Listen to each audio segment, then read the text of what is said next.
Yoonjiun woke up, stretched, and, feeling strangely exhausted, tried to remember where she was. Her arms were weak, barely holding her body, but one thought was spinning in her head. Squeezing her fingers, she tried to figure out where her money was, where her 1.5 billion won was. When she woke up, she remembered that in her dream she was a steamed dumpling. It was much better than just commuting to work on crowded public transport. At the same time, she thought that murder in such a crush should pass for self-defense. As she walked to her hated job, she thought how much she wanted to quit. Then she remembered that she had recently bought a lottery ticket, and it was high time to check it. The hope was weak, but if she guessed all the numbers, she would really be able to leave the company. Her boss didn't even pay her for overtime, taking it for granted. The assistant manager grumbled all day long, getting on her nerves. The accountant was his daughter, who humiliated her by asking her why she ate so much every time she sent a check for more expensive food. Holding on with all her might, Yoonjiun decided that if she didn't win the lottery, there was no way out. She would go to work again today. Standing in the middle of the square, she looked up the lottery data. She had already had several hits, but when she continued to check the numbers, it turned out that the impossible had happened. She matched all the numbers, absolutely all of them. She won. Still not daring to believe it, she held the lottery ticket in front of her, checking the results. The maximum winning amount was over 2.5 billion won. Even after taxes were taken into account, her winnings were more than 1.5 billion won. She couldn't believe it. She ran down the street, not understanding whether her life could really be like this. What does she need to do first, now that she is free? She threw open the doors of the office she was supposed to go to, and joyfully shouted that she was leaving. Not seeing the usual sight, she pushed the door again, with the same scream. However, she was not in an office, she was in front of strangers who asked what she meant. Still not understanding what was happening around her, she declared that she was not going to do anything here anymore. At this point, one of the men asked her when she had gone so crazy, did she really think she could do whatever she wanted with this marriage? The pink-haired man pulled the boy up and told him not to talk about his sister like that. Yoonjiun thought that, although swearing had become a habit for her, it seemed like she hadn't opened the door to her company at all. Realizing that she was in the wrong place, she apologized and said that she must have taken a wrong turn on the way, after which she noticed her shoes. They were definitely not what she left the house in. The older man said that if Soleil felt unwell, she could go back to bed, and then asked someone to walk her out. A girl approached her and offered to help her, but Yoon Ji-yeon didn't understand what was going on. The company did not have such a handsome middle-aged man and such tall employees. She began to wonder where she was, but obediently followed the girl who showed her the way. She called her lady and asked her to be calmer. It was already starting to drive her crazy. Yoon Ji-yoon thought she had run into some kind of movie set, so she decided to ask a question. However, the girl did not understand what she was talking about and asked her again. Yoon Ji-yeon didn't give up and asked what was going on here. The girl replied that her name was Annie and she was her maid. Then more women came running towards them and said that Mrs. Soleil had suddenly gotten out of bed and run away somewhere. Although she was not feeling well, Yoon Ji-yeon couldn't help but ask who the hell Soleil was and where they were anyway. The women began to wring their hands and say that Soleil had begun to lose her memory, and one of them almost lost consciousness. The main character wondered why everyone had such a natural hair color. It didn't look like they were wearing wigs, although their facial features were very Western. She went somewhere again. The girls tried to stop her, but she did not understand why she had red hair and who put a wig on her too. She grabbed her locks of hair and pulled, causing severe pain. It seemed that it was not a wig, but Annie screamed that an evil spirit had entered the lady's right hand. They called a doctor. They told him that the lady didn't remember anything at all. The doctor asked why they tied her hands. The servants replied that she was trying to harm herself, and Soleil lay on the bed, not knowing what to do. The doctor came up and asked her name. She answered Yoon Ji-yeon. At that moment, the men she had seen at the table entered the room, one of them saying that she had most likely, as always, lost consciousness to attract attention. The man with pink hair was indignant at how he could talk like that about his sick sister, to which he replied that something like this happens every time something important happens. She simply cannot live without it. Yoon Ji-yoon thought that this smart guy apparently learned manners from the air. It would be worthwhile to teach him how to talk normally with people, because this could lead to a scandal. At this point, the doctor turned to the oldest of the men and told him that Soleil had memory loss. She lay tied up and had a feeling as if she had forgotten something important. Memories came back. and she remembered the joy she felt when she found out she had won 1.5 billion won. She started to panic again, screaming where her money was, where the winnings had gone. If someone takes her phone, he will be able to use it, and then her comfortable life and happiness that she had counted on will disappear. During this hysteria, everyone tried to bring her to her senses, although they did not understand what was happening to her. However, Yoon Ji-yoon continued to shout that she needed to go home, that her 1.5 billion won was waiting for her. The adult man wanted to approach her, but the pink-haired man asked him to stay put, after which he looked strangely at his hand and addressed her again by the name Soleya. He asked her for forgiveness, but said that he would put her to sleep for a moment. And she kept repeating where the money went, which in Korean sounded like dawn, but her mind began to go cloudy. It was as if she was being carried away into the darkness, where bubbles of water occasionally appeared.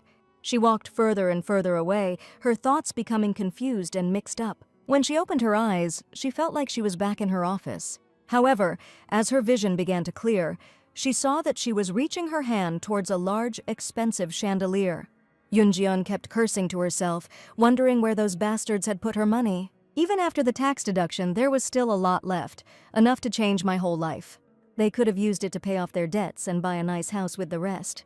She couldn't understand why this door to another dimension didn't open when she wanted it to as a teenager, but at that time the maid called her again. The girl said that perhaps she didn't remember her, but she would help her gradually restore her memories. Then she asked if Soleya wanted her to bring her a glass of water. She answered positively, after which she thought that it would be nice if she also brought her 1.5 billion won.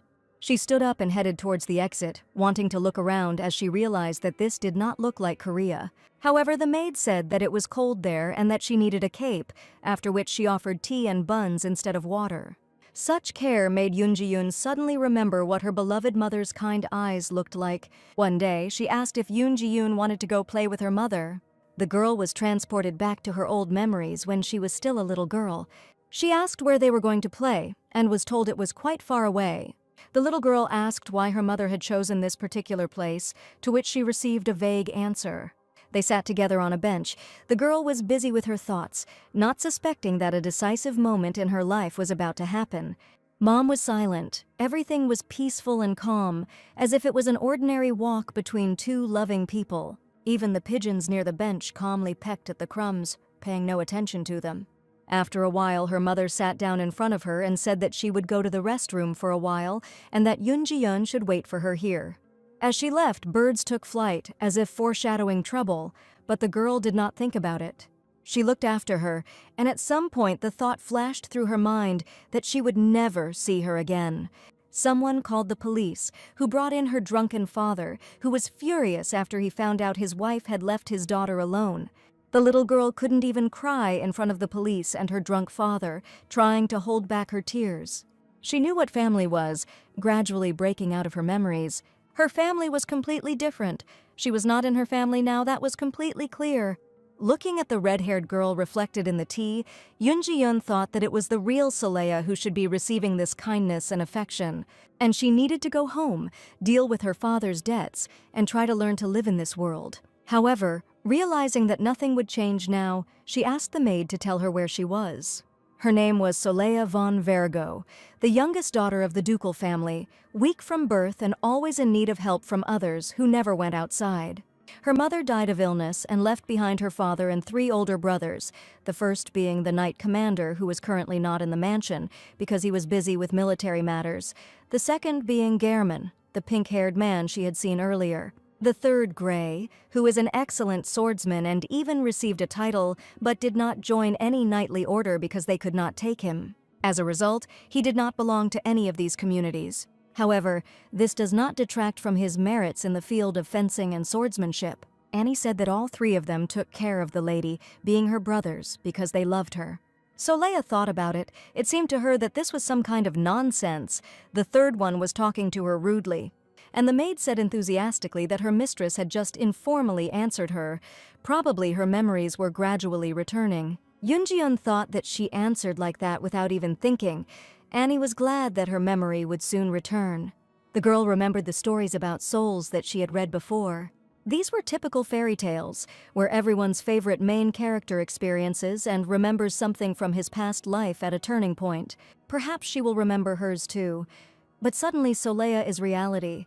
At that moment, Annie said that she found something in the corridor. She handed the item to her mistress. It turned out to be a lottery ticket. New Solea remembered everything again, remembered her 1.5 billion won that were supposed to save her. She screamed again. This was her money. This was what was supposed to change her life. Yoonjiun screamed again about her winnings, trying to get back there, but she became hysterical again. The maid called the doctor again, and as a result of his treatment, Solea lost consciousness and took a long time to come to her senses. When she tried to eat the next day, she couldn't even hold a fork. It fell to the floor with a clang, but Solea didn't pay any attention to it. She completely lost her appetite and lay lost in her sad thoughts. She even decided that she was sent here because she didn't want to work. In her mind, she asked to be brought back because big money and a comfortable life awaited her, which could finally bring happiness. Annie tried unsuccessfully to get her to eat something, reminding her that she had a very weak body. Yoonjiun wondered how weak her body was if even one day without food could disable her. She tried to get up and realized that she had low blood pressure and was feeling dizzy. She felt exhausted, worn out, and very tired. Then she asked if there was rice instead of bread. It would give her strength. However, she was definitely not in Korea, yet she did not lose hope of returning. So she grabbed her lottery ticket, trying not to part with it because at any moment she could go back. She was mad inside, but just when she found hope, she found herself in a strange fantasy world where they couldn't even offer rice. Now she really needed to temporarily throw away thoughts about winning and at least eat.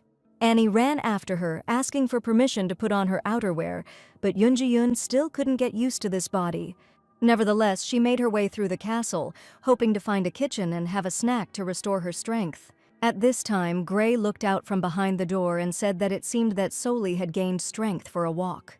She got angry. Could it really be him again? His arrogant manner of communication irritated her. He asked why she was hanging around here. She should be in bed.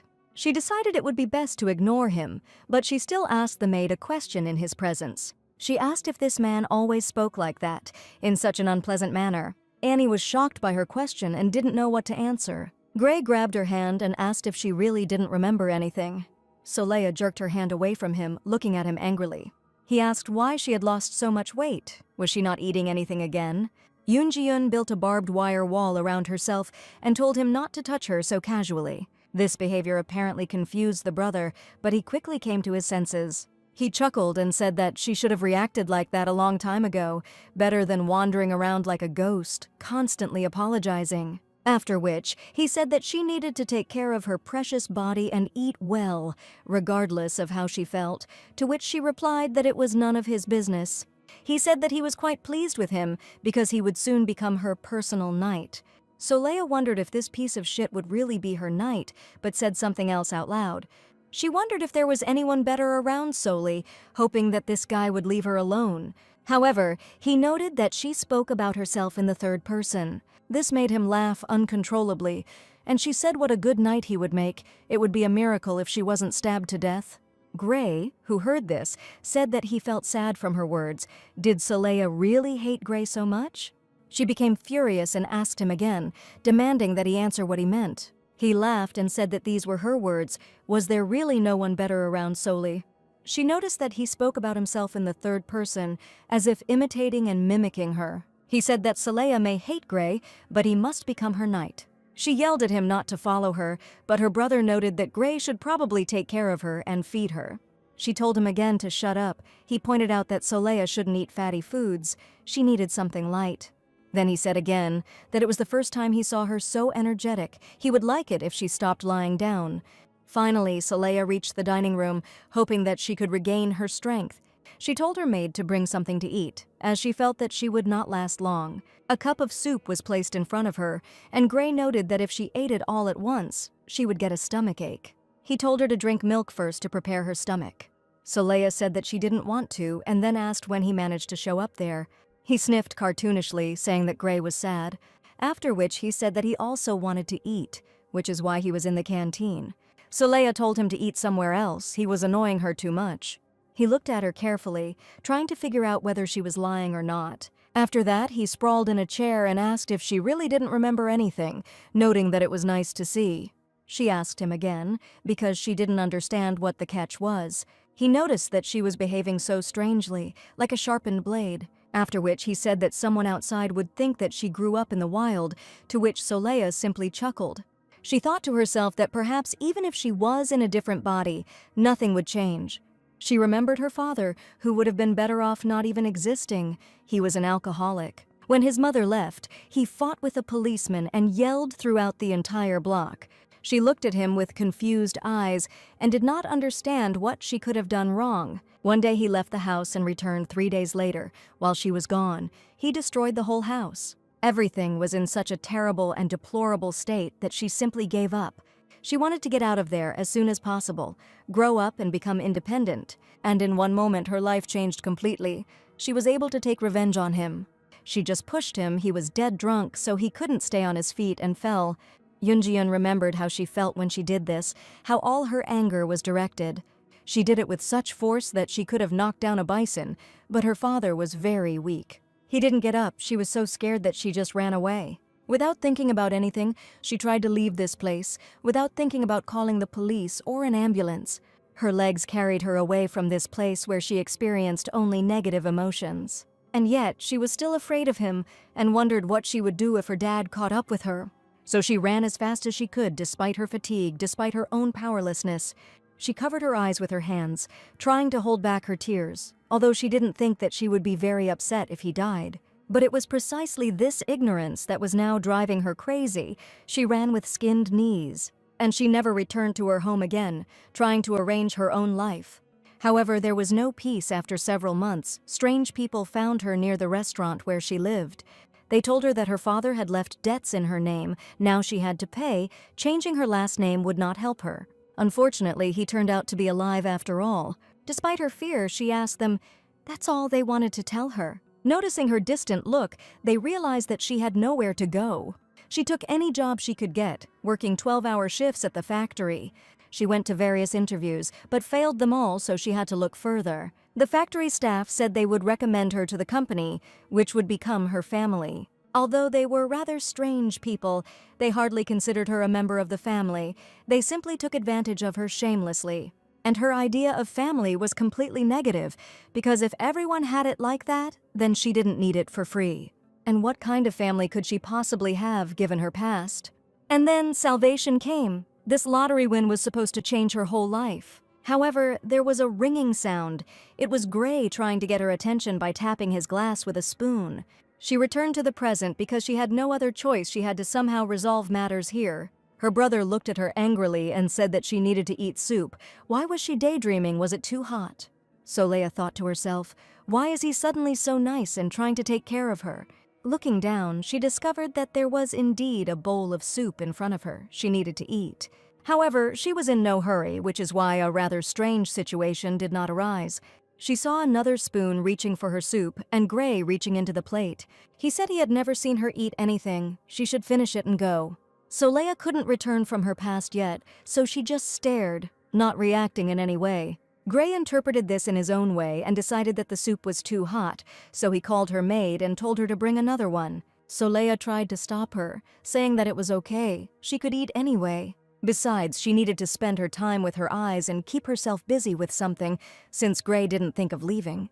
So she scooped up some soup with a spoon and tasted it so as not to worry the maid. Afterwards, she said that he wasn't that hot. Everything was fine. She could handle him. Gray, still sitting opposite, asked if she wanted to tell him anything. He looked as if he was in anticipation.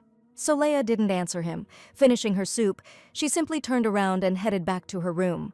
The brother chuckled and said that now it really seemed like they were brother and sister, and that was how relatives were supposed to behave. Soleya wondered if he was going to follow her again, so she quickened her pace and turned into one of the rooms. She found herself in a room with a lot of books and was surprised at how many there were.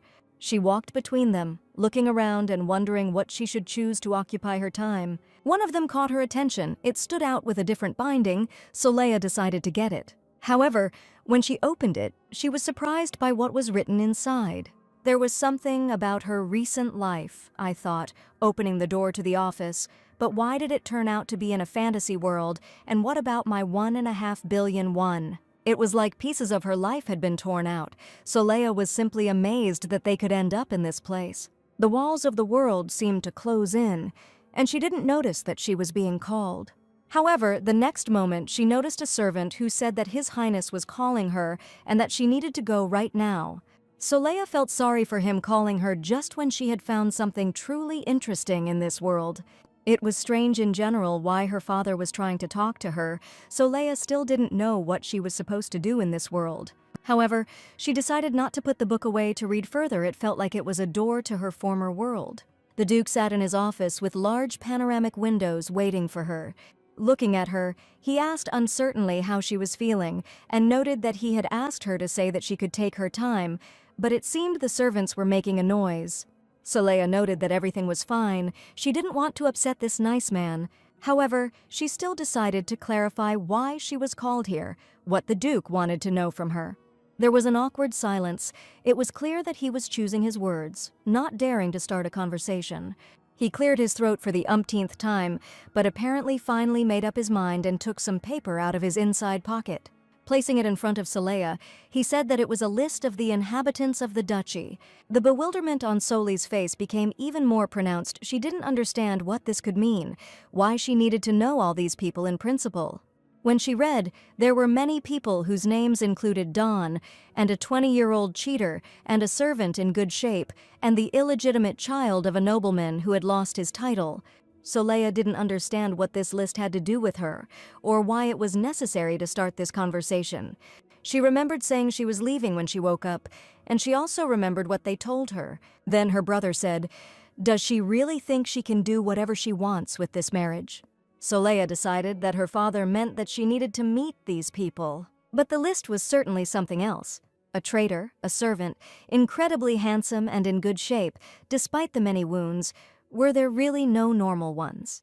She asked the Duke what this meant, expecting the worst. He looked at her in confusion and asked if the person she was looking for was on the list. She kept calling someone with the last name Don, but maybe that was his nickname. Soleil was taken aback, trying even harder to understand what was going on and what she needed to do. But then it dawned on her as she lay there hysterical. She was screaming in her native language about her money, and in Korean it sounds like Don. It turns out that the Duke decided that his daughter had an affair with a certain Don and lost her memory. There was even a person on the list whose name sounded like 1.5 billion won. However, the father thought about it and asked if perhaps his name alone was not enough. Maybe she remembered something else. Because even with memory loss, love can work miracles. He would bring anyone she wanted, if only she would recover. She decided to joke a little and asked if he was being too frivolous, since there was even a servant on this list. The Duke hesitated even more and said that she was always at home, so she might not know, because she never left the mansion and could fall in love with anyone she met inside it. The drink splashed in the glass from excitement, and it felt like the whole situation was strange to him. However, he wanted to help his daughter by reminding her that he had asked her to first pay attention to their personality, since not everyone could be equal to the Duke's. He went on and said how it happened that she fell in love with a cheater. It disappointed him very much. He stated that if it was a subordinate, he would sell him to end the relationship, to which Soleil told him not to yell at her. However, the situation was really comical, so she couldn't help herself, even though she tried to cover her mouth. However, she laughed out loud, as it became clear that she had caused her own problems. The father was confused. He could not understand what was happening and perceived her laughter differently. He decided that he was indeed right and asked her directly. After all, if she is so desperately looking for this Don, even after losing her memory, she probably loved him very much. However, as a person who grew up in a wealthy family, my father thought that Don was a person, not money. He could not imagine that someone could strive for money so much. Moreover, he decided that this man was too dishonest to hurt his daughter. He gathered his strength and said that she should tell him which man from the list had offended her. Soleil put the list on the table and said that there was no such thing. She didn't remember anything, not even her feelings for anyone. She thought to herself that she didn't know if the real owner of this body had ever loved anyone, but considering that Gray compared her to a quiet ghost with a sick look, she would never run away for a secret affair. Her father said he was very relieved. To be honest, he was worried because all men have flaws. Soleil asked if she was really that good that everyone was so worried about her. The father became agitated and said that she should not take her painful condition seriously. It would pass very soon, and for him, she was really very good. She thought to herself that any dad would say that. It was too hard to hear his daughter say that she wasn't good enough, after which she replied that she understood him. He loved Soli very much. And again she spoke incorrectly, referring to herself in the third person, which led to even more misunderstanding. Her father looked at her, trying to understand what she was talking about. He thought that she considered herself not good enough because of her illnesses. He immediately decided to disabuse her of this, hitting her knee with his fist and saying that he would always love her. He repeated once again that he was ready to do anything for her happiness. Soleil sat and did not understand. The difference between her real father and this elegant man who was ready to fight for his daughter was too pronounced. He was even ready to accept some subordinate if she suddenly fell in love with him. Soleil realized that she would not be able to endure this performance for long, so after asking for forgiveness, she said that she was not feeling very well. However, before she left, her worried father decided to clarify that maybe that person was simply not on the list, or that he did not exist at all. He noted that he did not want to be unexpectedly surprised in the future when it turned out that they had misunderstood each other. Soleil couldn't help but say that there were only men on the list, which left her father even more perplexed. He cried out, "Does he really not know something?" to which he only received laughter. She turned around and headed to her room, as she really didn't feel very well. She noticed that she still did not perceive this body as her own, but the truth would come to light sooner or later. Then they will find out that their Soleil is no longer there, and she will start having problems. Her maid told me that the previous Soleil had a fever for the last few days. She could not get out of bed, feeling very ill. Soleil asked if she was breathing at the time, to which Annie replied that she wasn't sure and was going to call the doctor. When asked what happened next, the maid replied that the mistress suddenly jumped out of bed shouting, "I'm leaving!" Soleil wondered what had happened to the Duke's real daughter if the transition had been so abrupt. She also wondered that the book she found looked like her own diary, but how was that possible? She headed to the library to reread it. At first she looked to see if there was anyone there. She needed to be alone. She thought to herself that it was impossible to write down in a book what would happen in the future, especially since she herself had never written it. The rest of the pages were blank. There was nothing there. They couldn't tell her what happened. However, a pen fell out of the book, which was supposed to help her make new entries. It was very different from the ones she was used to, but it was clear that this object could actually be used for writing. Soleil bent down to pick it up, thinking to herself that maybe the future would change depending on what was written with that pen. If this is so, then she can return to her world, to her lottery ticket, to her winnings. It is enough to write this, and then the world will become normal again. She will not have to play someone else's role. She resolutely put her pen to paper to make the desired entry, but everything did not go according to plan. The pen simply did not touch the sheet of paper. There was some kind of resistance, because of which Soleil simply could not write anything. She tried several times. She stubbornly pulled the pen to the paper, screaming and begging her to touch it. However, it seemed to push away from the sheet, not allowing one to approach it, which made it clear that the diary was truly unusual. But not being able to even touch it was just ridiculous. She knew she was in a very weak body, but not that weak. In the end, she dropped everything. The pen rolled away. She wanted to reach it so much, but she couldn't. It was unclear why her whole body was in pain. She simply couldn't move. But she still continued to cry over the diary, which in no way wanted to return her to the world and her money. At this point, her maid Annie raised a panic, informing Gray that her mistress had disappeared somewhere. He asked if she had checked everything. She replied that she had looked for it in the garden and in the yard. Gray last saw her when she was leaving the cafeteria, so he doesn't know where she went. And Soleil, leaving the library, wondered why it was so noisy around here. After which she took a couple of steps. Her legs could no longer support her, and she fell right on Gray. This damned body didn't want to obey her. It looked like she was fainting. Gray screamed loudly and called her, but he saw the same lack of life in her eyes as before. She lost consciousness, thinking to herself that when she opened her eyes, she wished she was in her own house. She won't even complain that he's half underground, because if she gets her winnings back, she'll try to live the life of a good person. Her consciousness slowly returned, but she understood that nothing had changed. Above her, she still saw the worried Gray who was calling her. When she opened her eyes, he asked if she was really awake at last. After which, he told her that she had broken her leg. She was simply in shock, but when she fell, she actually managed to damage her limb. She knew, of course, that her body was quite weak, but not to this extent. So she decided to ask Gray again if he had hit her secretly. He was embarrassed and asked why he should beat her, and her leg was broken because she was just weak. Soleil tried to argue with him, indignant at his words. He said that her leg was fixed, she couldn't move. Doctors said that she was injured due to her weakness and that it would take at least 2 months to recover. She was in shock. He only had a year to receive his winnings, and she couldn't hang around here for another 2 months. However, at that moment, Gray took out a diary. He said that she was holding this strange book in her hand, after which he asked what was so special about her that she clung to her so much.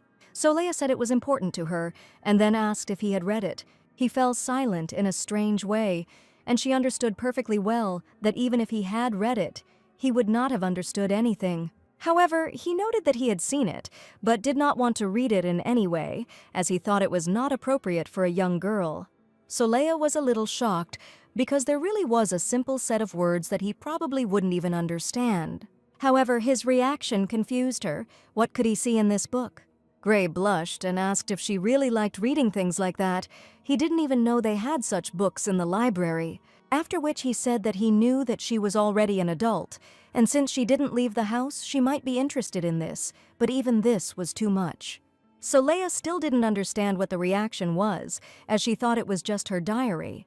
However, Gray noticed the cover, which featured a rather explicit scene. The woman kept her subordinate on a chain.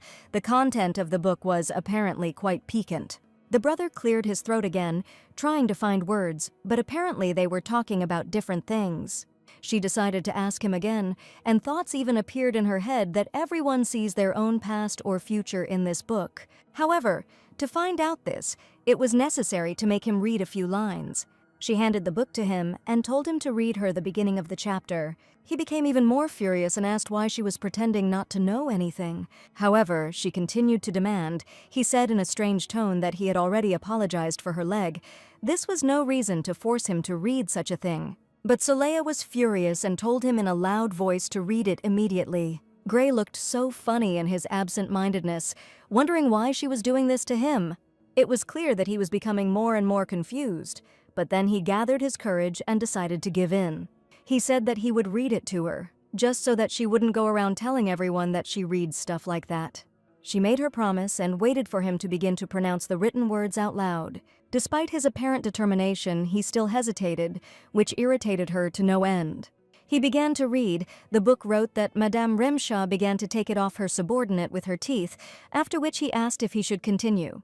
Having received a positive answer, he began to continue, where the conversation was about how Madame spoke with Eraste on rather frank topics. It was said that her interlocutor was very excited and hot. It seemed to be a description of some kind of sexual intimacy, which is quite difficult for a brother to read to his sister. Soleil was shocked because she read something completely different there, so she listened in complete surprise. Gray lost his temper again, and how he should read it. He told her to read it herself. She replied that she was his younger sister and he should fulfill her request. He replied that she doesn't even call him her older brother, so it turns out that she is his younger sister only when it's convenient for her. She calmed down and said that no, that was not true, but asked if that was really what was written in the book, after which she thought about why her book of the future turned into some kind of novel, and what was wrong with her brother. At that moment, there was a knock on the door and a servant announced that the mistress's friends had come to visit her. She asked if Soleil had any friends, to which she received an affirmative answer from Gray. They always came to her. At this point, Gray himself turned around and said that he was leaving, since Soleil didn't like him being around during her friends' visits. However, he immediately turned around and told her to let him know if anything happened to her. At this point, her maid tried to cover the bruise from the fall with powder to tidy up her mistress. She thought indignantly to herself, what kind of people are they if they think that Soleil should accept them even in such a state? At that moment, a girl in an elegant shoe and, apparently, with an intact leg, stepped into the room. 3 girls entered, showing great surprise, worried about her condition, asking what had happened to her. They said that she had been lying around for weeks with a fever. They were very worried about her. Soleil listened to this skeptically, wondering if they were really that close. After which she said that she had an injury, but the illness had subsided and thanked me for the concern. However, then she heard whispering. It was very indecent, considering that she could hear everything. So, trying not to be too harsh, she asked why they were whispering in her presence, to which she received a surprised negative answer. One of the girls said that apparently she really had lost her memory because even her manner of speech had changed.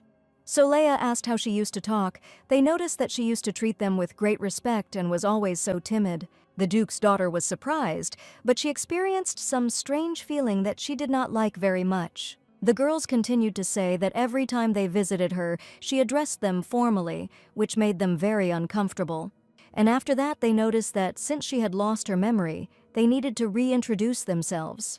The girls began to get to know her and immediately listed the characteristics of their families. The first was the daughter of Viscount Revienne, who owned large agricultural estates, and she invited Soleil to visit when she could get out of bed. The second, Julia, daughter of Viscount Kane, was engaged in the servant trade. She said that Soleil could apply if a new servant was needed. And the most lively Emelian is the daughter of Count Leandrigo. Her family owned the largest textile business in the area. Since Soleil had lost her memory, she might not remember all of this. The blonde also said that she was very sorry, but Yoon Ji-yoon felt that something else was going on. She just tried to treat her as if she wasn't superior. In fact, there was no sign of friendship here. However, the girl still took her hand, as if trying to provide moral support and encouragement. Soleil noted that she feels like girls are uncomfortable right now, and maybe she should go back to polite forms. They answered that it was not worth it. They were friends.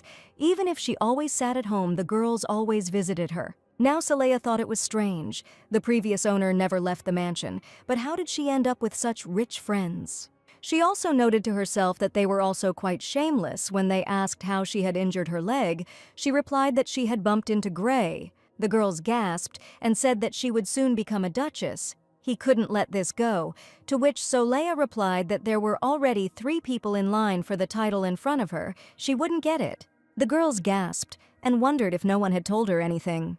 The blonde said that Soleil was the only heir in this house, and all her brothers were brought in by the Duchess, especially this Gray, who used to be a street beggar. She wondered why she had brought this boy at all. Was it really only so that he could become her knight? Then she added that the other brothers were also mongrels, who were picked up only for menial work, after which she added that apparently Soleil did not know about this, but if she forgot, then last time they discussed something important. When Soli asked, she replied that they wanted to unite with her family so that the Count's family could manage the Duke's lands. However, she immediately expressed concern that due to her softness, she might back down. Soleil realized that she couldn't listen to this any longer, and despite the fact that she had little to do with the Duke's family, she decided to speak out. Moreover, she did it in a rather harsh manner and asked if this girl was really that stupid. All 3 looked at her in bewilderment, asking what she meant. Soleil said, "What business can we talk about, knowing that she has amnesia and just woke up?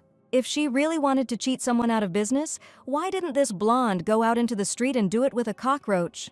Besides, she noted that it was up to the Duke to pick up beggars from the street or those with brains the size of a bird's, like theirs. The girls may have been born and raised among the nobility, but they don't know why they chose her older brothers, because they simply don't have the brains for it, and then the owner of the servants couldn't hold back and slapped Soleil. This was truly unexpected, since a girl from a well-bred family managed to hit the Duke's daughter. The girls stated that since Soleil was bedridden, they were lenient towards her out of pity, but in reality she was a stupid girl who, along with all her memory, had lost all respect. Rubbing her cheek, Soleil said that they themselves said that she was the heir to the title of Duchess. That is why they visit her so often, not out of good intentions, but simply stick like flies to a drop of honey that someone dropped. Then a blonde started swinging at her, and Soleil realized that things were getting hot. As soon as she swung her arm, ready to hit the Duchess for these words, she realized that something needed to change. She called Gray at the top of her voice, which confused the blonde. She asked why him, to which Soleil asked if they weren't ashamed of what they did to her face. Gray ran into the room. She said that now that he was here, she would like to see how they could try to repeat it. He immediately noticed that her cheek had turned red. His gaze darkened and he asked why it was red. After this, he loudly asked who did it, who dared to hit the Duchess. He told Soleil not to even dare to cover them up, since the Duke would not forgive such things. The guilty will be punished as harshly as possible, since no one dares to raise a hand against his sister. The girls stood in a stupor. They never thought that the timid and shy Soleil would be able to resist them and even call her brother for help. Soleil raised her hand in greeting to Gray and said that she was glad to see her beggar brother. He did not react to this and said that her whole cheek was swollen, and again repeated the question of who dared to hit her. She noticed that these people said that he had been a street beggar as a child, and she in turn asked if they had paid their visit for the sake of begging, for which she received a slap in the face. Gray became gloomier than a cloud. The girls tried to explain, stating that everything happened wrong. Soleil misunderstood everything. They said there was a misunderstanding. They just came to visit their friend. Gray picked up his sister in his arms and then told the servants to show the guests out. Then he said that he would personally inform the Duke about what had happened. He would not leave it like that. His gaze was threatening. The girls realized that this could not be fixed. They didn't have time to react, but they began to ask them to listen, stating that this was not quite what they meant. They all continued to beg as Gray carried his sister to a safer place. However, their whining did not stop him. He understood that his main task was to protect his sister. Soleil was in a very good mood and said that it must have been a very good request for alms, since rumors about it were still circulating. Gray noticed that she was quite sociable when she had a cheek like a hamster, and she only called him brother. Soleil noted that she was definitely better than a hamster, to which Gray only smirked skeptically. He said that everyone he met belonged to one of two categories of people, those who were cautious and tried to please him, and those who only pretended to please him, but in reality mocked him behind his back. He always felt like he was walking on thin ice laid by someone else. However, recently everything changed, and she was the reason for it. He saw his sister, who had lost her memory, who needed his help. His younger sister, meanwhile, was gliding across the same thin ice, risking making a mistake. He looked at her and felt that she needed his support now more than ever. He didn't want her to suffer, to go through what he had to go through. In a conversation with her maid, Soleil said that someone as weak and useless as she should never have been born in this house. After all, before her appearance they were probably very happy, much happier than after. And now, because of her, they are being bullied. They say that the young lady is their only legitimate heir. They are just a bunch of beggars. And everyone is guessing who will ultimately become the heir only because there is a legal one. Annie tried to calm her down, but she had little success. And Gray, standing behind the door, heard this conversation and understood the direction of his sister's thoughts. He came to visit her because it was already quite late, and she needed to wake up much earlier. Gray caught up with her on the way and asked why she fainted every time she saw him. She apologized, but Gray thought to himself that it would be cool if she got angry just once. At that moment, Soleil noticed that it wasn't that cold. Why did she need all those clothes? Gray wanted to break down the wall around her heart, but her sister lost her memory, and now she is breaking down that wall herself. And in a rather interesting way, although he only wanted to shake her a little to wake her up. His thoughts were completely confused. He didn't know how to proceed with her. However, he wanted the girl he had cared for since birth to become stronger. But what was happening left him stupefied, as she had either a lifeless look or excessive assertiveness. When he picked her up in his arms, she grumbled at him with displeasure that she was the only one here who had been slapped. What was wrong with him? To his silent question, she replied that he had a strange expression on his face. It couldn't be that he had any feelings for her, just because she wasn't his biological sister. Gray was shocked by this suggestion and yelled at her, saying that she was going crazy. She miraculously did not fall. He was barely able to hold her up, but she no longer moved. Her brother grumbled that she could have at least struggled if she felt like she was about to fall, but she said that her leg was broken, there was a slap mark on her face, and hitting her bottom was nothing to her. Gray noted that she shouldn't have been beaten after all. She stated that even once would be enough to receive compensation. To Gray's puzzled question, she asked if there really was no such thing in this world, then it would not be possible to direct the law against them, although she thought to target their families. She thought to herself that it was all okay. Sometimes it was good to get hit. She had been alone all her life after her mother abandoned her. However, she asked if they couldn't get money or something from them since they had endangered the Duke's daughter. Gray did not answer, as he did not understand what was being discussed, but he knew that punishment was inevitable. So he asked her if she really thought they would give him enough money, but he decided to first deal with that damn hand that had hit her. He still asked again why she allowed herself to be hit. She didn't need to sacrifice her body to get something more, so Leia thought, why not? It was the easiest and most effective way to take advantage of their weakness. The brother noted that it didn't seem like she didn't have someone to protect her, so why would she do this? After all, she always has him, the one who is ready to stand up for her at any moment. She only needs to call him and he will solve all the problems, and in the best possible way.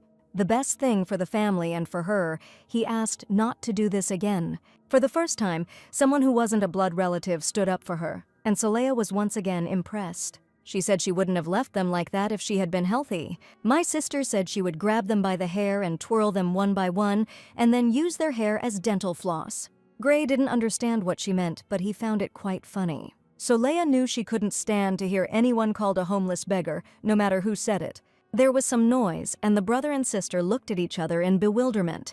At that moment, Solei's father burst into the room, with Herman standing behind him, declaring that those girls had been rude to his daughter. Apparently this had happened before, but she couldn't tell about it because of her good nature. Looking at her sideways, Herman asked if this was really so. So Leia didn't understand why he was treating her like that. She said she didn't remember anything, but judging by today's conversation, they treated her like that from the very beginning. The father turned his attention to her. He asked if she was in much pain and said that she should have told him if something bad had happened. She noted that everything ended well, so he shouldn't be too upset. However, when she said that they could use this as an excuse for insulting their family, the father became indignant and said that this could not be an excuse.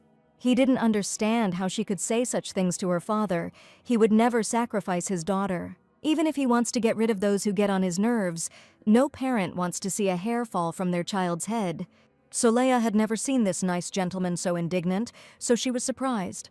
He looked at her indignantly, causing her hands to tremble. When he started yelling, she suddenly felt like that little girl who was constantly yelled at by her drunken father. Helplessly, she folded her hands on her knees, afraid to look him in the eyes. However, she still raised her gaze, which frightened the Duke, and he realized that he should not have worried so loudly. He addressed her by her shortened name, Leah, and became worried.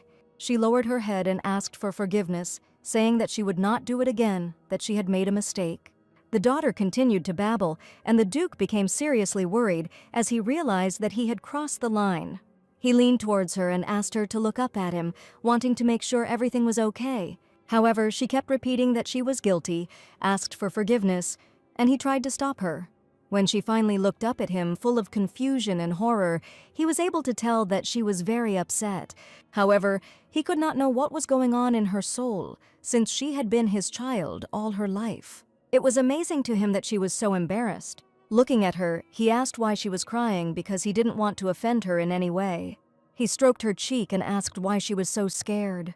So Leia tried to hide her condition, but it was difficult for her to do so. But she understood that he was not guilty of anything. However, he looked even more frightened by her reaction. He repeated that he shouldn't have yelled at her, even if he was upset, and then asked for forgiveness.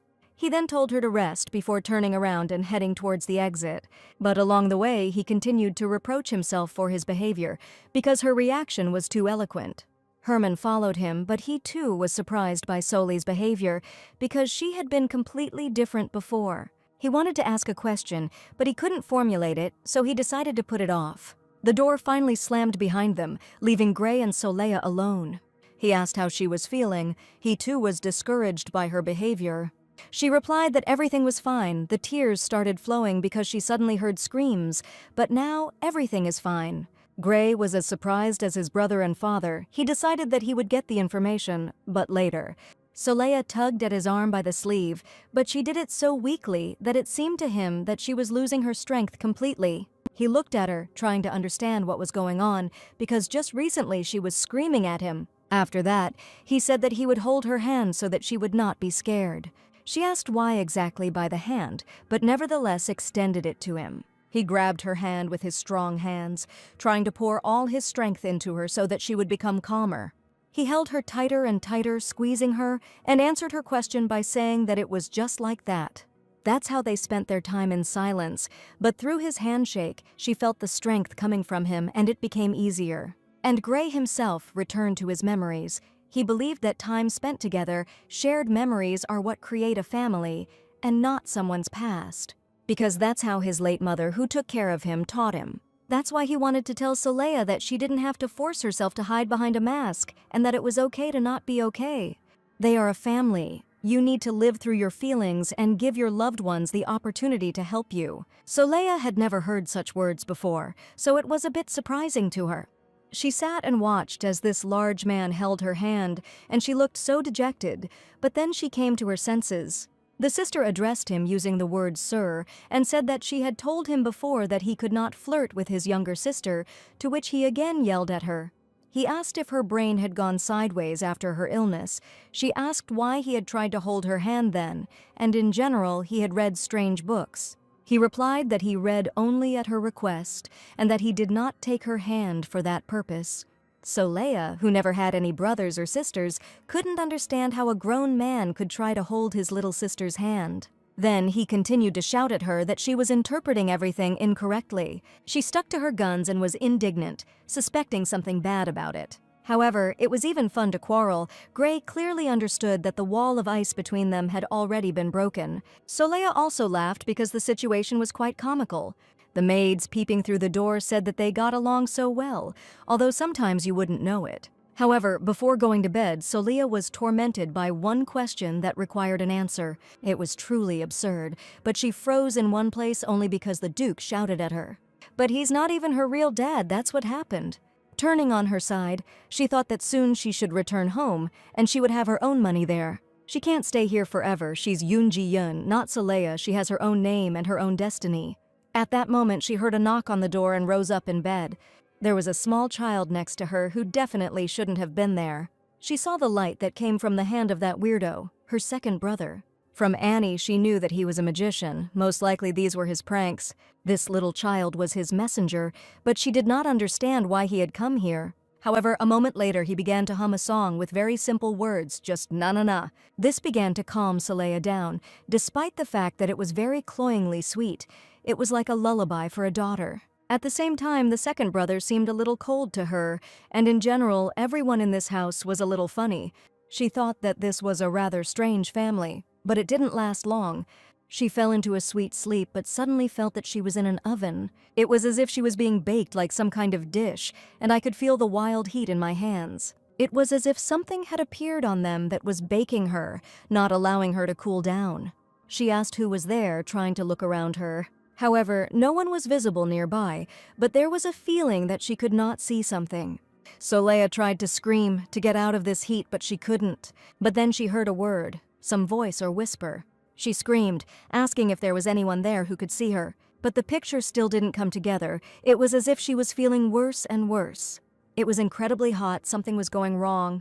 But then she saw a dark-haired girl who reminded her strongly of someone. When she looked up, she realized that it was her in the past. But why did she begin to see herself from afar, and what was that supposed to mean? The picture quickly dissolved. She was unable to follow the events and again plunged into oblivion. Yoon-jeon looked at her so beautifully, but she was crying. Soleil asked why tears were flowing from her eyes, what she should do. She thought that she probably needed to appease her past self in order to go back. However, she did not know how to do this. Everything around was mixed into fire. There was no way out. The picture of her face finally disappeared. At that moment, she heard a crash. She apparently tossed and turned so much, trying to escape the heat, that she fell out of bed. However, she did not yet realize this, as she was in some kind of coma. Yoon-jeon looked around. Something had clearly changed. The next morning, she had reason to rejoice.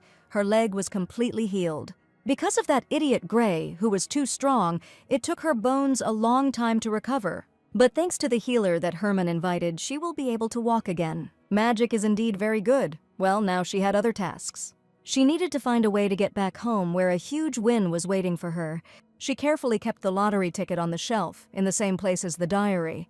So far, she had not managed to write a word in it, but she knew that the way home lay through it. She tried her best to touch the paper, but it wouldn't budge. It probably took a lot of strength to accomplish this task. Was the old Saleya really that weak? But at least she figured out one thing: the book is updated at the end of each day. She saw there such records as how friends visited me to start a conflict, so I had to deal with them. There was a description of how she called one of the high-ranking girls of society stupid. And apparently, that girl will never set foot in their house again, which is already good in principle. Then there was a recording that she made a terrible mistake by going numb because her dad yelled at her. Even though he wasn't even her real dad, she couldn't control her reaction. After that incident, Saleya constantly received letters from the Duke.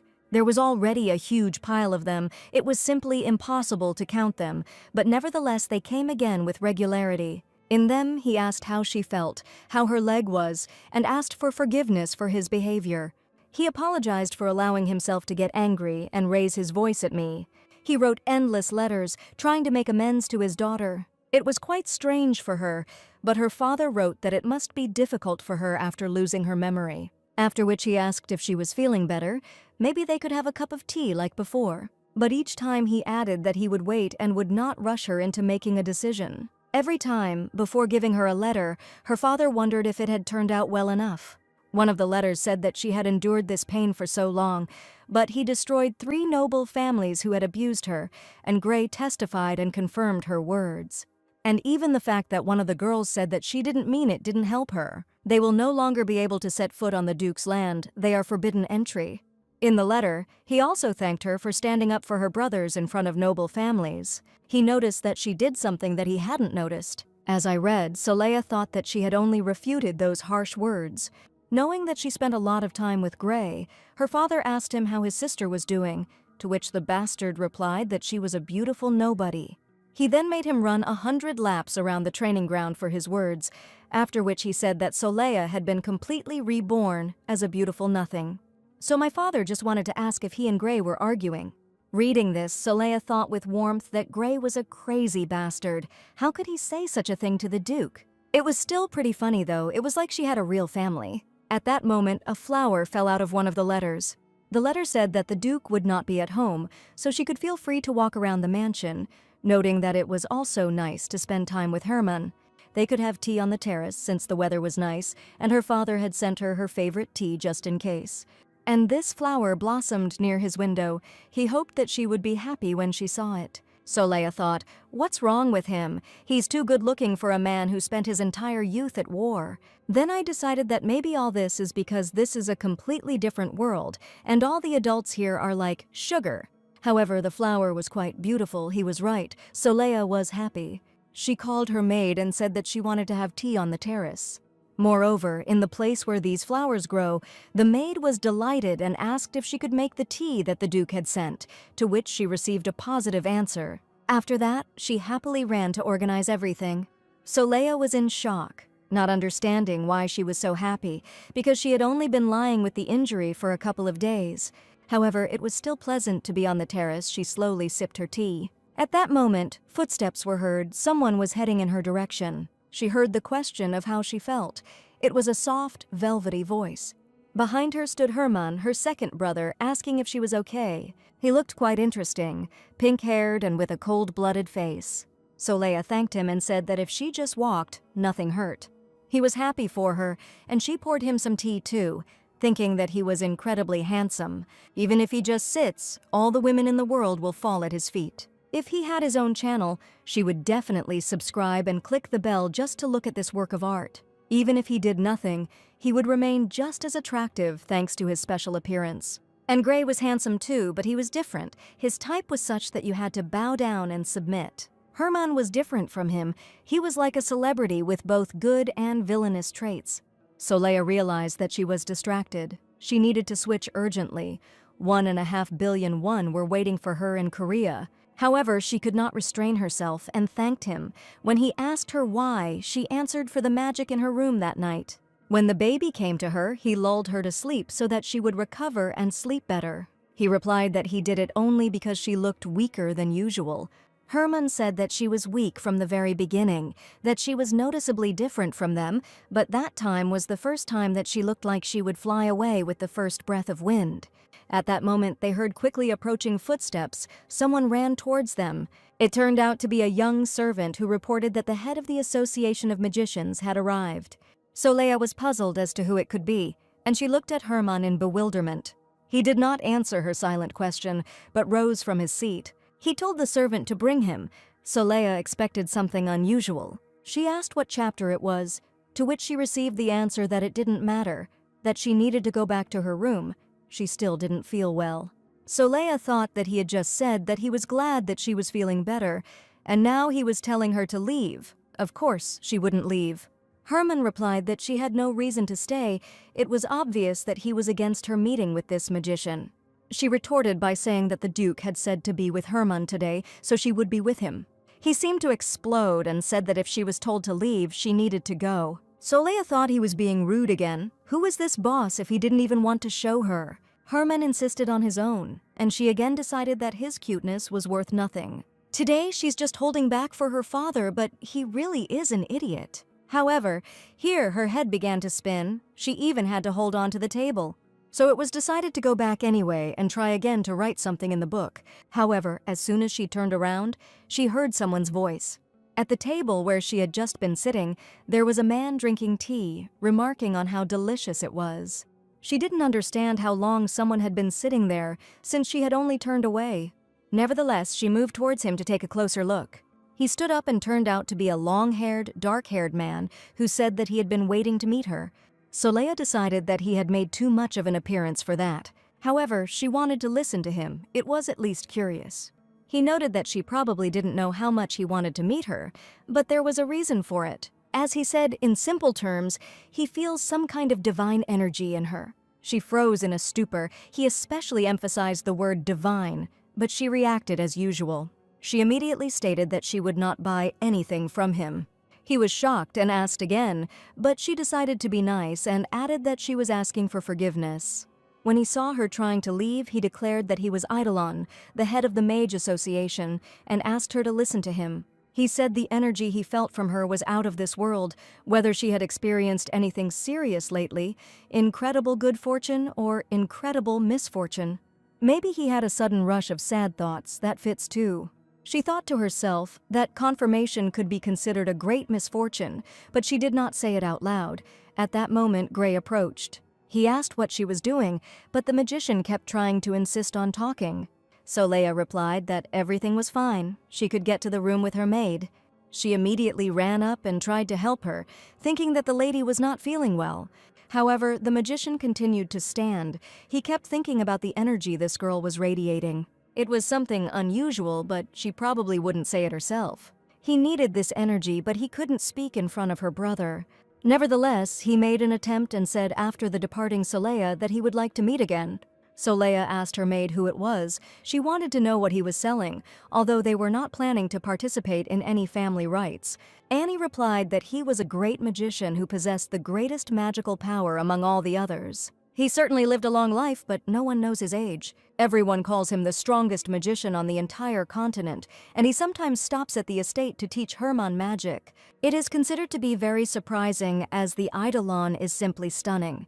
Soleil thought to herself that Herman was not bragging about this at all. Although later she thought about what the maid had told her, there were many more capable and powerful magicians that Eidolon could train. He probably needs the Duke's influence, so he comes to their estate, but Soleil decided to switch because she is not the real Soleil. She's a completely different girl who needs to go home, but she was not ready to reveal your secrets even to the most powerful magician. Now her only clue was this diary of hers. Maybe the future changes depending on what is written in pen. No matter how hard she tried, no matter how much effort she put in, the pen did not touch the paper. Then she immediately made a new decision. Since this body doesn't have enough strength, she will make sure that there is enough. She rolled up her sleeves and decided that she needed to get some exercise. Soleil lay down on the floor and began doing push-ups. It was very difficult for her, but in the wake of her anger, she still managed to achieve something. However, after some time, she was simply smeared across the floor. There was no strength left at all. But she had desperate persistence in her blood, so she decided to continue. She simply started doing push-ups not from the floor, but from the table, and she managed to do 25. After that, she was able to bring it up to 26 and decided that this was her maximum. Nothing could stop her now, as she was at the limit of her abilities. Yoonjeon decided to try writing again, but the pen still didn't touch the paper. But now it felt no longer like an insurmountable wall, but like a counteracting force. However, it was not possible to touch it. This weak body was not capable of such feats. At that moment, her maid ran into the room worried. Looking at the lady sitting on the floor, she asked what had happened to her. She thought it might be fainting again, but she looked more closely. The lady was breathing heavily, all sweaty, and there was a novel lying next to her. It was a forbidden novel, Madame Remshi's contract. He asked if this was the second volume. Soleil didn't understand, but asked if there really was a first one. She saw something completely different. Annie became embarrassed and said that she had not thought that her mistress had such hobbies, after which she became embarrassed and asked for forgiveness for disturbing her. Soleil didn't know exactly what was written there, but she knew the maid had drawn the wrong conclusions. She tried to stop her, noticed that it was not what she could think of. However, the maid said that she would not interfere with her mistress doing her business, and slipped out through the door. Soleil was furious, but she thought that she would still defeat this diary. Whatever, she will still write in it what is needed, because she simply needs to return home. However, no matter how much effort she put in, she was unable to achieve what she had planned. Her whole body ached terribly, and night fell. She lay helpless in bed, mentally calling for help from her maid. It was impossible to even move my head. What kind of weak body is this? In fact, did she really become disabled? Because then all her plans would collapse. In the morning, her father visited her and asked what was going on with her, whether drinking tea in the open air was too much for her. He blamed himself, but she couldn't help but move, and Gray was standing right there, asking why she couldn't move. Soleil thought to herself that she had been greedy in trying to get stronger and had overdone the push-ups. However, she couldn't say this to them out loud. She continued to lie there, as if someone had given her a paralyzing injection. When she finally managed to utter the phrase, Gray was shocked at how difficult she was to do push-ups. With such a fragile body, it was simply a bad thing to do. But Soleil snapped at him for calling his bedridden sister a fool. Gray laughed and referred to himself in the third person, saying that Gray was very bored because Soleil couldn't even respond when he teased her. After which he gave her a flick on the head and said that if she wanted to practice, she could have told him. She looked at him indignantly and asked why he was beating him, and his father also shouted at him not to allow himself such antics. Gray didn't think the Duke would be able to see it because he had already left. Soleil thought he had left immediately when the doctor was called, since they had not yet officially made peace, but he had been there the whole time. However, it seemed he was watching them from outside the window. Gray began to justify himself, saying that he had lightly flicked her on the forehead, but his father objected that he had not raised him to flick his sister. The men got really angry. Soleil even felt like she was in a movie theater, after which she told them to go out and argue outside the door. Gray said he would deal with Dad. She needed to stay here and rest. He told his father to either come in or not to peek, noting that his daughter swore like a trooper. The Duke noted that he had not seen this in his daughter. Gray replied that he also seemed to have problems with his memory. She had completely gotten out of hand. Soleil watched as if in a movie theater, as Gray justified his status as a scumbag and discovered a new way of disobedience by harshly insulting his father. However, I immediately received a punch to the head from him. This was unexpected. Soleil thought that they had something serious going on here, a real massacre. If those gossips had witnessed this scene, they would never have believed that Gray was adopted. At that moment, a maid looked into the room and called out to her mistress. She said that she had been wondering why her mistress had suddenly fallen ill, so she decided to do something. She came closer to her. Soleil was somewhat excited about the upcoming action, and there was reason for it. Her maid lifted her skirts, noticing that she had what her mistress wanted. Soleil waited with horror for what would happen next, because she couldn't even move her head to escape this sight. However, the maid brought her some book under her skirt, asking if this was what she was looking for. In front of her was the book, Why the Duchess Gave Beef to the Groom, Unexpectedly. Even looking at the cover, Soleil felt disgust rising within her. She was really sick from the title itself, but then the maid said that she had a weak body, so she got sick because she read all night. She couldn't find Madame Remshi's third book, but she heard that the one she bought was also popular. Therefore, from today on, she will read to her herself, but in secret, of course. Soleil tried to tell her that she had misunderstood, but the maid was determined.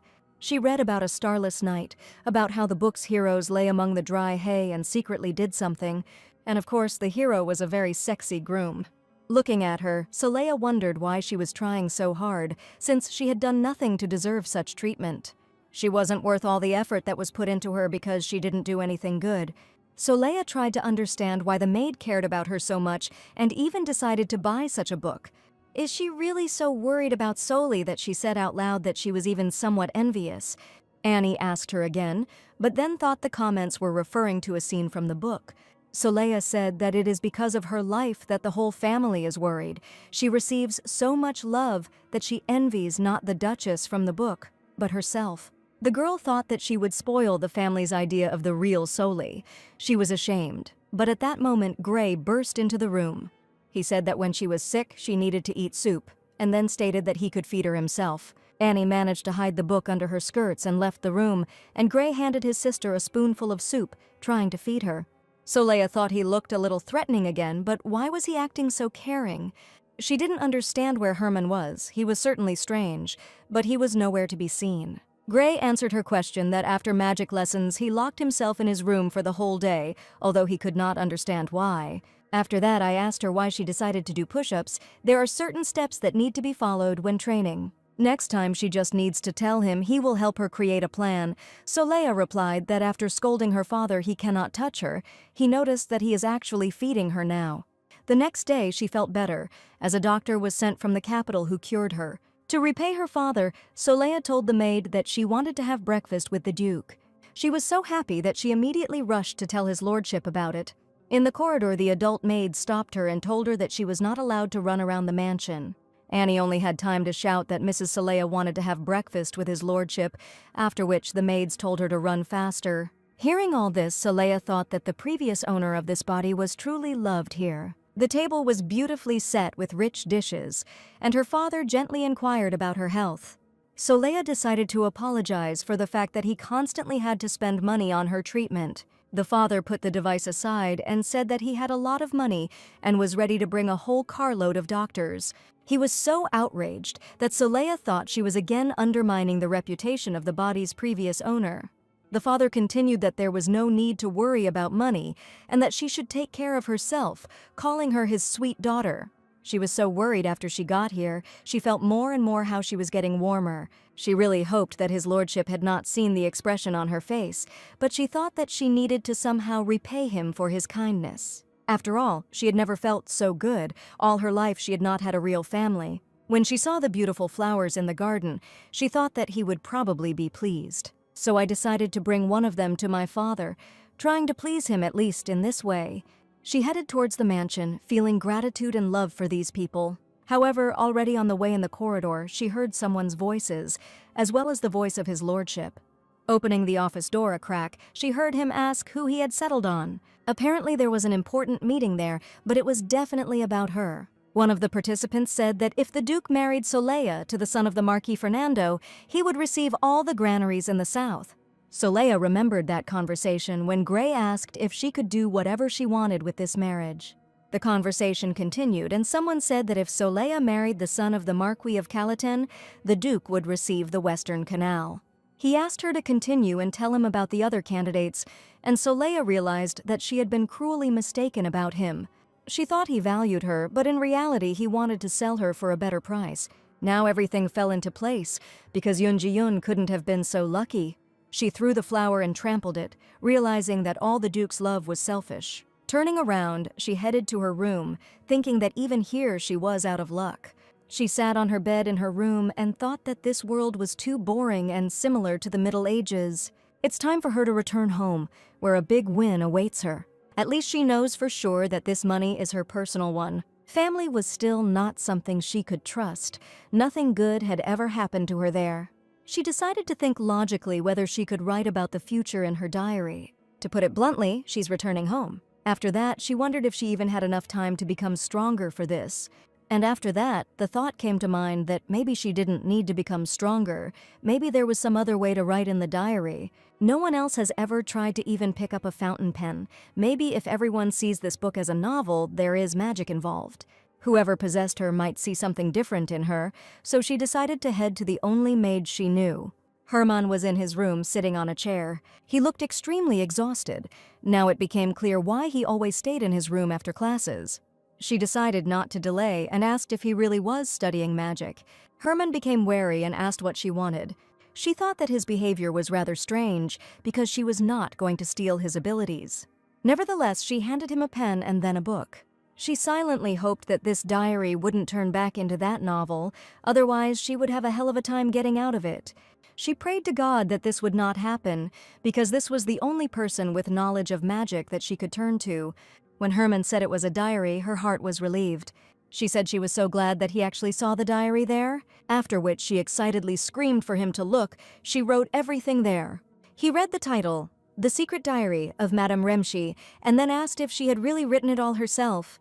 Soleya blushed and realized that her plan had failed. After that, she said that this is not so. And why does this lady publish these books? Does she really not have more important things to do? Then she tried to take this book away from Herman and said that she brought the wrong thing. It was not hers. He asked if she hadn't said herself that she had written all this. Soleya tried to evade it, trying to say that she had mixed up the books. Herman stated that she became strange, like she lost her memory. For example, she even forgot the rules of etiquette, which require not to disturb other people. After that, he demanded that she take her book and leave. He had enough worries without her. Soleya thought he was a crazy grumbler and tried to take the book from him to leave. However, as soon as she touched him, the book fell out of his hands. Something unexpected happened. Turning over in the air, she fell to the floor. Herman suddenly screamed. The book seemed to have a life of its own, but only when Soleya touched it. Herman stood up from his seat and asked what just happened. The pen jumped in the air as if the book was surrounded by a magical barrier. Soleya said that she didn't know anything. She was just getting ready to leave so as not to disturb Herman. She bent down to pick up the book, but Herman had arranged a new surprise. He stepped on her with his foot, not allowing her to lift her up, to which he received the logical question of what he was doing. Her brother asked why she used magic on the book. Soleya thought to herself, as if she would tell him. He noticed that she probably didn't want anyone to read the erotic novel she wrote, so she apparently cast a spell on him. Afterwards, he stated that this was not the best hobby, and what would people think of the von Virgo family if they found out about everything? What would happen to the family's reputation if it turned out that the only legitimate heir was involved in such obscenity? Soleya replied that she had already said that she had not written it, and then asked if he had treated Soleya like that before. It was a cornered rat attitude, covered by the family's reputation, to which Herman responded that it meant a lot to him. If she is the heiress, she must behave accordingly and not dishonor their father's honor. Soleya thought he was being a stiff old man, picking on her over such a trifle, after which she sharply noted that he was a complete fool for deciding to come and ask him for help. The man who stepped on her book with such arrogance, yet she stopped. Damn, he stepped on a book. After all, she also tried to hold it, but she could only step on the edge. She tried to step on the middle, but it didn't work. She couldn't write either when she held a pen in her hand. It was impossible to put her foot on the book. While she was lost in her thoughts, Herman asked why she had fallen silent. And a new plan was born in her head, which she didn't yet know how to voice. Herman has magical abilities, so he can do things that she can't. Then maybe she can make her do all the work for herself since she has a brother who is a magician. Everything that happened after that will be remembered by the whole family for a long time. Soleya simply pounced on her brother with a terrible demand. She wanted him to show her his legs, which left him in complete shock. She grabbed his boot. He resisted as best he could, but she did not let up. His sister wanted to push a pen between his toes so he could try writing in a book. He felt ticklish and confused, but she was stronger, and even after he threatened to kick her, she didn't back down. They struggled, but she knew that even if he was furious, he would not be able to hit a weak child like her. This meant that he was in her power, and he even tried not to hurt her. At some point, he even laughed so sincerely that all his composure disappeared somewhere. Soleya didn't expect him to be such a cutie, but she continued her demand. She tried to push the pen between his toes, demanding that he write in the book. He asked what he should write. She insisted that he at least write his name. Of course, she would have liked to write that she had returned home to Korea to her winnings, but that was too much for now. He was outraged and said that she wanted to ruin his reputation completely by forcing him to sign her erotic novel. After this, she apparently wants to force him to confess to something he did not do. He was not prepared to put his name on some dubious, vulgar novel so that no one would recognize his authorship. However, Saleya suddenly realized that she needed to act in a different way. It was almost impossible to force him, they were in different weight classes. But she had Saleya's charm, and since she was his favorite little sister, everything could be done much easier. She looked at him with sweet eyes and said that she wanted to no longer be sick, lie in bed, and avoid her brothers out of guilt. She wants to embrace her brother's past and preserve her family's history. Herman asked what his legs had to do with it, to which Saleya couldn't find an answer, and simply said that they were beautiful. The brother was amazed and said he had lived most of his life without the opportunity to wear real shoes. It's been almost 10 years since he became part of this family, but the scars are still there, and even so, Saleya thinks they are beautiful. I had to continue to push my point and develop this idea. She said that his legs are a sign of how hard he worked to get where he is now. He achieved all this because he overcame all these difficulties on his way. He did not give up, and now he represents the face of their family, being one of its best representatives. Herman was embarrassed, but still asked why she wanted him to write his name. Was she really forcing everyone to sign this book? She thought she had been caught, but asked her to listen, saying it was an exercise for his toes. Saleya heard that Herman had been lying down all day before this, so she was worried, and besides, this exercise was not difficult, and she added again that his legs were really beautiful, just like his face, and her eyes reflected madness. Herman asked her not to talk about it anymore. She replied that he might need some time and apologized for attacking him like that. After that, she turned around and said that she would probably go to her room. Herman couldn't believe everything that was happening and asked her if she really had arranged all this for real. However, she left, leaving him almost completely bewildered. The next day was bright, sunny, and beautiful. It was very warm. Soli's plan had reached its absurdity, but she wasn't ready to stop. Since Herman stubbornly refused to show his legs, she decided to approach from a different angle. She asked Gray to do it, and she even called in an artist to depict his feet. At the same time, she amusingly joked that Gray seemed to be just waiting for this to boast about them. While the artist was painting, she kept calling her brother over, arguing with him. He said that he didn't want to show her his feet, but she noticed that he took off his shoes as soon as she asked. The artist did not pay attention as he was accustomed to the whims of the rich. Word had spread throughout the castle that Saleya was now obsessed with her feet, but this was too much. Herman saw Gray posing for an artist, showing off his legs. At the same time, Saleya said that her older brother did not want to show his feet, to which Gray replied that she simply calls him Hey. Why is it that Herman gets the opportunity to be called Big Brother while he is treated like a horse? And in general, where does this strange obsession with legs come from? After losing her memory, Saleya became completely different. This is already more like madness, Gray yelled at Herman to show her his legs already, so that she would leave everyone behind.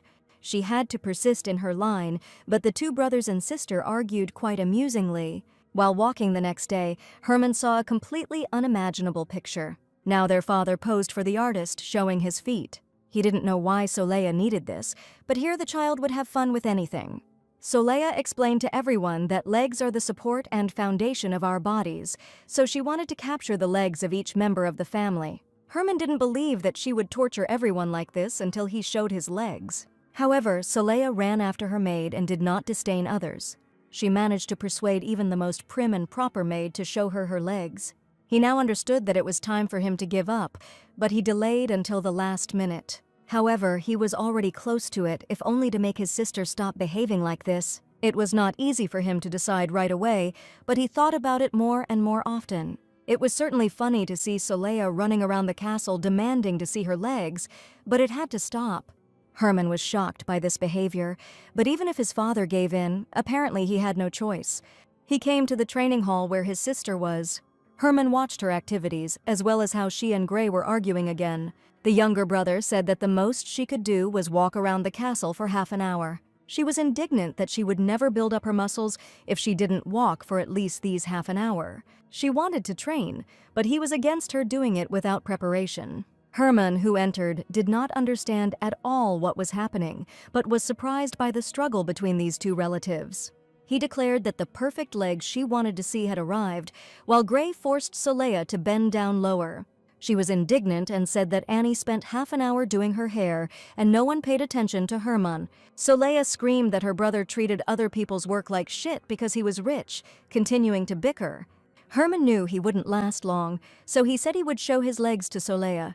She immediately broke free from the struggle and finally heard what her older brother was saying to her. Reluctantly, he began to take off his shoes, after which he showed her his feet. It was clear that he had secretly used magic to make them shine, but Soleil was able to recognize it.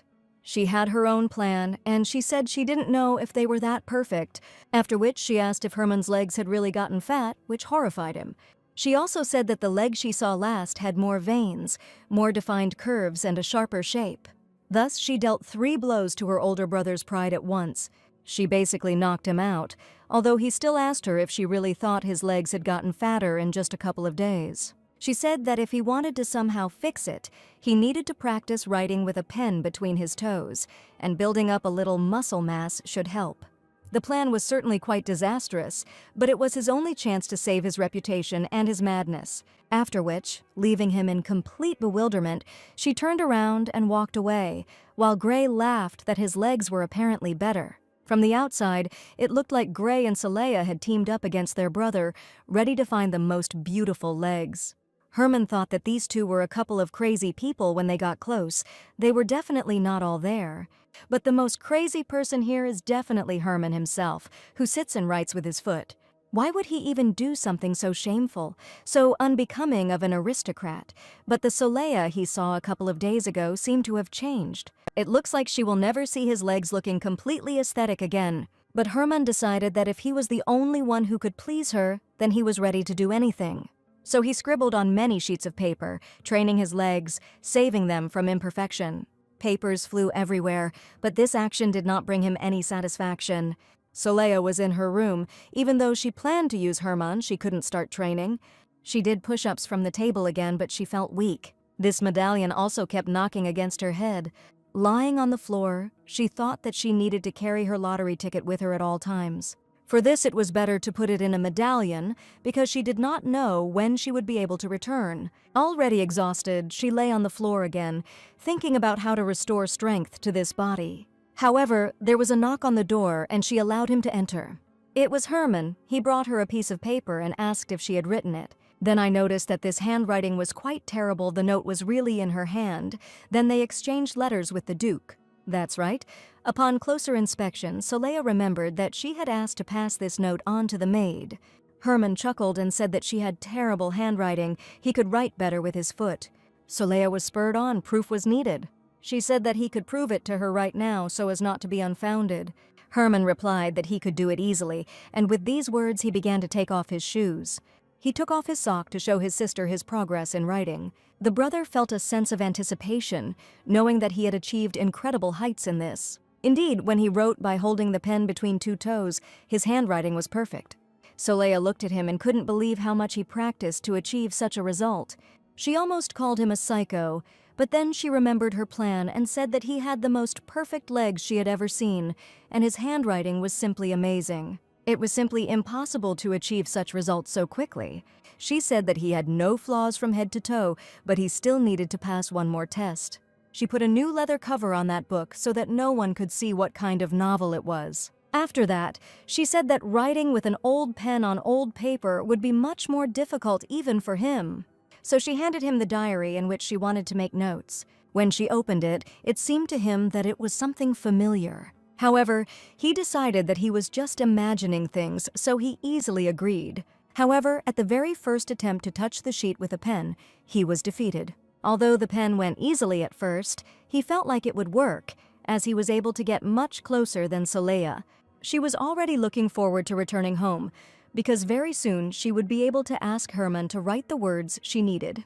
There it will be enough to write, I returned home and received my winnings, and she will begin to live the life of her dreams. At that moment, it was as if the clock slowed down, because it only took one phrase for her to disappear from this world. She even began to feel the cycle of time, and that her fate was about to be decided. Just a little bit more, Herman will write, and then she will wake up at her own home. But then something strange began to happen no matter how hard he tried. The brother could not touch the paper. He indignantly said that he was able to do this on other paper. He lost weight, trained a lot. As persistent as she was, he tried again and again. He knew he was capable of this. It was not for nothing that he tried so hard to achieve perfection in his legs. However, the stubborn old pen did not want to do anything. Due to excessive effort, Herman simply broke it and it spread as ink onto the paper. Soli almost went into shock. She burst into tears and said that it was impossible. She just wanted to go home. She didn't ask for much. Herman began to calm him down, but it seemed to him that he had heard this somewhere before. He couldn't remember where, but he told Solia that she was already home. And after that he remembered where he heard these words. They were spoken by Duchess von Virgo. Her name was Eileen Eden von Virgo, and she was the best woman in the world.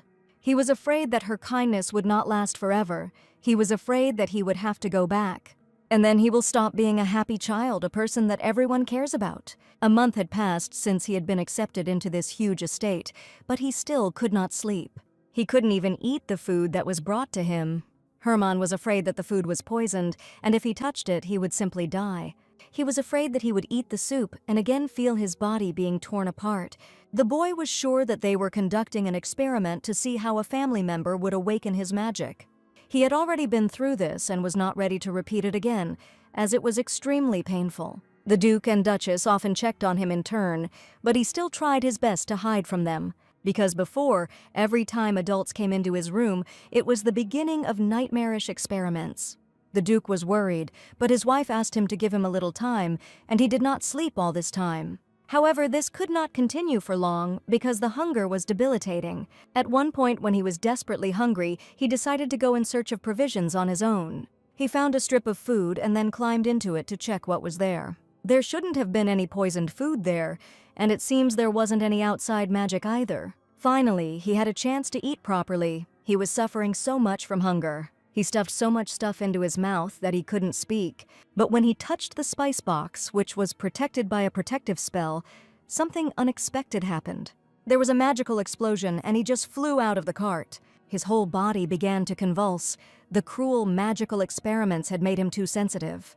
The stomach was not able to digest so much food, and the boy himself was too exhausted to save himself. At that moment, a man came out of the mansion who decided that he was a thief. He was already heading towards him to punish him himself, without bringing him to trial. However, the Duchess immediately ran out, picked him up in her arms, and stopped the worker. She immediately turned to her maid to call healers or a regular doctor, a magician or not, in any case, at least someone. And he simply threw up all the food that he ate in a hurry. He was all wet from tears, the contents of his stomach, and even wet himself. The Duchess held him tightly to her, not paying attention to the fact that he was completely dirty. She tried to console him as best she could, saying that things wouldn't work like this, that he needed to learn to trust. The servants insisted that her dress would get dirty and that they would take care of the child themselves. However, the Duchess angrily replied that he was her child, so only she would keep him. And after that, she carried him in her arms towards the mansion, constantly asking along the way how he was feeling. He was vomiting uncontrollably, he felt weak, and he was also ashamed. However, he could do nothing about it. He was either choking or stuttering. The sight was not for the faint of heart. The Duchess kept calling his name and asking him to hold on as long as he could.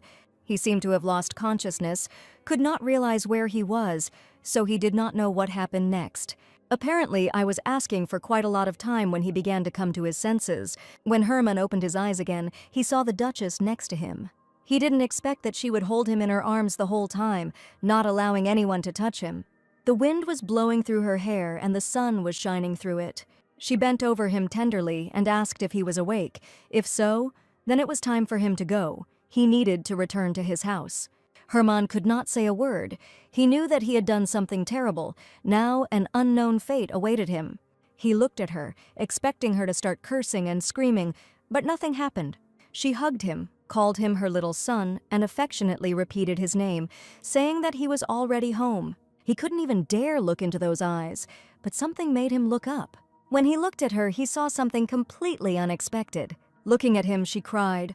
Her tears flowed onto his cheeks. She wiped them away with a gentle hand. After that, she went home with him in her arms, and he expected that he would now be expelled and he would have to look for a new refuge. It was always like this. Whenever he broke some rules, he was thrown out every time.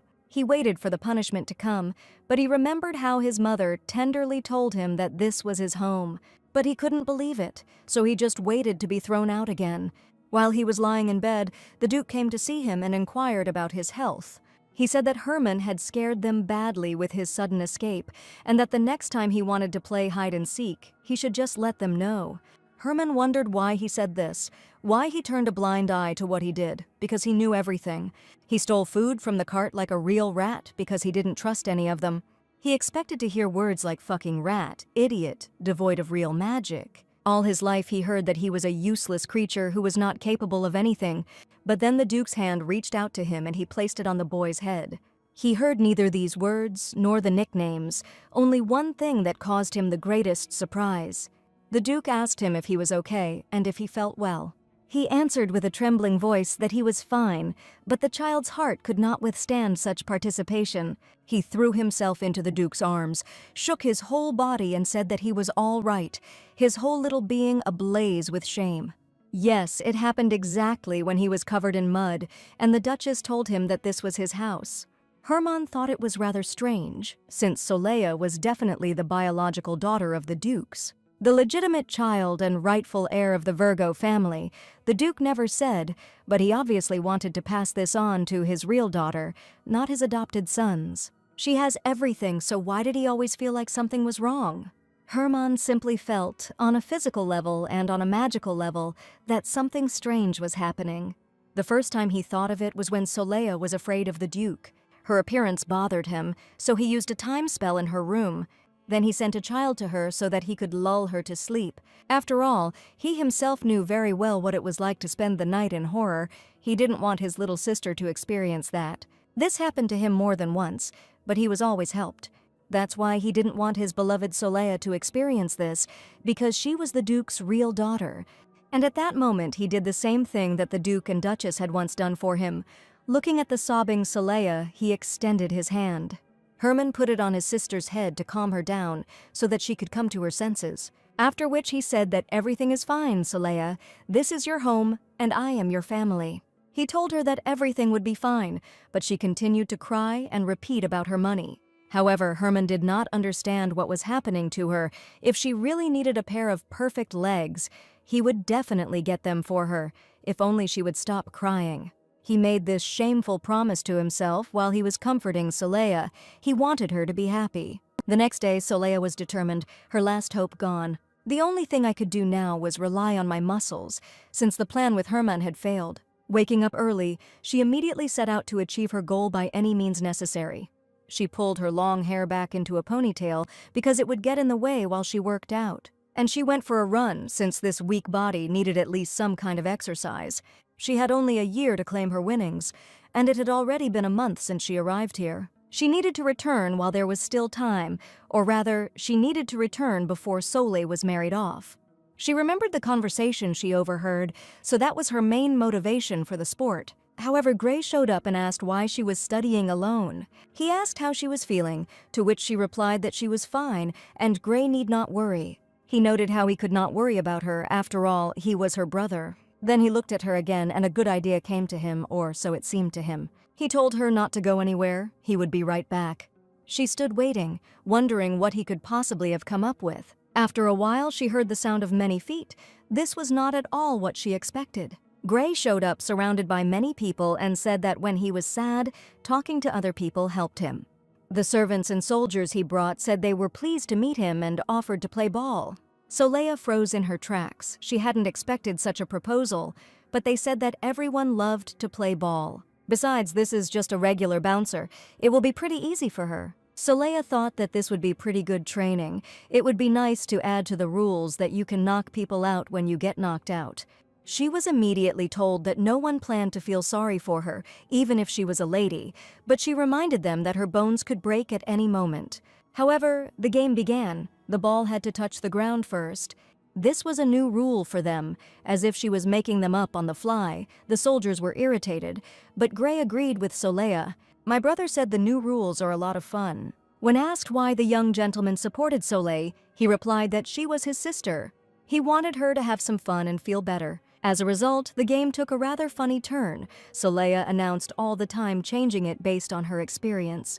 Gray looked at her. He liked her fighting spirit, and also the fact that she became much more active. She was in a fighting stance, ready to destroy everyone. One of the warriors noted that apparently Soleil really likes these kinds of games. She thought she really enjoyed spending time actively at school. If she had finished her last year, she probably would have liked it even more. However, she was then forced to look after the students while working as a dishwasher, and her friends completely disappeared when, during their visit, the moneylenders came to her. She herself cut off all ties with them. So yes, indeed, she really enjoyed playing with these people now, because she hadn't had anyone to talk to for a long time. Here she cheerfully announced that then they could also play the game Hibiscus Flower Bloomed. Everyone was surprised. No one had heard of such a game, so she decided to replace the hibiscus with a chamomile to make it easier to explain to them. Even though the game was quite childish, it was supposed to be fun. Soleil, being the driver, knocked everyone out the first time. They were outraged because no one still fully understood the rules of the game. However, she said that she had won. The point was to catch up with the one who touched her. She knew it would definitely be Gray, so she headed towards him first. Her brother himself inspired the knights to play more actively without relaxing. They had a dispute over the rules, and one of the knights suggested holding a meeting to discuss them all. Soleil argued and resisted the meeting. She was in good spirits. She ended up pushing him so hard that he just sprawled on the ground, and Soleil said it was Gray's turn to drive. She was about to run away. At that moment, Herman appeared, who was, to put it mildly, surprised by what was happening. Yesterday, he thought she was on the verge of death, but it looks like he was very wrong. Soleil wondered why he was trying to argue with her again, but she said out loud that he couldn't see that she was very busy right now. He asked if she didn't need her legs anymore, to which she replied in the negative, and that she had decided to focus on training. The brother laughed and asked if this was what she called training. Rather, she was playing the fool. Gray stopped him and told him to stop talking like that. Soleil looked at Herman with indignation, and his fate was sealed. Now he became the new driver. So he stood with his eyes closed, and just as the chamomile flower blossomed, he felt like a complete idiot. He asked again why him, but Soleil shouted at him to be more active, otherwise the knights would lose their fighting spirit. He said again. The chamomile flower blossomed, waiting for what would happen next. Soleil slapped him on the head from behind, as the rules of the game required, although she might have overdone it. However, he was unable to catch up with her, so he ended up being the driver again. Despite this, it seemed to him that he finally understood the rules of the game, which meant that now he could cope with it. Among all those present, only he had magical powers, but this could easily help him. Turning to the runes, he protected himself with a special shield and a spell so that no one could touch him. Everyone felt the movement of magic, but immediately began to resent it. They said it was unfair. They couldn't even get close to him to hit him. The distance between them increased tenfold, which meant that the game could not continue. Everyone started saying that the young master was cheating, but he noted that the prohibition of magic should have been mentioned at the very beginning. Soleil then simply went and threw the dodgeball ball they were playing with at him. He turned around in surprise, not expecting such agility from his little sister. He asked who it was, and shouts of argument and heated discussions were heard. At that moment, the Duke looked out of his office window onto the street and saw lively movement. His children played with the dodgeball knights while Gray himself had to train.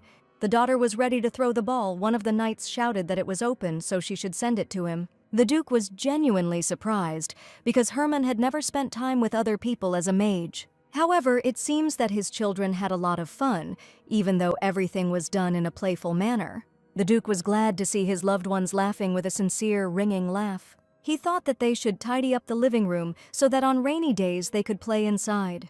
At that moment, Soleil turned around and saw her father watching them. They met eyes. Although they had not yet officially made peace, it was unclear how to behave with him. She recalled how he presented her with a flower that had blossomed near his window. How furious he was when he found out that someone had hit his daughter. And also, as he told her not to worry about money and to take care of herself, calling her his sweet daughter. But she saw how he listened with approval to the fact that if she married the Marquis, he would have the Western Canal. She felt like she had a bone in her throat. Why did this happiness have to collapse like this? The next morning, she woke up to the screams of her maid before she had even had time to drink her morning tea. It was a wonderful day, but because of the maid, it started off rather stormy. She ran to her screaming why she bought a new servant. Did she really not need her maid anymore? Soleil was shocked. She had just woken up and hadn't even gotten up yet, and she had absolutely no idea which subordinate was being talked about, but the maid kept interrupting.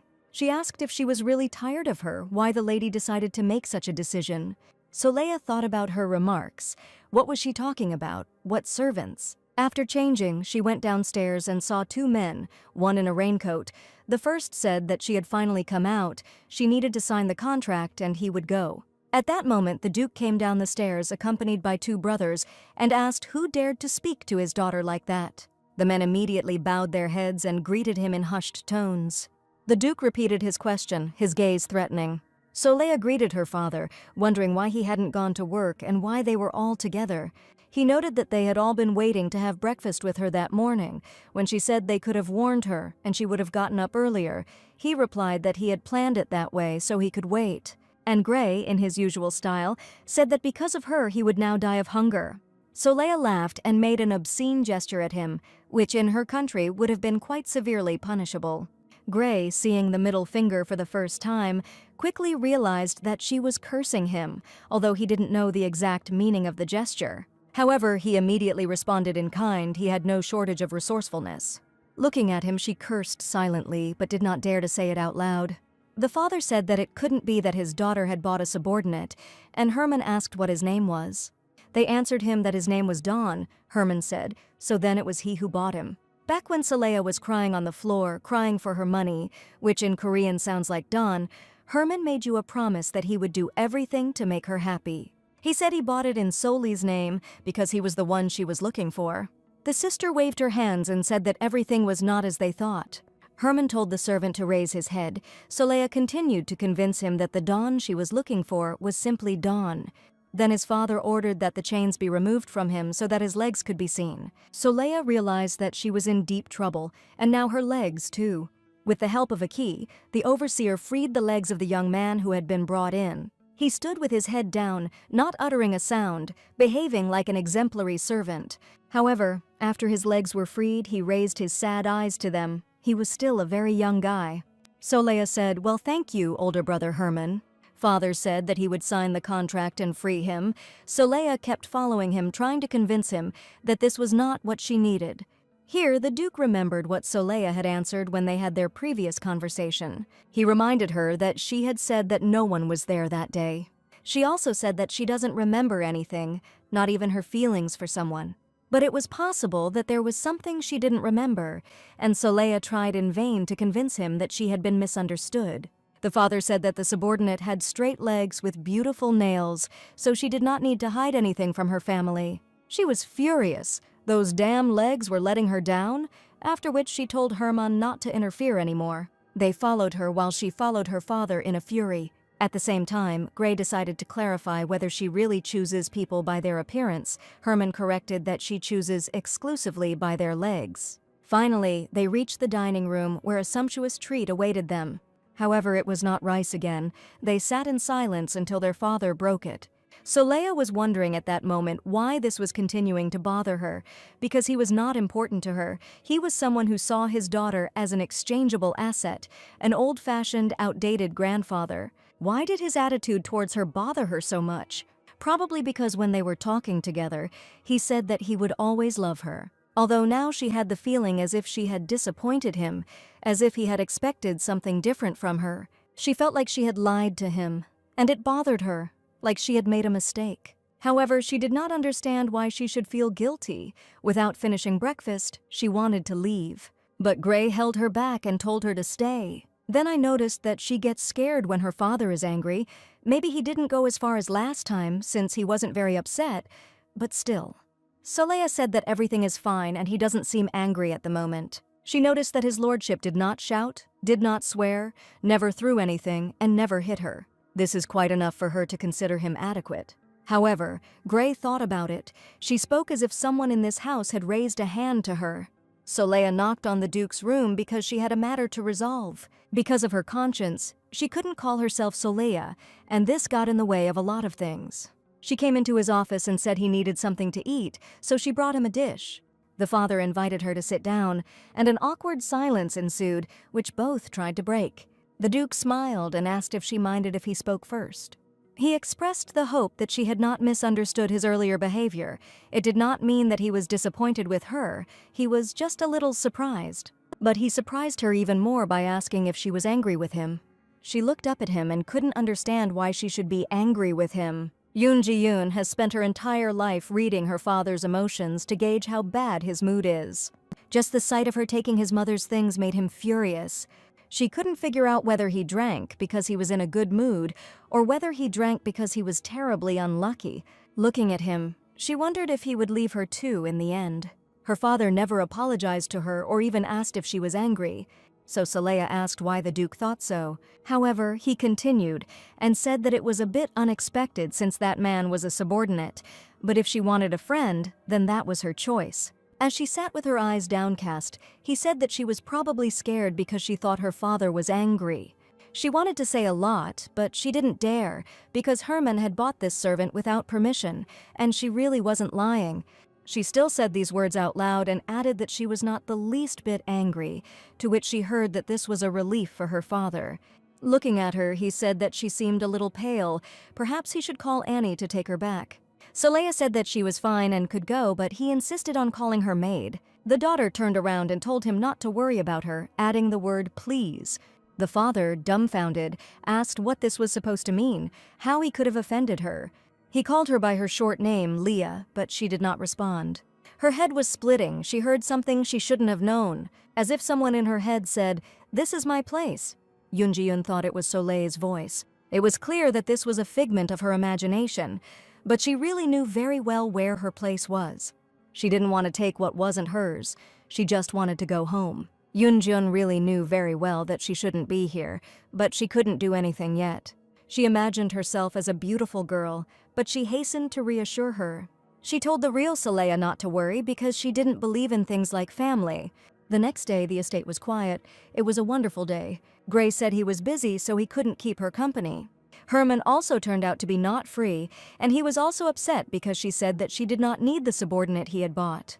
The weather was really good. Then she saw a servant standing on the terrace. He was sad and constantly looking down, but she was now his owner, apparently. So something had to be done about him, but she couldn't decide.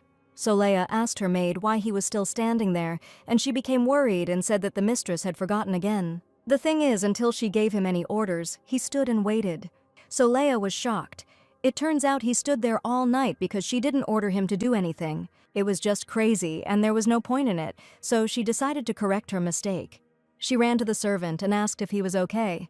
However, later I saw that his hands were in shackles, which meant that he couldn't move or even scratch himself all night. He replied that only his mistress could remove the shackles. She replied that she should have said so earlier while the key was in his hand. Then the subordinate noticed that he smelled of sweat. She shouldn't get too close to him. She waved him off and said that everyone was sweating and called him to come over to her. It was some kind of nonsense. She became one of those evil employers you see in the news. She tried to free him so that they could enter the house together, but the key wouldn't fit. Perhaps it was too old. Her maid was impressed by her kindness and remarked that it was a beautiful scene. Saleha turned around and told her to stop talking nonsense. The key wouldn't fit in the lock, so there was no way they could free the servant. In the end, Saleha twisted herself and broke him completely, meaning it would be more difficult to free him. The subordinate asked her for forgiveness. She noted that he had nothing to do with it. Because of him, she felt terribly guilty. She realized that this wouldn't work, so she said that it would be better to go in and rummage through the tools first. She told the servant to adjust his clothes, as he was half naked. However, he couldn't use his hands for this, which naturally she didn't think about. As a result, while he was hesitating, an embarrassment occurred. Saleha could easily have guessed this if she had been more attentive to other people. Therefore, the servant found himself in an extremely awkward situation from which it was difficult for him to get out. He only had this cloak on, which covered his entire body, so he screamed when it started to fall off. He crouched down in horror, trying to cover himself with it, and Saleha finally thought to look back. At that moment, she suddenly remembered the list. It said a servant in good shape, 25 years old, despite many wounds. Whether he was embarrassed by these wounds or whether his panic was due to his nakedness, she did not know, but Annie was clearly trying to faint. Soleya took off her cape and covered her subordinate from behind to stop this embarrassing scene. He sat with a red face, embarrassed by his appearance. She sent the maid for an axe to cut the chain. The young girl was extremely grateful, as she was not prepared to see him. Soleya noted that they wouldn't be able to use the axe in her room, so they would have to go outside. Seeing the butler, she asked him to send Annie to her when she brought the axe. To his silent question, she answered that it was for the servant's hands. Naturally, she expressed herself incorrectly, and the butler decided that his mistress was going to cut off the servant's hands. He said that cutting off his hands would mean that the lady was unhappy with his customer, young Master Herman. No wonder she showed her middle finger yesterday. This could have escalated into a major conflict, so the butler ran to look for Mr. Gray to stop the lady. At that moment, her brother was also busy with a rather strange matter, so the butler literally almost lost his eyes. The Duke's son told him to come in when he said he wanted to tell him what was happening to his little sister. At that moment, the gardener, the assistant cook, and the messenger were kneeling in front of Gray. Gray said he thought one of those bastards did something to his little sister. After explaining that his lordship did not shout, did not swear, never threw anything, and never hit her, they must have offended her, or shouted at her, or something else. The youngest of them noticed that he goes home straight after work. Why would he do that to the lady? Gray said his neighbors hear children crying and screaming for help from his house every day, so how can they believe he behaves any differently in the duchy? The butler said that he could not use violence in his home. The man asked which of his neighbors had told him this. Gray decided that he was too impudent to argue with the manager. The young man replied that he was simply raising his children. The Duke's son furiously remarked that such methods of education were not even funny. Did he really do the same with Soleya? He replied that he separated home and work. He served the mistress, he could not, from which Gray concluded that he really was just a domestic tyrant and began to question the next one. He said he knew the assistant cook was stealing leftover alcohol from the kitchen, but if that were the case, he would turn a blind eye to it. But this time it turned out that he hid a maid from another family. He replied that this woman cut in line. He was definitely the first one in the grocery store. Gray replied that he heard that she was the first one in line, but he didn't see her because of her short stature. Moreover, when the shop owner explained the situation, he simply cursed and left. The assistant cook didn't know what to answer. He just chuckled, realizing that there were no arguments left. Then the third one himself cried out. He said that he did not understand why he was here. He had no connection with the lady at all. Gray read out one of the letters, which said that Mrs. Soleya was shy, so they met in person alone.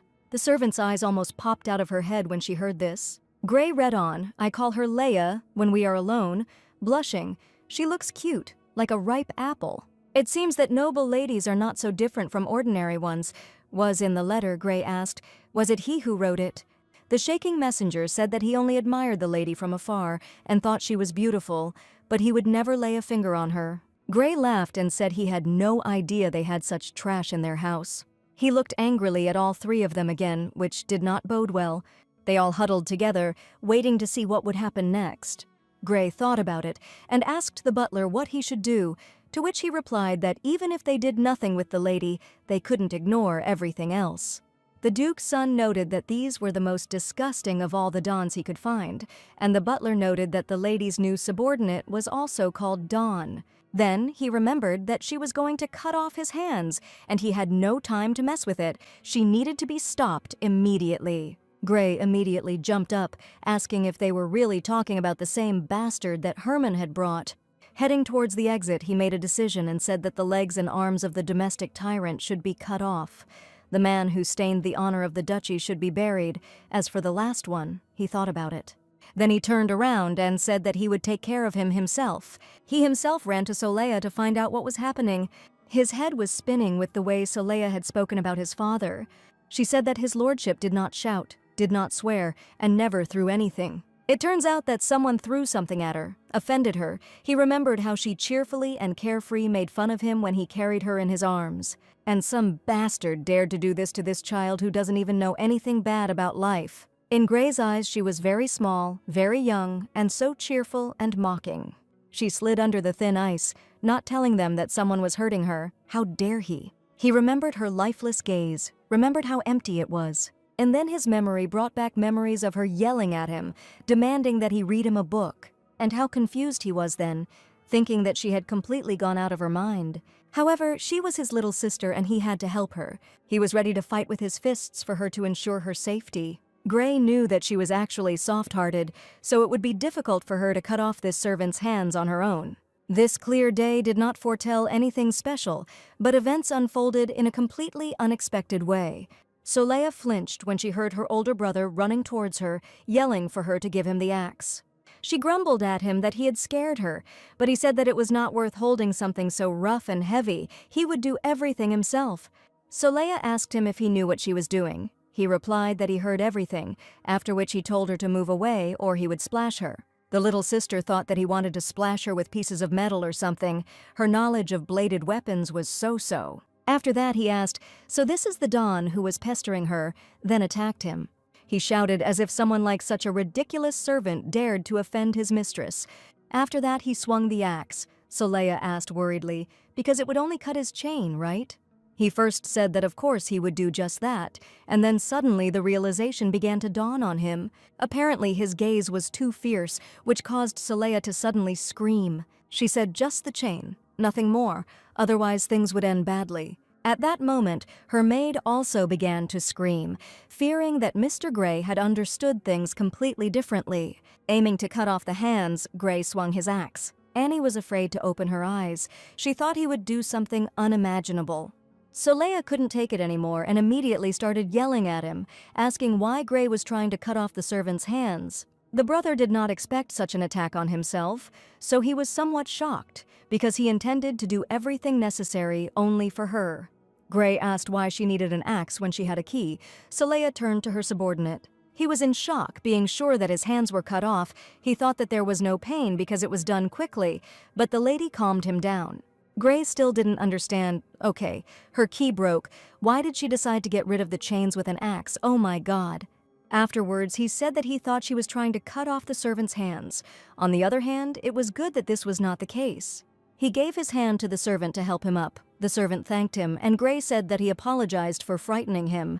Then I looked and thought, is this subordinate sick or something? Why is he completely without pants? Soleil yelled at him and said that he was sold that way, so it wasn't like he had a choice. Gray noted that she could put his pants on first and then try to free him. Soleil replied that she wanted to take the chains off him first, but it just so happened that she saw the chains first before she saw him naked. Her maid, as always, tried to find the most unusual way out and asked why not just let the servant not wear pants. The option was downright unusual, so Gray asked her again why she thought so.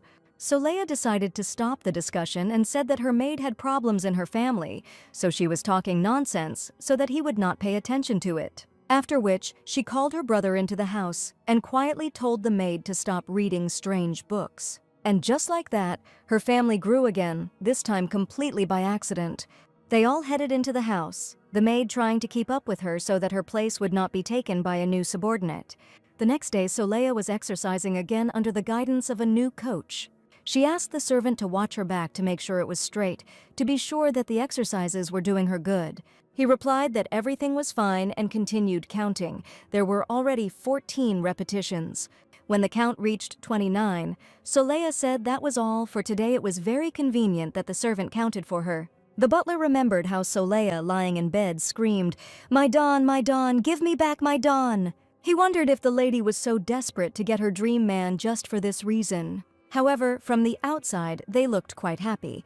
When it was all over, Soleil told the servant to give her a high five and that it was very good that he was there. He didn't expect such an approach and was quite embarrassed. He looked at his palm and thought that for the first time he felt useful. And Soleil, enjoying her position, suddenly realized that being a servant had its advantages. It was damn convenient. He was like a happy puppy. I'll have to continue taking him to training. It's better than if he just stands there. After that, she looked at her muscles, which seemed to have begun to appear after all. Regular training was bearing fruit. Then she decided it was time to try writing in her diary again, now that she had more strength. She took hold of the pen with both hands and determined that she would succeed today, no matter what. But she had to hold the diary with her feet so that he wouldn't throw her away again, and gave her the opportunity to at least draw something.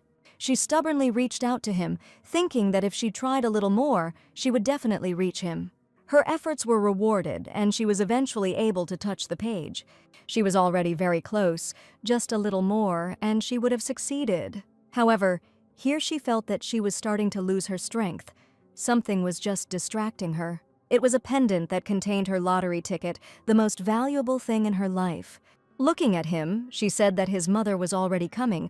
Very soon, he too would become useful. After trying a little more, she was finally able to draw some scribbles on the page. Her joy knew no bounds. She was right. If she became a bodybuilder, she would be able to return home and collect her winnings. The pen slipped, but she managed to write the number 1. Next time she will try again and write the entire amount of her winnings. Soleya couldn't get enough of herself, thinking that she would first buy a new smartphone, a car. Then she decided that she would just rent it so as not to pay taxes and go on vacation. Who would she take with her? She decided that Herman was too picky, so she would go with Gray. She would have fun with him, even though he grumbled a lot. The girl already imagined how he would tell her that if she continued to drive like crazy, they would crash. He probably still has a lot to say, because it was his brother's job. She sat there for some time and dreamed about it until she came to. This wasn't her home, this was Soli's home, and these guys weren't her family. She'd completely forgotten about that lately. She silently asked Soli for forgiveness because she had gotten confused for a second. And then she realized that she would be alone again when she returned home. But she still decided not to be sad, because she had always been alone. She was fine alone. Isn't that why she wants to come back? She didn't understand what had come over her, because before she had only dreamed of eating well and sleeping alone. Now it was possible. All she had to do was not show that she was a fake, live a normal life, and then come back, and that would be enough. She repeated this over and over again, trying to convince herself because everything was changing. Soleya looked at the objects around her. She felt a painful pang in her chest, some kind of incomprehensible feeling that was just beginning to be born. She firmly pushed him away from herself and decided that she needed to eat. She shouldn't lose her muscle mass, so it was time to have dinner. Gray was already in the dining room and greeted her. Soleya asked why he was alone again today, whether his father was skipping meals again, but Herman was not there either. Gray replied that his father was busy, so a light supper was brought to him in the office. Well, Herman was currently preparing for a party, to which, by the way, she was also invited. She asked if it was really the kind where they wear fancy dresses like the ones in the books. Was this really the place where one still needed to dance gracefully, to which Gray contentedly said yes. He said that they should pick out a nice dress for her too, the most luxurious one they could find. Soleya was stumped. It was all so sudden for her, so she decided to ask where they were going. Before Gray could answer, another voice was heard, which said that this ball was for the princess's birthday. A smartly dressed Herman entered and announced that the Virgo family had also been invited. If Soleya doesn't want to, she doesn't have to go, to which Gray replied that it would be nice for her to find new friends, since the previous ones turned out to be just bitches.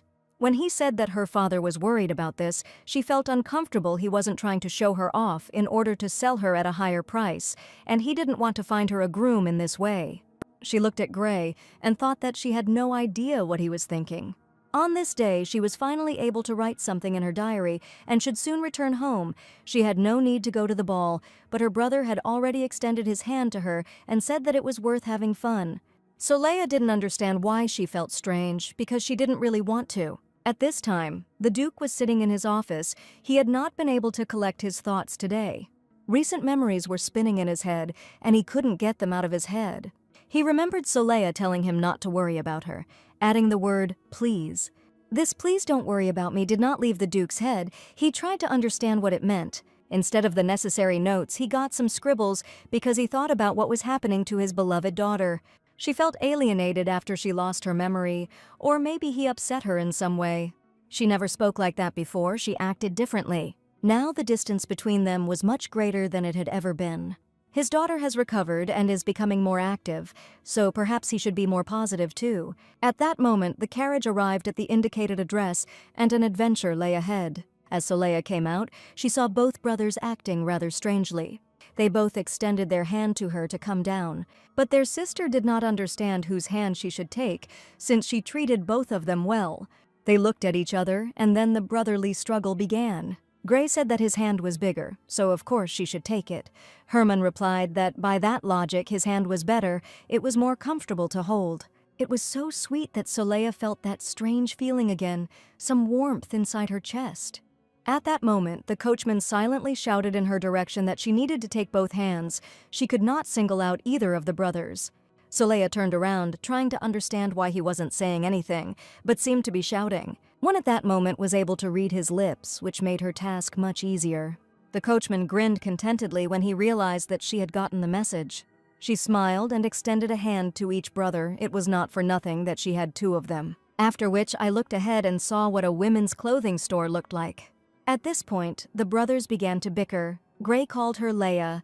Herman noted that only her father usually calls her that, to which the brother noted that most likely Herman cannot call her that because he is not close enough to her. Soleil didn't understand why they were arguing with each other, and about what at all. They decided that they would buy her 1 dress now so as not to be late for the ball. The rest they will simply order and then pick up later. They were met by an elegant woman, greeting them by name. She introduced herself by saying that she was the owner of this salon, Marielle. She had already received their message and had prepared several outfits. Gray headed towards her first. He was generally some kind of ladies' man here. Gallantly kissing her hand, he said that he hoped that today she would turn his little sister into the most beautiful lady. Soleil looked at him in shock and thought, why does Gray have such a pleasant voice? Just look at how he seduces people. Even she felt a bit hot. The brothers sat down in chairs, and the owner of the salon took Soleil away with her. Doors opened to the most secret places where Soleil, when she was still Yoonji-Yun, could not even hope to visit. She was shocked, speechless, because this is every girl's dream. Soleil was ready to jump for joy, seeing all these beautiful decorations, all this splendor. It blinded her. It was all so luxurious and so unlike her. It was a different, new life that she managed to visit, that beggar who worked as a dishwasher. She even tried to close her eyes from this blaze of splendor. Marielle asked her if she had any colors or designs in mind, to which she replied no. Here, Soleil realized that this was a stifling atmosphere for her, because she was one of those who went to shopping malls probably once a year. And in such a store, after the first time, she would probably have ended up owing 20 billion just because she accidentally crashed into something. At this time, the lady suggested that she try on the shells 1 by 1, after which she asked her to raise her hand. Then I noticed that she was very thin, and for some reason her gaze was somewhat cold. Soleil stood there at a loss. Even when asked what material she preferred, she replied that it was the one on the right, to which the lady politely replied that he had good taste. She had little time. The lady suggested that she hurry up, and when the outfit was already on her, she could barely walk in these incredibly comfortable, soft, beautiful shoes. After that, she came out completely, decorated with so many bows that it was clear that she was the little sister. Herman and Gray were impressed by this. It was quite interesting and beautiful. They were ready to argue among themselves, but had not yet found the words, which was rather strange, as they found them easy to say. After this, Herman stated that they were taking this dress, which made Gray turn around in surprise. However, he still decided to joke and said that his sister must have left through the back door. He can't find her. This made Soleil laugh. She was pleased with such attention, and she made a sarcastic remark to him that if he couldn't see with his eyes open, maybe he should close them. He apologized rather ceremoniously. He didn't want to support her jokes. He stated that Gray wanted to go to the ball with Soleil, and she replied that she would then get into the carriage and he would run after her. The salon owner couldn't understand how she could say such a thing to her brother. She was simply shocked by their relationship, but it was even funny. After that, she said that this won't work. Something needs to be fixed, and she pulled Soleil by the hand back into the fitting room. She was stripped again, but it was completely unclear what they were going to do with her. At that moment, Herman returned and asked where their little sister had gone. Gray said that she was undergoing transformation again. Herman had already paid. He thought that the dress suited her perfectly. Gray replied that he had already ordered it to be taken to the carriage, and his brother replied that it was his gift, since he had bought it. In the fitting room, the lady suggested that Soleil try on another dress. It seemed too simple to the Duke's daughter, especially since Soleil was too thin. This dress did not suit her very well. She already imagined that everyone would say that she was just like a reed. They had run out of fabric, and a lot of inappropriate comments. After all, she developed PTSD because of those so-called friends who were trashing her behind her back. She decided to tell the lady directly that this dress was too revealing and most likely would not suit her. She suggested wearing a black cloth on top, which left Soli confused, after which she suggested putting on something else, telling me to wait, since she can sew even with her eyes closed. She also used her brushes to tidy up Soleil's face. She had a variety of different makeup items that didn't look over the top. The result stunned the owner of such a thin body, although she thought that the previous dresses were quite suitable. The lady came out to the Soleil brothers and said that she was ready and they could appreciate her image. It was clear from her face that she was pleased with the work she had done, and yet they could not even have imagined this. The modest yellow shoes were replaced with burgundy heels that went well with Soleil's hair color. There was an ornament on her head that matched her and made her hairstyle more magnificent. Both brothers just froze when they saw her transformed, as they were used to her being their little girl. Soleil asked if it was that strange, but she didn't hear a word. Gray tried to express his emotions, but only interjections came out of his mouth. Soleil looked at him and asked what was wrong with him. Where had his cheeky tone gone? However, she herself understood that she looked somewhat unusual, since she had previously dressed more modestly. The brother noticed that she still looked like his sister, but this image changed her greatly. With her palms folded in front of her and her arms tucked in, Soleil asked how unlike herself she was. Gray replied that no other dress would suit her so well. It was decided to take this one and set off on their journey. The brother wanted to pay with his watch. Marielle refused to accept them, but apparently Gray had nothing else to pay with. Herman said he was ready to pay in gold, but the lady still refused to take the money, although she picked up the dress. Soleil said that Herman shouldn't spend so much money on her, and he wondered what she was talking about. She looked down, saying that he shouldn't do this for her. She wasn't used to being treated like that. But her brother pointed his finger at her and told her not to make that face. The doubt on it doesn't match her new dress at all. Soleil stood there, agitated and restless, not daring to answer. The brothers said that to complete the look, she needed a brooch like theirs, so everyone would know they were family. This touched Lady Marielle, who liked the fact that the Duke's family, as it turned out, were very friendly with each other. The owner of this body thought that Soleil had always been part of the family. The royal palace was brightly lit from within, and this light even illuminated the street. It was a ball in honor of the princess's birthday, which made Soleil a little nervous. She decided to think of it as a tour of the imperial palace. As they entered, the butler introduced them as representatives of the Virgo Duchy, and all eyes were on Soleil. She walked through the whispers. Many heard that she was ill. Others said that his lordship had finally decided to show the heiress instead of the picked-up mongrels. Soleil heard everything, so she barely restrained herself from getting into a verbal altercation. Gray laughed and said that her face and clothes really matched now. It looked like she had a nasty personality. Soleil replied that whispering behind a person's back was no joke. Gray replied that her face had evened the score, so they had won, but Herman stopped them. A woman appeared before them in the most elegant outfit possible. Fair-haired, blue-eyed, beautiful, dressed in light clothes. She greeted Gray and Herman by name, then turned her attention to Soleil, whom she saw for the first time. The men immediately bowed and congratulated Her Highness on her birthday. Soleil repeated after them and thought that she was so beautiful. The princess noticed that they said that the heiress was unwell, after which she asked if she was okay, to which she received an affirmative answer. A young man with blonde hair appeared from behind the princess and said that he would also like to greet the heiress of Virgo, introducing himself as Aron Bailly de Gernois. The brothers also bowed before him in greeting. Soleil wondered if they were really brother and sister, since they didn't look alike at all. The prince leaned over to Soleil and told her that she could just call him Aaron, to which she replied that everything was fine. Gray remarked that it was a great honor to meet him. He had not seen him since Oselvina's party. The prince asked when Soleil was going to have her debut ball, ignoring Gray's question, to which Soleil replied that she was already past the debut age and therefore did not see the point in it. The princess looked at her carefully, noting that if the Duke decided to have a party, she would not mind coming. Then I said that I would like to make friends with the young lady, to which I received the answer that it would be an honor for her. After this, the prince and princess went to greet the other guests, and Soleil asked why this guy was so tactless. Herman hissed at her. She noted that the princess was so kind, but something was wrong with him, to which she received the answer that he had always been like this, and if Soleil continued to find fault with everything, there would be no end to it. She asked if Gray was angry, but received no answer. Soleil continued that of course he was a prince, but did he really have to behave like that? However, Gray had his own thoughts on this matter, which he shared with his little sister. He said that this prince is the son of the 5th Empress, he is aiming for the throne, so he regards the Virgo Duchy as a threat. When Soli asked why, he answered because he couldn't ignore them, although he himself probably thought it was shameful to keep such annoying people like them around.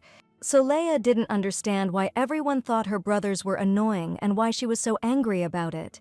At that moment, the young prince appeared again, declaring that he had been looking for her. He noticed that this must all be tiring for her, since it was her first party, and suggested that they take a walk in the fresh air. Gray immediately noticed that this was his sister's first time in a place like this, so he kept an eye on her. The prince replied that he would take care of her and said this rather rudely, after which he angrily told him through his teeth not to interfere in the conversation between the nobility. Soleil thought that since the princess wasn't around, it meant that the prince thought he could speak disrespectfully. Grabbing her by the shoulder, he said that it would be better for the brothers to leave her alone because he had something to discuss with the heiress of Virgo. Soleil thought he was too much of a crap guy, but he said he was sure they would be great friends. She tried to wriggle out of it and said that he had approached her too suddenly, after which she decided to pretend that she was unwell, saying that after her memory loss, she felt sick when a stranger approached her. Gray immediately became concerned, asking if she was really that disgusted, and suggested that she leave. And the dumbfounded prince asked if he was really that disgusting, but Soleil replied that it was all because her body was very weak. He noticed that she had just been fine when they were talking, but was she really feeling sick and nauseous only when she was next to him? The princess, who had come up at that moment, decided to find out what was going on, to which the prince stated that the heiress of Virgo said that she was sick of him.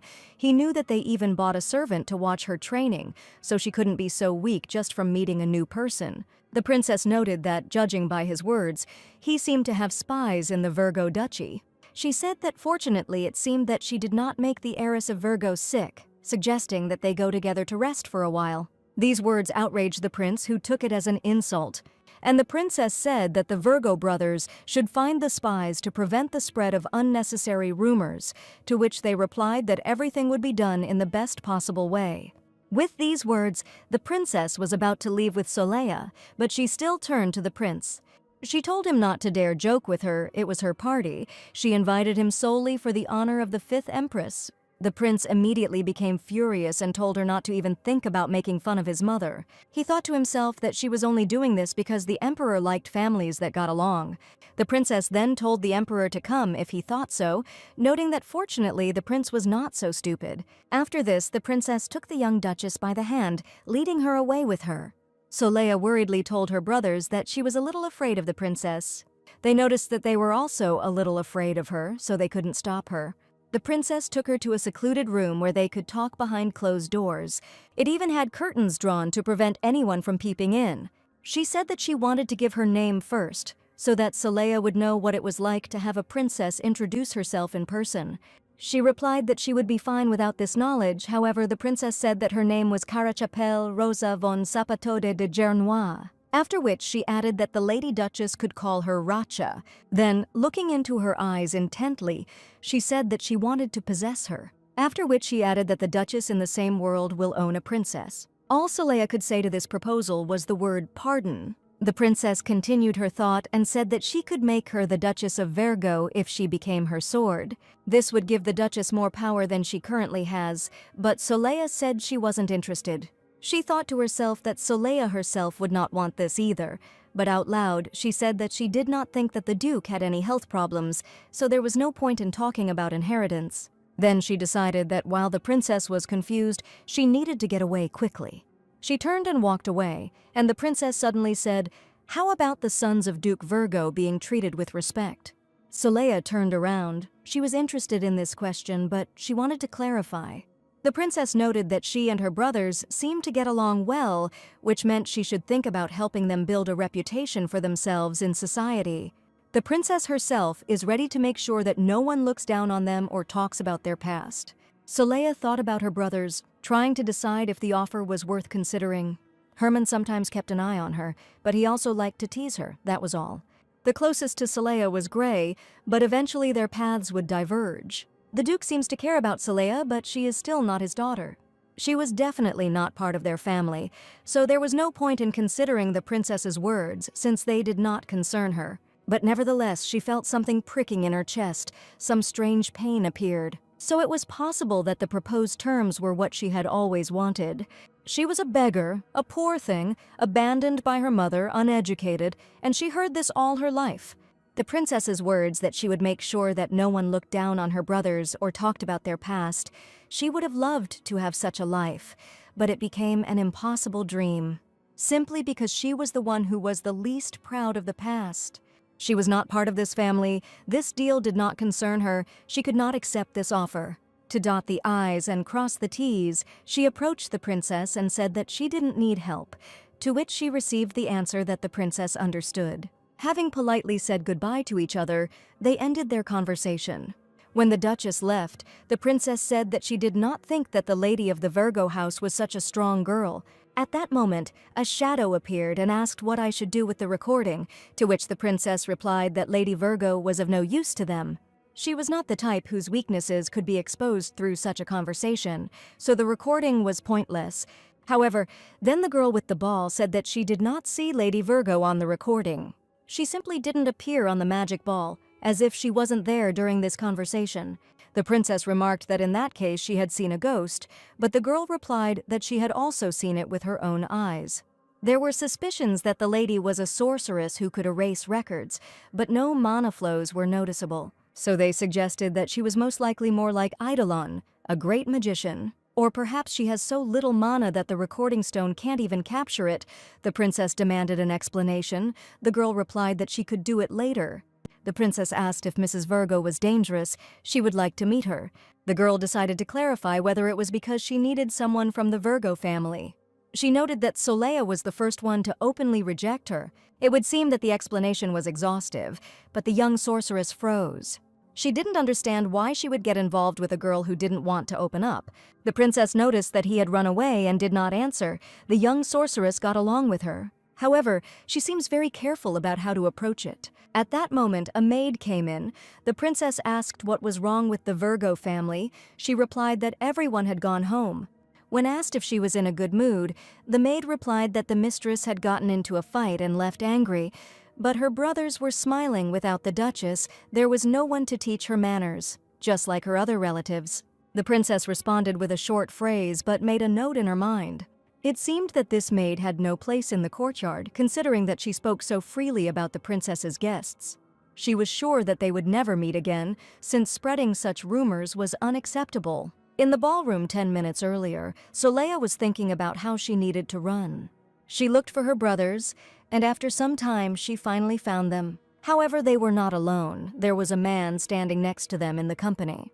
She wondered if they really had friends. When she was around, no one approached them. However, judging by the conversation and the way their interlocutor spat on the floor, it became clear that this was not a friend.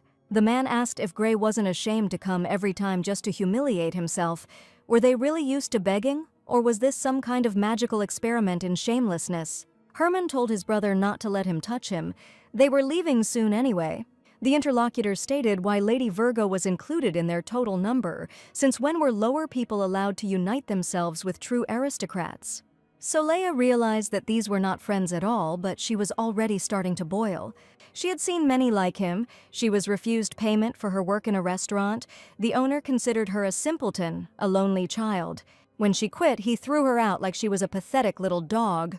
She went home hungry and empty-handed. She didn't even have anything to buy food with. Although the owner only had to pay her a measly 100,000 won for the work. She didn't want to do it, but she had no choice. Trembling and shaking, she nevertheless returned back, lay down on the ground and began to scream for money. The owner screamed that she was crazy and that he would sue her for obstructing business. She scared away visitors with her behavior, but she was determined to fight for herself. Yoon Ji-yoon said she would sue him for forcing a 13-year-old to work 12 hours a shift for only 100,000 won. He wanted to throw her out by force, but she resisted.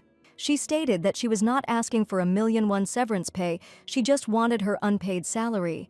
Eventually, the owner threw money at her and told her to take it and leave. Afterwards, he called her a crazy mad girl, and she remembered these words for a long time. At this point, the conversation continued. Her brothers were told that they should be ashamed that Mrs. Virgo would have to come to every ball with such useless partners.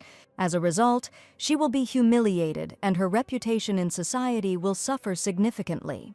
Soleya couldn't stand this any longer. She stamped her feet loudly, heading towards this scoundrel, and asked what humiliated meant, after which, like a thundercloud, turning to him, she asked if he could repeat this to her face.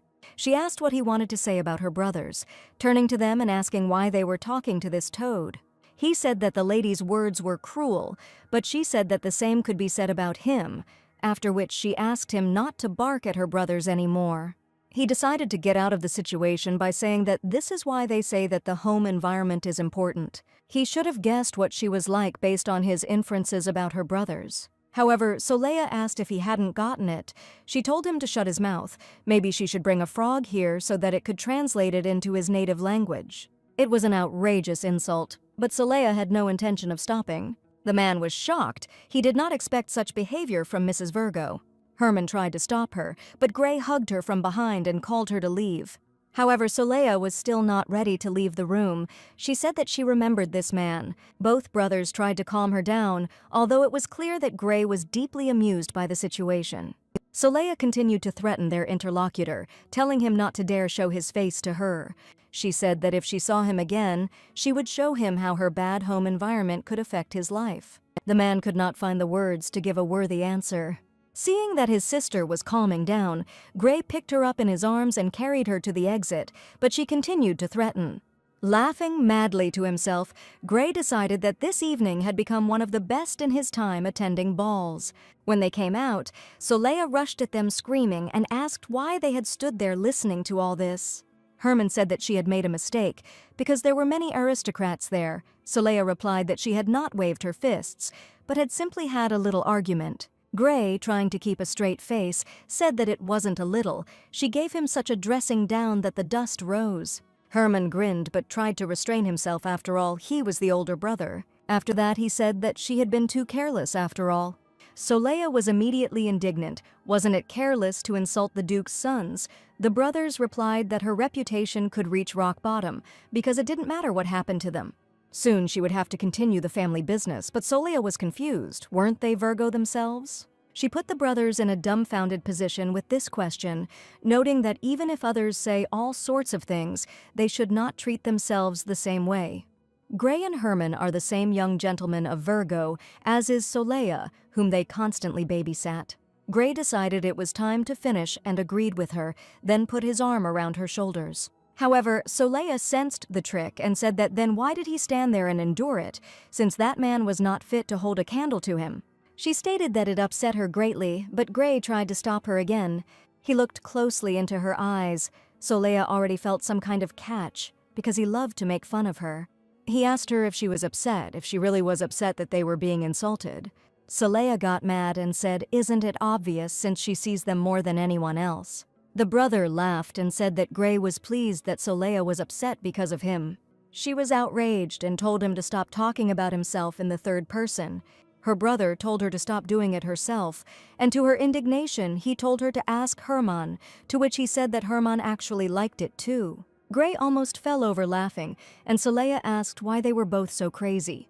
Finally, they got into the carriage and headed, as Soleya thought, home. However, the brothers did not stop teasing her. Gray said that he felt so good that he even felt sorry to go home. Herman agreed and suggested going for a walk. The older brother noted that this might be a problem tomorrow, but today he felt fine, and at that moment, the phone rang. The butterfly that appeared on the glass, turned into a screen where the image of the Duke appeared.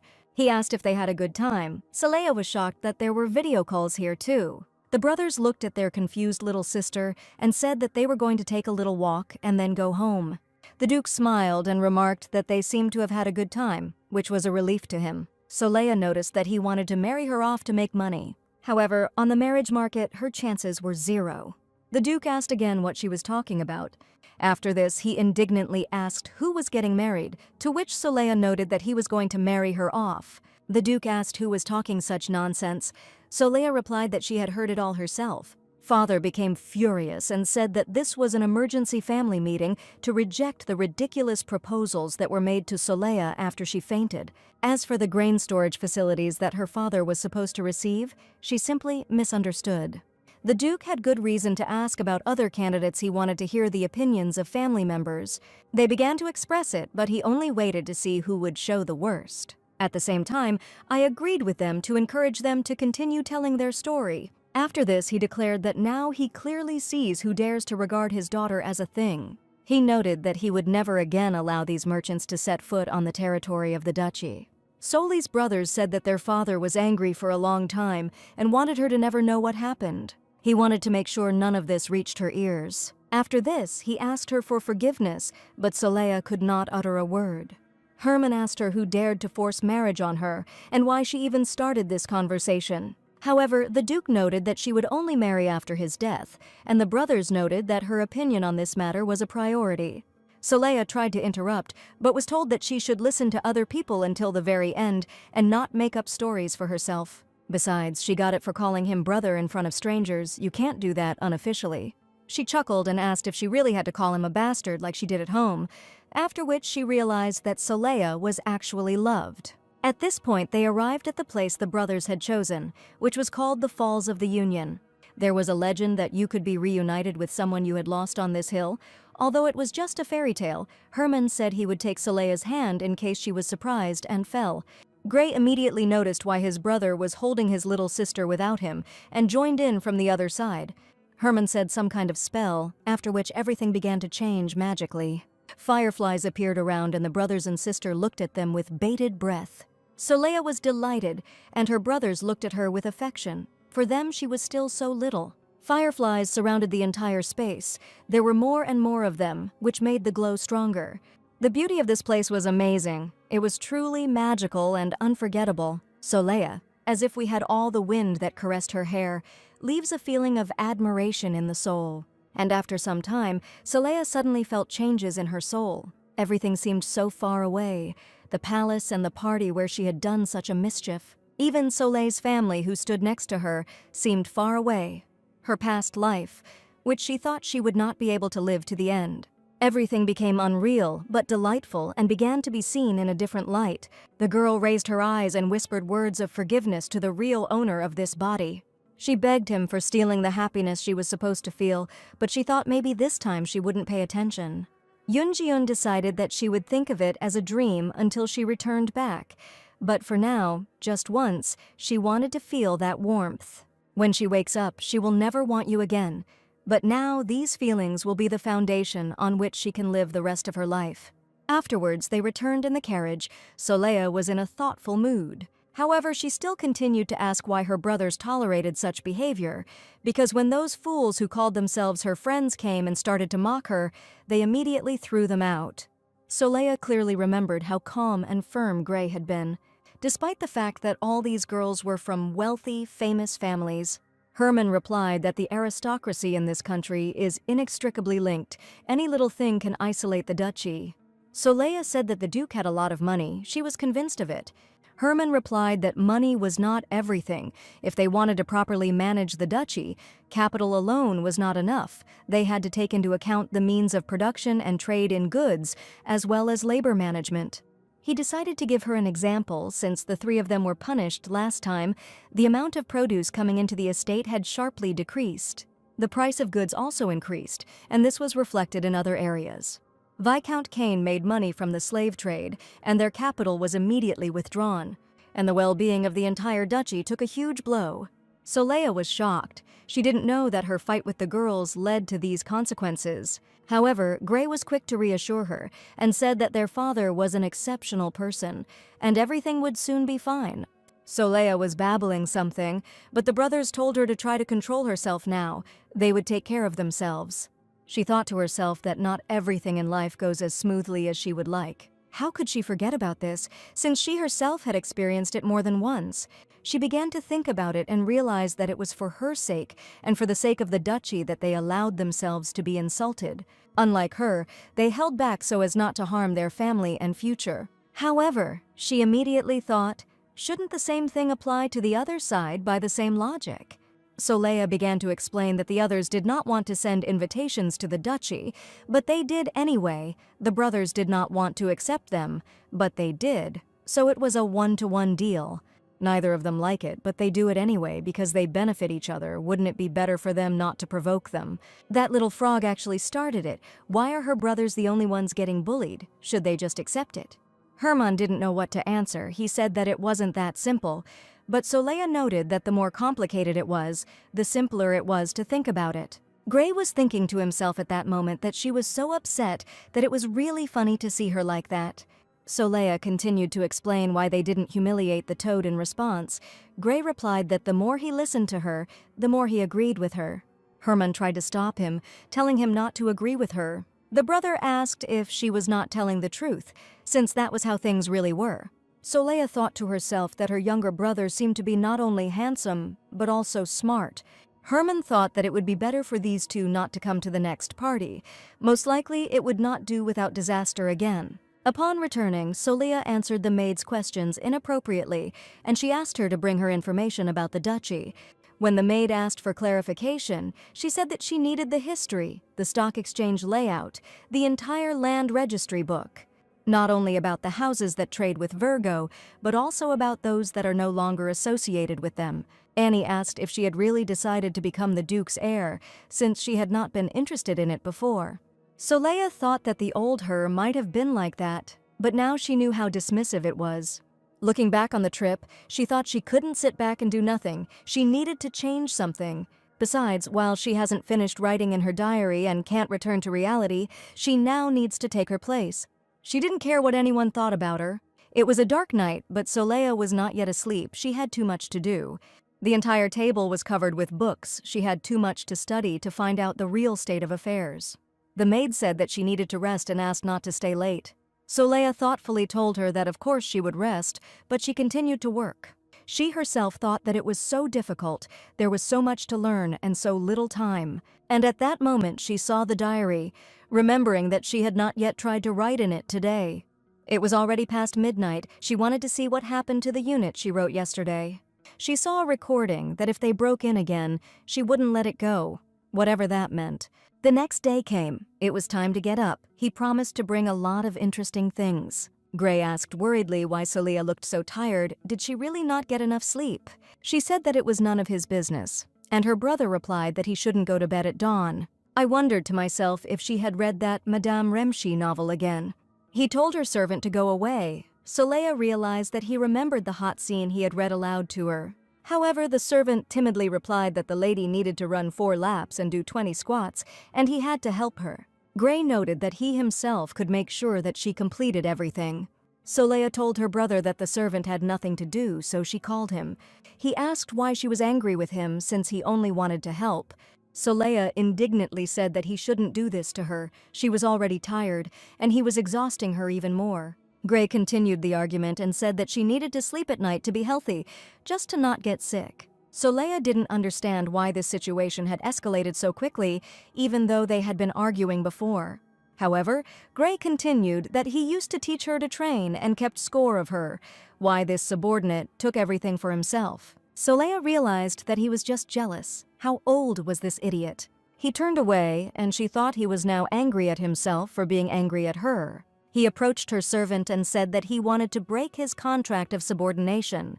Leia was in shock. She had already gotten used to this guy and his help. He was no less shocked, especially since it was so sudden. Gray said that he wanted the servant to be not Soli's but his, so that he would stay close to him. She tried to ask him, "He is not jealous." The servant noticed that according to the papers, he belongs to the mistress. However, Gray remained unshakable. Leia was afraid to say too much, so as not to anger him even more. The subordinate turned to her and told her to make a choice. It was up to her to decide. However, Gray had already made up his mind, and now he was a free man and his servant. When night fell, only an owl in the window watched Leia. She herself, bending over the books, wondered why studying was so difficult. She studied the history of Virgo, got to the point where after the war most of the facilities were used to train the army. She even yawned. It was so boring, but it was necessary to know. Busy with her own affairs, she did not hear the footsteps approaching her. Stretching next to the books, she didn't notice the dark silhouette. There was a huge stack of books on the table that still needed to be studied. However, at that moment an invisible shadow pushed her. She was so quiet that Saleha didn't even hear it. All her attention was taken. The girl saw the books falling on her at the very last moment when nothing could be done. Her eyes widened, but that wasn't enough. Saleha lay unconscious for a long time and could not believe that she had passed out because books had fallen on her. Her body was too weak, she needed more training. In her dream, she heard the Duke's voice rise and fall. He asked the healer why even with his magic she couldn't get well. Someone answered that for some reason she does not absorb magic, she has some rare disease. All the voices were heard as if underwater, and only one, calling her by name, reached her. It was Herman. He said that he had to weave magic into his voice to be able to reach her, then said that for some reason other magic didn't work on her. But his strength was not enough to cure her in extreme cases. He would have to call Eidolon. Saleha didn't understand why he was talking about this dark mage, whom she barely remembered. She told him then that she would not buy anything from him. Herman continued talking. He said that he didn't think he could come to her again, so he had a favor to ask. She must use her own power to open her eyes. Through vague sensations, Saleha felt that her hand was wet. She seemed to see her father bending over her, begging her to get well. He held her hand, drenching her with his tears. It was clear that he was very worried. Saleha thought his tears weren't for her, but for some reason she felt very sad that he was crying. She thought to herself that he should stop being upset. She wanted to get up, but she couldn't. Suddenly, Gray's words when they started training came to her mind. He explained that it all starts with the abs. She uses her muscles as if pushing them from the inside up, like when she speaks. Saleha tried to ask Herman, who was in her mind, if she needed to do as Gray said. It turns out that you have to tense your buttocks and stomach to be able to rise. The voices still sounded like they were coming from underwater, but Saleha wanted to calm her father down.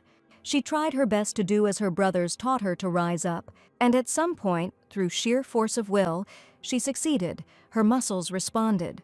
And at that moment the Duke fainted. He was shocked that Saleha had come to her senses so suddenly. However, he immediately came to his senses. He called her by her name, Leah. Looking at her, he tried to understand if everything was okay with her.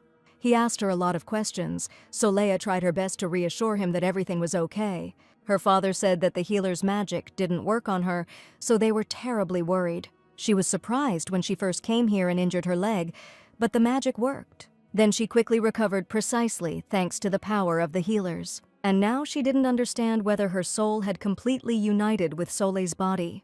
She asked, suddenly remembering where Herman was. He had not yet woken up, to which she received a negative answer. Saleha remembered him saying that his powers were not enough to heal her and went to look for him. But no matter how hard Saleha tried, she couldn't wake him up. The father asked what she was screaming when she woke up. He couldn't hear. Saleha remembered. It was a cry of please don't cry. She didn't want her father to be upset. Then it was like being underwater, but she remembered her feelings and emotions. They were alive. Realizing that she would have to answer, she tried to decide whether to tell the truth or lie. Afterwards, looking into the Duke's eyes, she said that these were words asking him not to cry anymore. The father was shocked. He had been preparing for this conversation for quite a long time and realized that he needed to start now. He said that after she lost her memory, everything became alien to her. To her, he is just an old man, so she probably felt uncomfortable and asked for forgiveness. She told him that he shouldn't apologize, but he pointed out that it was their first meeting and he was addressing her too familiarly. So he decided that he wanted to get closer to her, but to do so, he would treat her formally. Saleha decided that this wasn't the best idea, but there was nothing else she could do. She tried to explain to him that he didn't need to worry about it. He said that he was sad to hear something like that. From now on, she could throw as many tantrums as she wanted. The father said that until her daughter became comfortable with him, he would use formal speech. She tried to explain to him that he just needed to behave as usual, and even suggested going for a walk tomorrow. The father agreed and said that he would go check on his son. Soleil didn't understand why he would go so far, but she said goodbye to him anyway. Closing the door, he said that Dad was already leaving. He, like Herman and Gray, also began to talk about himself in the third person. Everyone just picked up on the way she spoke that she had when she first came into this world. Soleil was shocked, but there was nothing she could do about it, so she decided to just accept it. And 2 days later, Eidolon, that great magician who occupied the highest level, came to them. Herman still hadn't come to his senses, so a drastic decision was made. The idologist, who had studied his condition, noticed that he seemed to have ignored his warning. Then he took Herman and went down with him to the basement of the estate. Everything happened in a creepy and mysterious way, but he didn't let anyone in. Soleil thought it was all suspicious because Herman had said that he shouldn't come. How did he even realize that Herman was unconscious? She couldn't sit at home and went into the garden, thinking that it must be somewhere like that, where everything is overgrown, no one comes here. The entrance to the basement is on the other side. She was right when she saw the heavy doors. There can't be only one door in the basement. Soleil went down the long staircase, a little confused by the darkness around her. Then she saw a burning lantern, and it became much easier to walk. At the same time, more doors appeared ahead, which she opened without thinking. However, she seemed to be blinded by flames. Her eyes, not accustomed to the light, could not see what was happening. However, when her vision adjusted, she saw terrible things. Herman lay on the table, completely motionless, as if he were lifeless. There was a magician standing above him who was throwing some sparks at him, or maybe just taking away his powers. The whole situation seemed too ambiguous, but Soleil understood that her brother needed help. She rushed towards him, shouting at the magician, but then something unexpected happened. She was thrown back as if by a magical wave, although she was sure that the magician had definitely not touched her. He answered in a quiet, low voice that his magic lessons were private, and then asked how she got here since he had put a barrier around the basement. She herself found herself behind a wall that was not visible, trying to break through. The magician said that it seemed like she couldn't hear him. She replied that she was simply ignoring him. Even if she couldn't use magic, surely strength alone wouldn't be enough. She remembered how Gray had taught her from your knees to your hips, then to your shoulders. As you turn, put all your strength into your fist. He taught her how to strike, how to properly control her body while doing so that they would be as strong as possible. They had been training for a long time, so Soleil decided that she should try now. She directed all her strength at the wall in front of her, not yet believing the result. However, she succeeded. Gray was a good teacher after all. The magician asked her how she managed to break the wall, but she only snapped at him. She immediately ran up to her brother and asked how he was feeling, but at that moment he was spitting out something strange. She tried to get her brother up, stating that they needed to go. Eidolon said that the magic lesson was over for today. Soleil said that she would not let him go anywhere until he told her what he did to Herman. He replied that she should be grateful to him because he saved him. Soleil, who thought he was killing him, was a little shocked. At that moment, Herman came to his senses and stopped her with his weak voice.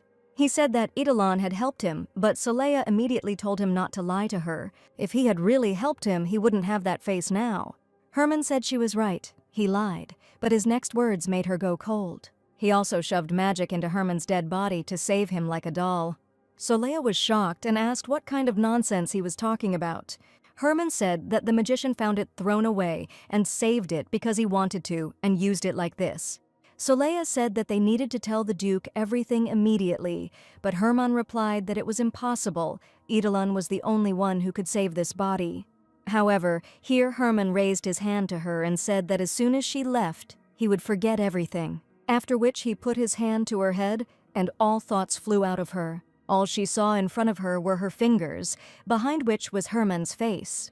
And she heard a voice that thanked her for coming to look for him. Her consciousness became more and more cloudy. She seemed to hear a voice that no one would save him anyway. Herman carried her to bed and laid her down carefully, grateful that she was so worried about him. The next day the bright sun was shining through the windows, but Soleil had not yet gotten up. Gray was sitting next to her bed, reading a book that was lying next to her bed. The words "hot body of Arastu approached me" made him furious. He wondered what was wrong with her. Why would his sister read something that she lacks in her life? Soleil stood up and asked why he was scolding a sleeping man.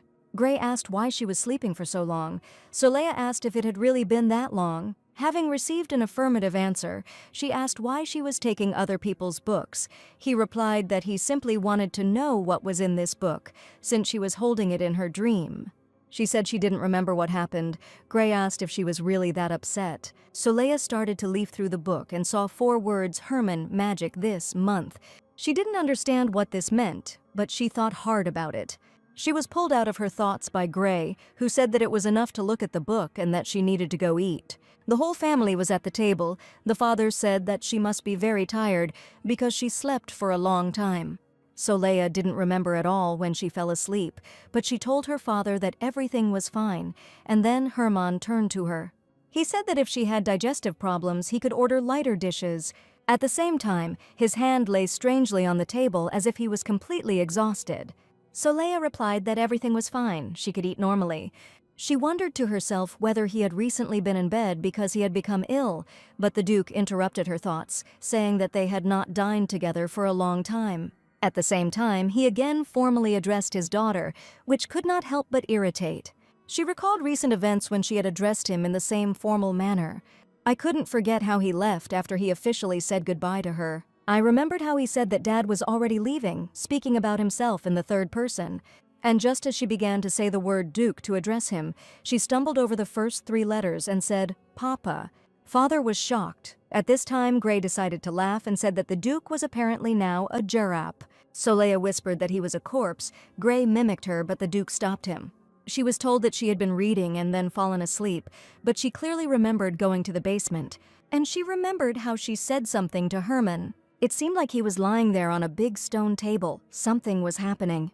She remembered the magician who either took away his strength or brought it in. Was it really a dream? She also remembered Herman's face, who was looking at her and telling her something important. However, at that moment, something seemed to click in her head, some kind of loud noise that stopped her thoughts. She grabbed it, then thought that it didn't matter now. It was almost midnight. The diary should be updated soon. Holding it in her hands, she waited patiently. A few words had already appeared. More would come soon. While she waited, she did not notice what happened next until her maid came in. Soleil was lying on the bed, with a book in her hands, without even undressing. Annie thought that this happened again after reading this book. And why was she doing all this? However, at that moment, Soleil jumped up. The maid said that she had not seen anything, and the mistress decided that she had passed out because she had eaten her fill and warmed herself up. She looked at the book and thought that there must be another word. There must be a next word. Opposite those 4, symbols began to appear as if out of nowhere, and Soleil read that Herman was still a handsome man, even when he lied. The next phrase was opposite the word magic. It was written that it doesn't work on him. And to the phrase this month, a horoscope was added, where it was written that everything for which you so carefully prepared will be resolved in an unexpected way. The lucky color is black. Soleil couldn't take it anymore and threw the diary. Was he really making fun of her? She tried to calm down and decided that she would simply write that she had returned home to her money. However, at that moment, she remembered Herman, who closed her eyes. She saw his face so clearly, as if it was not really a dream. Soleil saw tears in his eyes as well as universal pain, as if he were a little boy. She wondered if Herman had really been crying when she could see it, if it had been in a dream. However, she decided that for now, she only wanted Gray and Herman to stand proudly in front of the other aristocrats. She had to have more information to gain an advantage, and the advantage was that she could study here, which was not available to her in Korea. When hiring her, while reading her resume, the manager asked if she was a high school graduate. She left school in high school. He handed her a paper and told her to make a copy, but Yoon-jiun had never seen a photocopier before, so she said that she could think of it and use critical thinking. After which he added that even if she was not very smart, she could figure everything out if she put in the effort. She had some unpleasant memories of being in a society full of prejudices, but those who said she wasn't smart enough should have seen her now. Soleil worked hard, studying maps, trying to understand where the commission had gone, why the territory had become larger. I was looking into it when they managed to cede parts of the land under the agreement. She tried to remember who was whose brother-in-law, why he claimed the land, and who he was married to. There was a lot of this information, too much, but she did not give up. She had to understand everything, as it would be very useful to her in the implementation of her plans, but it was already beginning to dawn. Her brain was boiling, the sun was about to rise, it was time to wrap things up and go to bed. She went to bed with pleasure, deciding that she would study tomorrow. However, looking at the ceiling, she realized that some thoughts could not give her peace. She remembered her brothers at that ball. She was offended that they did not stand up for themselves, and she realized that no matter how difficult it was for her, she couldn't give up now. She had to help them. So she sat back down to her lessons, trying to learn all the material that had accumulated over so many years. One day, early in the morning, she was woken up by a maid who said that she needed to get ready for a party. Soleil remembered her first and last appearance in society and decided that her maid had mixed something up again. Yawning, Soleil thought that she didn't seem to have received any invitations after that day. Annie replied that it was the princess's doing, and that after that ball she had taken the necessary measures. She fired the maid who was spreading rumors about her and her family. She didn't even write a letter of recommendation. The maid said that if it were about her, she would burst into tears. Soleil heard footsteps and saw someone enter the room wearing white shoes. It turned out to be Herman. He said that he had received many invitations asking him to appear before Her Highness. After which he added that he called Madame Marielle. She was waiting outside. So Soleil had to hurry to get ready for today's ball. At that moment, Gray looked into the room and announced with a loud cry that there was good news. At first, it seemed out of place and stupid until he informed her that their older brother had won the war. He was coming back soon. Even if she didn't remember him, she would definitely like him. Soleil tried to remember what could have been there. The maid said that their older brother was now on the battlefield. However, she did not think that she would like him. She did not trust people in principle, and she did not like them. And the maid, combing her hair, said that it would be nice if the mistress remained as healthy. Soleil tried to clarify what she meant. She replied that since the day she lost her memory, she always makes a wish every evening when she looks at the moon. The lady asked if it would be better if her memories returned. The maid recovered and said that it would be good if she remained healthy. And new memories can be created, but Soleil didn't think so. It didn't work that way. She thought to herself that this family was annoying. It was time for her to go home already. Once they were in the carriage, Soleil decided to ask whose party they were going to. Herman laughed and said that she was asking so early. Gray asked why he was being sarcastic about their little sister. Soleil asked him something in a sarcastic tone. He replied that he would pretend to be dead today, and she would have to fight for him. Then he put on a feigned serious face and said that he trusted Soleil with his safety at this party. Their squabble continued. Herman said that young Master Nathaniel, where they were now heading, lost to Gray in battle 10 years ago. He lost to him again 3 years ago, and even after that he continues to pester Gray with rematches. Soleil asked him if he could not at least once understand and give in to please her. Gray replied that he was not a loser, he couldn't do that, while looking like a helpless hare. Herman reminded that today was his younger sister Sarah's ball, so he asked that there not be such fights this time. Soleil looked down and said that she would certainly behave well. When they arrived, they were met by a blond young man who joyfully greeted Gray, saying that he had been waiting for him. Soleil noticed that he said he had no friends, but this guy seemed to treat him well. However, at that moment he took out his sword, a characteristic sound was heard, and Soleil realized that she had jumped to conclusions. The young man, with a slight smile, holding a weapon in his hands, offered Gray a fight. Soleil immediately wilted and said that he was crazy, and Gray calmly replied that he couldn't today. He said that he came with his little sister today, so sparring in front of her would be a bit too much. The guy immediately apologized and said that Gray never answered his challenges to a duel, so he gave in to emotions. After that, he introduced himself as Bill Nathaniel, and a few seconds later, a young girl ran out of the house, who began to complain about why he was taking out a sword in the garden again. After she saw the guests arrive, she asked for forgiveness and greeted them. Soleil introduced herself and congratulated the girl on her debut in high society.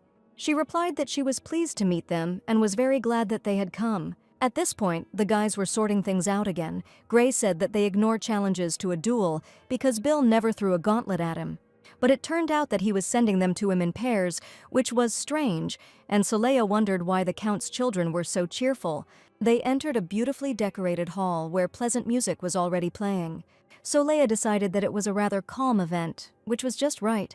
At that moment, Milady Sarah approached her and wanted to address her. She said she had heard that the duchy had completely eliminated the slave trade from their lands, finding it incredible. Solea replied that it was her father who did it, not her, but at that moment a voice said that there was nothing good about it.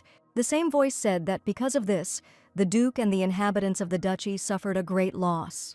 Solea looked back and saw a girl in a black outfit who introduced herself as Rihanna Tolbeckerman, the daughter of Count Tolbeckerman. The Duke's daughter said that she apparently needed no introduction, since this girl apparently already knew who she was. Her interlocutors stated that it would probably be convenient to erase her memory and offer the Duke to get rid of the servant trade, although she knows nothing about the history of servanthood or the structure of her region. After which she said that, probably after a fight with a friend, she wanted to run to her dad and tell him everything. Solea felt that she was going to hell. The guests began to whisper. Everyone was waiting for the outcome of this situation and what the young Duchess would answer. However, the owner of the house took her side, unexpectedly for everyone, and there was no squabble. She told Lady Ryan to take back her words immediately, that she would not tolerate such behavior.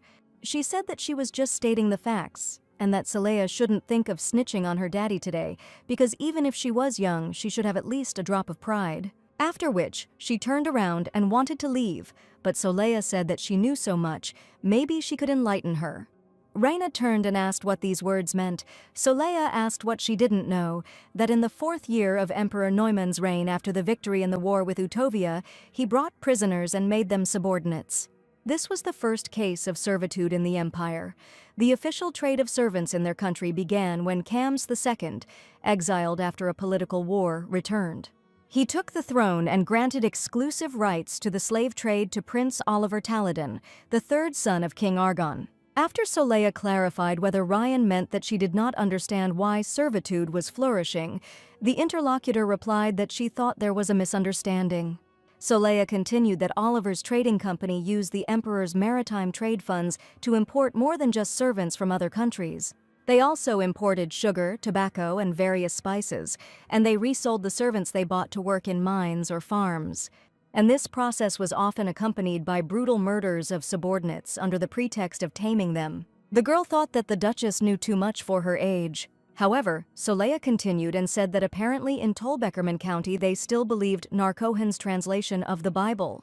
Solea even quoted one of his sayings, "Those who have sinned must live as servants in order to wash away their sins." She then said that this verse was originally used to justify servility, but later the translation was found to be false, and Narcohen spent the rest of his life in prison. If the Countess didn't know this, it seems she wasn't even given a basic education. She replied that she would not tolerate such insults towards her family. Solea continued her argument and said that even the previous emperor recognized that servitude was inhumane. It is becoming less common practice in other countries, so why shouldn't it affect their empire too? After which she noted that it was probably difficult to answer if she skipped classes. Then she turned around and said that she could snitch on Count Tolbeckerman today. Solea always welcomes debate. When the conversation ended, Lady Sarah stood in awe of Solea, asking when she had managed to learn all this. After all, it was simply unbelievable, to which Solea replied that she had only mentioned what she had had the opportunity to study. In fact, she was worried that they would ask her something else. At that moment, their attention turned to the people looking out the windows of the mansion. They said it was the same every time, but in the end, the guys still got into a fight. Solea turned around to see what was going on. However, in the window she saw her brother with some young man. Those present said that trouble was brewing. Solea couldn't believe that this idiot couldn't control himself. They were told not to fight. Apparently, a crowd had already gathered on the street. Gray's interlocutor told him why he was so sensitive, because he only said that it was nice to see that the two of them were getting along. At the same time, the owner of the house tried to take Soli's brother away by the hand, but it did not help. Gray was furious, it was obvious to the naked eye. However, someone then said that the son of the house, Nathaniel, was deaf. Immediately, whispers began to form in the crowd. People started saying what a pity it was. Maybe that explains everything. Everyone was whispering about why the Count was hiding it, saying that it was no wonder that Bill was constantly screaming and he was already losing the ground from under his feet. After which the man asked if it was really a secret. It was obvious. Bill said that Isaac's behavior was contrary to basic etiquette, but he was willing to overlook the fact that he threw a stone at him. However, for this he needs to stop. But Isaac continued, saying that he should have turned around when he called him. He can't chase him forever. He's not some dirty beggar. Here Solea went berserk again, trying to punish this bastard, but Herman held her back and said that this man was dangerous. At that moment, Gray took off his glove with a sinister look, shocking everyone around him. After that, he bent down and picked up a stone from the ground and turned to Bill. He said he would set a bad example of how to challenge someone to a duel. After this, Gray put the stone in his glove, looked ahead carefully, and did something completely unexpected. He threw the gauntlet at Isaac, barely even aiming. However, it hit him straight in the forehead, and further events were practically predetermined. Isaac turned around and asked what the hell he was doing. Gray replied that it was obvious. He was challenging him to a duel. Immediately, whispers were heard. Those around could not believe that Mr. Gray could throw a stone at someone. Others said that Isaac had provoked him himself, but it was not very noble to respond in kind. Holding his head, Isaac asked how dare he wouldn't let some street rat hurt him. At that moment, loud footsteps were heard, and Solea still couldn't resist. She ran up to the man, only his hair fluttering in the wind. Not expecting anything bad from her, he asked what she wanted from him. Solea swung her arm and slapped him hard, right in front of everyone. After which, she asked how he could be so impudent as to mock her brother's past. He snapped and said that Solea would regret this because he was the third son of the Marquis of Schloden. Everyone around was agitated. Everyone understood that this would not end well. She replied that she didn't care who he was. All that mattered was that he had insulted her brother. But at that moment, Herman called out to her. This guy had a very bad reputation for good reason.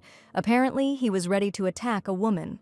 In the blink of an eye, he drew his sword and swung it at Solea without thinking at all. That is, literally in an instant. She would have been cut in half right before the eyes of many witnesses.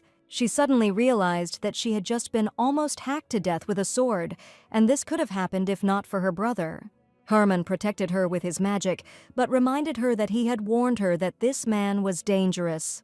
However, this was not enough for him, and he said that he accepted Gray's challenge.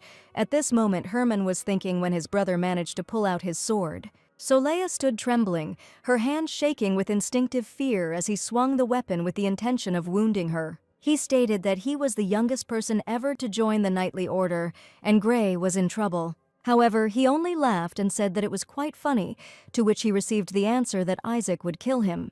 They stood opposite each other. Gray didn't even have his own sword. He had Herman's sword in his hands. Isaac was a distinguished member of the Knightly Order, so the whole situation was even a little inappropriate. No one who was not a member of the Knightly Order dared to challenge one of its members. Everyone began to whisper, appreciating Isaac's wide stance, but Solea demanded that they be silent. But then a moment passed, and she simply did not understand where her brother was. At that moment, everyone heard the sounds of drops of blood falling to the ground, but everything happened too quickly. However, everyone heard Isaac, who was holding his ear and screaming loudly. He called Gray a crazy bastard, but Gray told him not to make a fuss, as it was nothing compared to his insults. He called him a bastard again, and it was clear from his face that this would not end the matter. He swung his sword and with a loud cry rushed at Gray, trying to kill him. The fight took an unexpected turn. It was clear that no one would leave here alive. The sword whistled right in front of Gray's face, but he was unharmed. He took a step towards his opponent, accepting the fight, but according to the laws of chivalry, someone had to kill the other. Gray understood this clearly, but he was not a member of a knightly order, and such laws did not apply to him. However, he could not forgive Isaac for attacking his sister and bullying the young count. The fight lasted too long. It seemed that Isaac would kill Gray in the first seconds, but this did not happen. At some point, Gray hit him hard on the shoulder, and he was no longer able to hold the sword. His eyes darkened. He couldn't see anything from the pain. It was obvious that he was unable to cope. Solea noticed that Gray was too fast, and no one understood what had just happened. However, here everyone raised their eyes to the sky. In the light of the blinding sun, a new silhouette appeared. It was Isaac's sword that had flown away and spun around, meaning the fight was lost.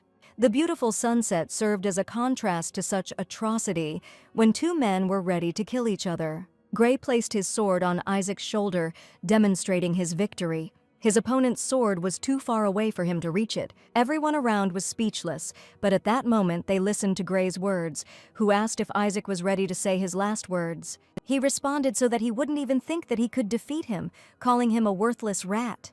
It was an insult again. It seemed like Gray was about to cut his head off, but he remained in his repertoire. Taking the sword by the hilt, he struck his opponent in the neck, knocking him out. After which, he said that it was a great shame for him that he had come across a worthless swordsman. When it was all over, Gray finally looked into the crowd, where he could see familiar eyes. Looking at him was Solea, the one for whom he was ready to kill this man to protect his sister. After which he loudly declared that he was Gray von Virgo, he was part of the Duke von Virgo family. And Solea finally felt that everything had changed. Her brother was ready to stand up for himself. At that moment, Ryan ran out of the mansion screaming loudly. She asked someone to help him, because he was still alive, he could still stay alive. After which, she stated that it happened at Sarah Nathaniel's party. Why didn't she call the servants to help him? However, the hostess of the house stated that it was her party, so why would she expect her to help those who tried to disgrace her brother? After which, she turned to Bill and said that he needed to be treated, leaving with him. Isaac and Ryan were left in the yard of the house. No one wanted to help them. The guests said that this time he had gone too far. He was always the instigator of fights, but some were indignant that Mr. Gray had not killed him, because that was what knights were supposed to do. At this point, someone from the crowd turned to him and asked if it was true that Mr. Bill really had poor hearing. He cheerfully replied that he could hear quite well with his right ear, asking for forgiveness if his loud voice had disturbed them. Solea was amazed. With a hearing impairment, he still attacks people. Those present called him brave. However, she immediately made a sarcastic remark and said that by calling him brave, weren't they trying to belittle him because he was a little different from them, to which she received a negative answer, and the questioners simply ran away. Some said he was a little hungry, others noted that, whatever the case, Mr. Gray was very talented. At this, Bill looked very carefully at Gray, who answered his silent question so that he would not remain silent. Bill asked if Gray knew that he suffered from hearing impairment. She received an affirmative answer, after which he said that today he could no longer take part in duels. Solea could not look at blood, she was too weak-willed. Then Bill said that it would be nice to meet for tea sometime. He was ready to invite him. Gray replied that he had business today, so he could not accept the invitation.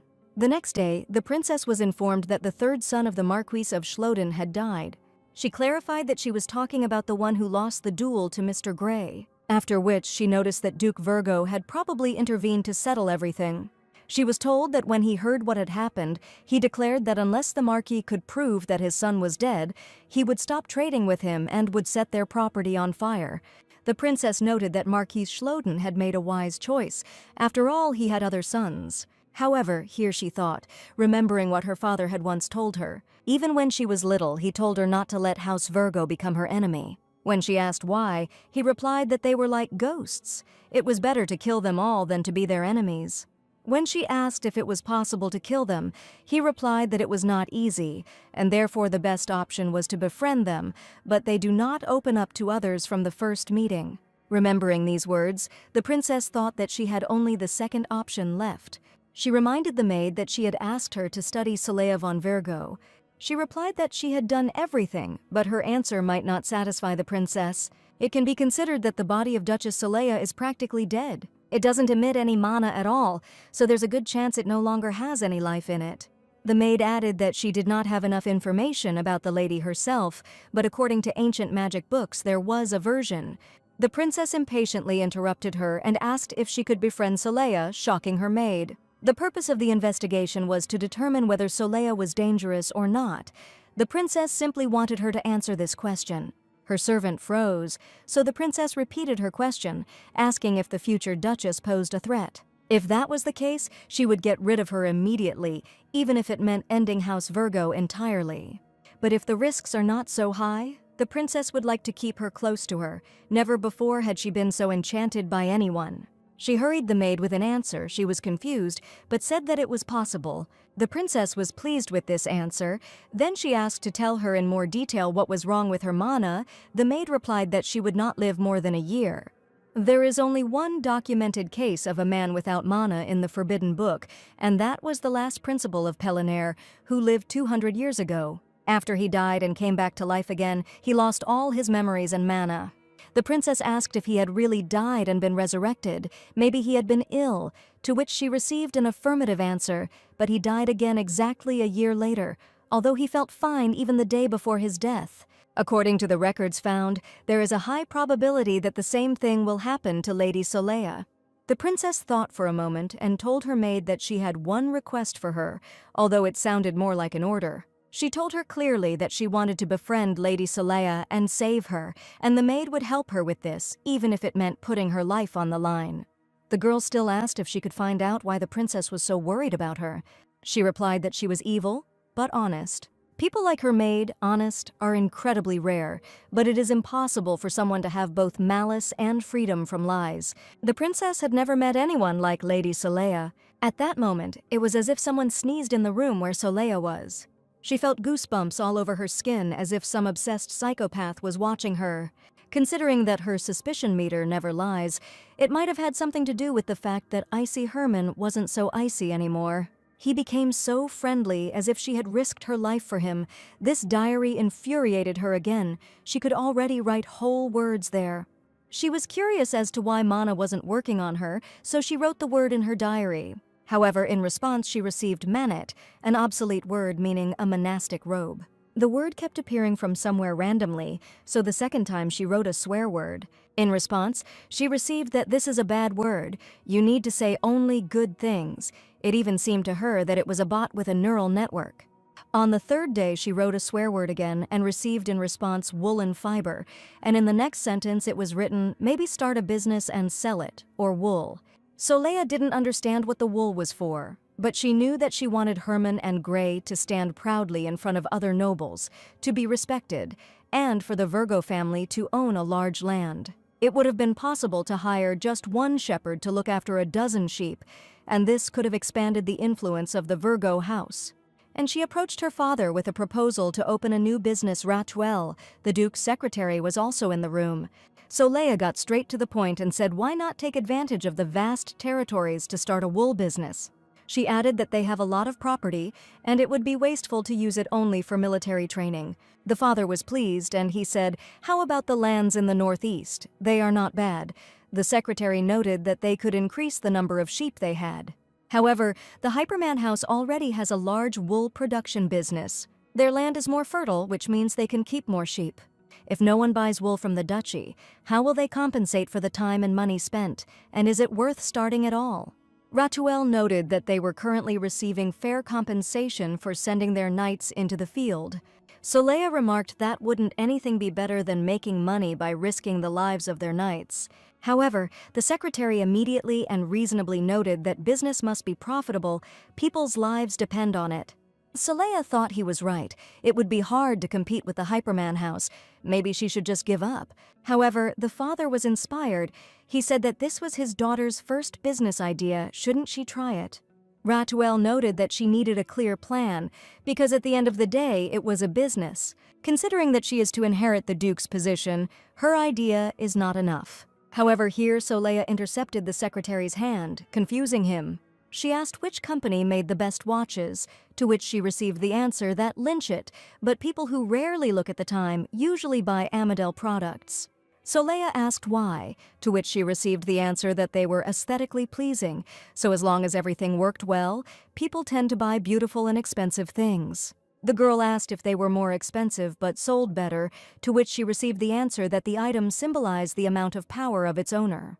Solea asked if the same logic could be applied to wool as well. The secretary replied that there was no need to make the wool more luxurious. Solea replied that change does not come from necessity alone, but rather that people's desires must be stimulated. Many people will want to be different from everyone else, stand out, you can play on this.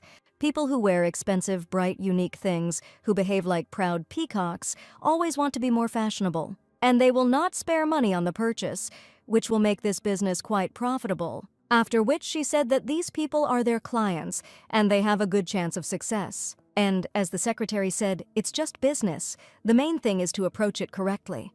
Ratuel was surprised, but Solea decided to give him her preliminary plan. Considering how much she had studied before, she figured that if they were lucky, they could handle it. Then she turned around and said that she guaranteed huge success. Her father decided to ask her why she wanted to start a business since she didn't need to take such risks. Solea remembered her brothers at that party, and it hurt.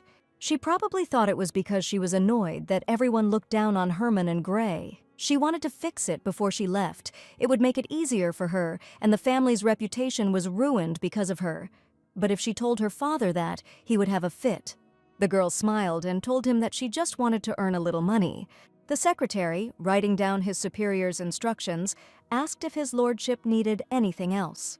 Soleya replied that she needed to find a trade association to distribute the dyed wool throughout the empire, a sort of frontman. This way they will have more trust, even if they enter the game late. However, a brilliant idea came into her head, so much so that she even screamed. After that, she told Ratuel to go to Madame Marielle's salon that very day and order a dress. But he shouldn't bring it here. He should put it out at the entrance to the salon, where many people can see it. If her assumptions are correct, she will be contacted soon. When she worked out the next day, she was able to do more with each set. The training went smoothly, with Soleya asking if her subordinate was okay. He had injured his shoulder while helping her. She asked to look, then noted that it was all because he slouched so much. It would be good if they had massage balls or foam rollers. When the men asked her what it was, she did not answer, but she found a solution. She decided that logs would be fine, but those around her did not appreciate her enthusiasm. The servant was simply in shock. Why did he have to lie down on the logs? Was this some kind of new form of torture? However, Soleya decided to show everything herself and demonstrated how to lie on them to relax the muscles. The log should be under the shoulder blades. The servant was in some shock, but obeyed. She told him to bend his knees, raise his arms, and roll on the log, and at that moment there was a loud crunch, as if it had snapped in half. Gray became worried, but the former servant said that it was so nice, but his gaze seemed to be fixed. Soleya thought the locals would like it, and it could be sold if it was made lighter. And she realized who could do this, so the two of them, along with Gray, burst into Herman's room. However, he looked exhausted, but asked what had happened to them this time. Soleya began to explain that this was necessary for people with tight muscles, but this log was too heavy, it needed to be made lighter. However, even Gray's enthusiastic exclamation that he had recently tried it himself, and it was amazing, did not inspire Herman. When he told them to stop doing such naughty things, Soleya said that he must have run out of mana. And then I thought, if Herman doesn't have enough of it, then something is wrong here. Everyone is born with a certain amount of mana, but there was a feeling that something was wrong with Herman. He said that hiring so many magicians would be expensive and ineffective. However, Gray stood up for his little sister and told her brother not to be rude to her. He upset her. Then, to amuse his sister, he said that he could invite the knights to play dodgeball with them, and he himself deliberately left the log in Herman's room. He knew that it would be hard for him to remove him. After that, he asked Soleya not to be angry, because after the magic lessons, Herman should not be touched at all. Soleya asked what lessons they were talking about. Gray replied that after lessons with the mage, their brother was always very tired. The girl remembered how he lay on the pedestal, completely motionless. And this magician stood above him, but Herman had no mana. She remembered calling out to him while he was immobilized. And she saw how the Eidolon either took power from him or gave it. It was completely unclear. And then she remembered Herman's hand, directed towards her, so that she would forget the memories. But she still remembered how he said that the magician found her thrown out and saved her because he wanted to. And he used it like this. Soleya had another reason why Herman erased her memory that day. She said she wanted to be alone in her room. She needed to think. Soleya realized that Herman was barely surviving on the mana he received from Eidolon. He was essentially his puppet. His sister had to save him if he continued to live like this. Then there would be no point in earning money, but how to deal with Eidolon if she herself had no mana at all. And there was a question whether Herman would be able to survive without a magician, because she remembered how he said that no one would save him anyway. And what should she do if nothing works out? What should she do? In essence, Herman was hanging by a thread. She could not ensure his safety. What if he dies, and all the kindness he showed her disappears like soap bubbles? If she stopped now, they could at least keep the good memories. People who have nothing left easily fall apart, and even what you consider love easily collapses. She knew this because it seemed like her mother loved her, but she left her so easily. Maybe she just needed to end it all because love and people disappear in an instant. What right does she have if she's not a real Soleya? She just wanted to give as much as she received, so she thought about how to save Herman. She needed to go back home, to where there was no one to love, and she understood this firmly on that very day. Tormented by mental pain, she approached the diary and realized that she only needed to write a sentence. And when she tried to start writing, memories came flooding back. She seemed to hear her father's voice asking if the tea was too hot. Then he told her not to worry about money and to take care of herself, calling her his sweet daughter. And Herman shouted, saying that he would show her his legs. Gray extended his hand, inviting me to join him in the fun. He was especially kind to her, despite the fact that they constantly bickered like real brother and sister, and Herman told her not to make such a face, as if she were a lost child. And then he said he would hold her hand so she wouldn't get scared. Memories swirled, sending her into another life, a life where she was loved. The father shouted, who dared to hit his daughter, ready to turn the whole world upside down for her. Herman said that he was holding her in case she suddenly got surprised and fell. All these memories led to the most precious time she had lived in this life. When the three of them stood with her brothers and looked at something amazing, something she would never see again.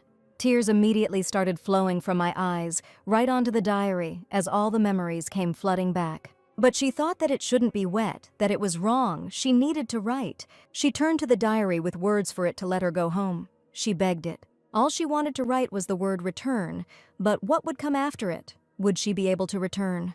But she did it, it was all over. Sitting on the floor, exhausted, she thought that she would never have to see their disappointed faces again. And at that moment, something unexpected happened, something that tore her heart apart. Herman entered the room and said that he had made the log lighter, and suddenly stopped, seeing her in this position. He dropped the log and ran to her, asking why she was crying, whether he had been too harsh. Herman hugged her, pulled her close, asking why she was upset, because he had done nothing wrong. He asked her for forgiveness. Crying, she simply asked to be left alone because she had already chosen her path. She didn't need their pity, their mercy. It was painful to refuse their love, but she was ready to do it. When he hugged her, he wondered why she had given up. He was afraid that he would be abandoned again. So Leia asked why he used magic on that log if he didn't even have that much mana. He used up all his strength. Herman was surprised and asked what she was talking about because her muscles were sore, so he wanted to do at least one thing for her. She burst into tears even more, and Herman asked how about going for a walk tomorrow. She said that she couldn't. Today was her last day. A walk was out of the question. And then some flickering particles appeared, which she heard, saying that she was already so grown up, but still cried into her brother's shoulder. So Leia wondered who said that. Couldn't they see that she was grieving here? What a bastard to laugh at her. But there was no one there, and didn't Herman hear it? The voices continued, saying that she was so scary. Maybe it was because it was too dark. Maybe make everything a little brighter. Herman said they could take Gray with them if she wanted. The voices all tried to add fire, so Leia screamed enough. The brother understood this differently and said that then they would be alone. Would it be convenient to go out at noon? She agreed and thought that it was necessary to somehow kick Herman out of the room. And he, glad that they had reached an agreement, said that everything would be as she wanted. The voices kept saying that it was probably him who had driven her to this. Then he needed to be taught a lesson. They would punish him when he left. So Leia didn't expect this turn of events, and they kept saying that they would show him what he feared most. So Leia realized that he couldn't be left alone. These voices continued to talk about their plans to punish her brother.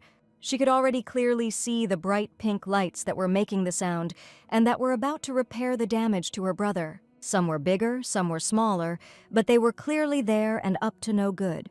She heard them want to show him a future where he would be locked in an underground laboratory again. Then they will try to make him believe that his family has abandoned him. If he thinks he's alone again, he'll go crazy with grief and then they'll catch him.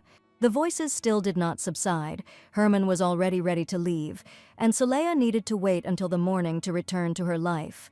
Her brother put her to bed, telling her that she needed to rest. He was so kind and caring. As he was leaving, he tripped over the diary and wondered if she was still reading it. The voices immediately picked up that it was an erotic novel. Herman said that he had been wondering why she had suddenly gotten so angry. The little monster said that this is not a depraved affair. When Herman loses his mana, he begins to understand this. One of the voices said that all his mana needs to be taken. As soon as he left the room, they wanted to attack him. Herman said that we should just throw this book away, so Leia shouted no. It was meant for the voices, but they decided they didn't have to listen to it and said it was scary. Herman decided that this book was very dear to her, but it also talked about tying people up, which is wrong. Soleil told him to read aloud, but he said that he was about to leave, no matter what the child enjoyed, as long as he didn't cry. When he almost reached the door, she heard that the monsters were going to give him a terrible night. Soleil could not stand it and stopped him. He looked at her worriedly and asked if she was feeling unwell. Soleil asked if he could hear her. He said it was because she was reading adult novels. She got furious. She didn't make them up. They were real, and they wanted to hurt him. They had already turned into angry, unpleasant little circles. They wanted to teach him a lesson so that he would never insult them again and show him the laboratory. However, Soleil said that was enough, and his face was quite menacing. She stood in front of her brother, and at that time the voices continued to whisper further. Talking among themselves, they discussed whether it might not be worth it, and then decided that it wasn't. Herman still couldn't understand if he could leave. He asked Soleil directly, but she clung to him. All because the voices were happy about his departure, then said that his mana was dirty and needed to be cleaned. They offered to rid him of the Eidolon's mana, but he would die as soon as they did it. There was nothing they could do about it. Soleil was in shock. She grabbed Herman with her hands, afraid to let him go. He put his hand on her forehead and asked what was wrong with her. She answered that everything was fine, but it would be better for him to stay. After this, she firmly declared, so that these spirits could hear, that no one would touch him. Herman was surprised by her words. She added that if anyone dared to leave even a scratch on him, it would find them and kill them. At that moment, it was heard that his mana was dirty. They had to fix it. Soleil once again firmly said that no matter whether his mana was dirty or not, she swears that she will fulfill her promises. Herman was stunned, and the voices kept saying that she was pure, she could take as much mana as she wanted, and she can spit it out if she doesn't like it. She has no definite end. She was an endless well. It would be better if she hated her brother, the spirits said. At that moment, Herman was thinking about his own things. He said that Eidolon was still conducting experiments on him. Soleil looked straight at him and said that she didn't care that he was an experiment subject. She just liked him, rough and handsome, which could be good sometimes. And she wanted him to be kind to himself. She would never hate him. And suddenly she clearly understood that for this she needed to erase the word return until the morning. She changed her mind. Even if they would hate her later, she could not just leave her family. Herman began to say that at first he himself did not know, but when he was little he fell ill. Soleil waited for him to leave so that she could erase the word. He said he could sleep in his own room, but Soleil told him to sleep with her. It would be a shared sleepover. Lying in bed, Herman said that he met Eidolon when he was 9 years old. Then he did not wake up for 10 whole days. Since then, he regularly receives mana from him.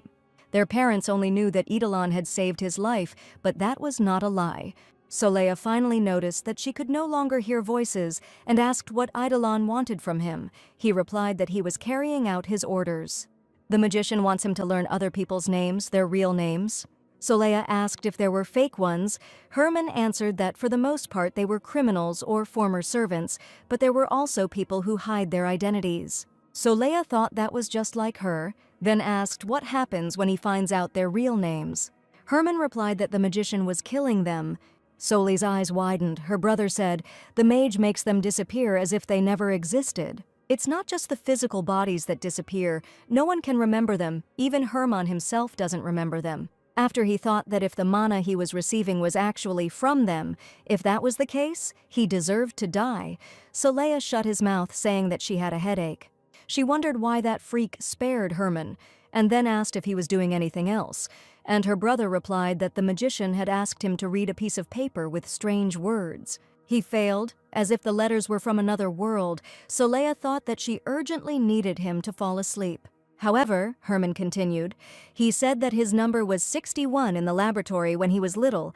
It turns out that he also has 2 names. So one day he may disappear like these people. Even his family will forget about him and no one will remember him. Soleil knew that look. Herman's eyes were full of fear and defeat, just like the expression she had seen in the mirror when she was a child. She said she wouldn't let that happen, and her brother replied that he couldn't believe his younger sister was comforting him. Herman said that his little sister always looks scary, but there is Theon, who looks the scariest of all, so everything is okay. When Herman finally fell asleep, Soleil climbed out of bed. She needed to erase the word before it was too late. The diary was lying very close. She didn't put it away far away in case of need. However, she was again unable to touch the paper. Although she tried painfully, She can't go home yet. At some point, Herman began to stir, and Soleil mentally prayed that he wouldn't wake up. It was as if he heard her pleas when she asked him to sleep. She didn't have time to come up with excuses. For a few moments his eyes were open, but she heard his even breathing again. But she was still terribly scared. She didn't know how she would explain it if he caught her in that position. He continued to grunt. Soleil waited, hoping that it would stop soon. She was very scared, but everything turned out okay, so she started again. The girl tried her best, but she couldn't even touch the paper with her pen. The notebook seemed to push her back, not allowing her to insert even letters in the middle of a word. If she had succeeded in doing this, then the meaning of the word would have been lost. Soleil understood that now was not the time. She was not ready to leave this world. She still had a lot to do. She remembered what Herman had told her, and those eyes, full of fear and defeat, meant too much to her. And the fact that he suspected that he was getting mana from the people he killed worried her even more. How could she leave him now? Because he would think that she had abandoned him. At that moment, her locket jingled loudly and her heart froze. Herman started making sounds again, and Soleil got scared. The jingling of the locket was completely out of place, although she never parted with it. She knew she had to do something or her whole plan would go to hell. Despite her inner resistance, she decided that it was easier to get rid of him at the moment. Trying to unfasten the chain, she fiddled for a long time, losing precious minutes. In this medallion was her dream of getting rich overnight, her winnings. But she couldn't allow him to wake Herman, so she had to decide to break up with him. But if she were thrown into her world now, she would return there without money. It was very dangerous. After all, if the diary really finishes the sentence, there will be no way back for her. And outside the window, the dawn was already breaking, which could take her away from her brothers forever. Soleil carefully placed the medallion on the floor, not giving up hope that she could fix everything. She wanted to put at least a line, although she herself understood that it was time for the diary to be updated. She thought maybe she needed to pick up the locket again, because if she returned home without it, everything would be worse than before. Not only will she be alone again, she will also be penniless. At that moment, she heard a rooster crowing, and it seemed to her that she was about to be pulled into another world. And then she saw that the inscription in the diary was starting to change. Her heart sank. She didn't make it in time.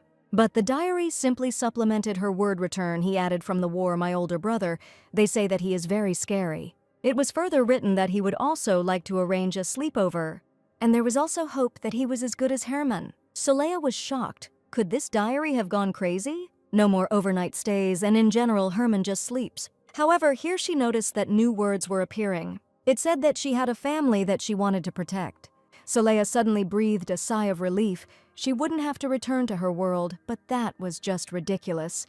She experienced extreme stress, but strangely enough, everything turned out well. This usually didn't happen in her life.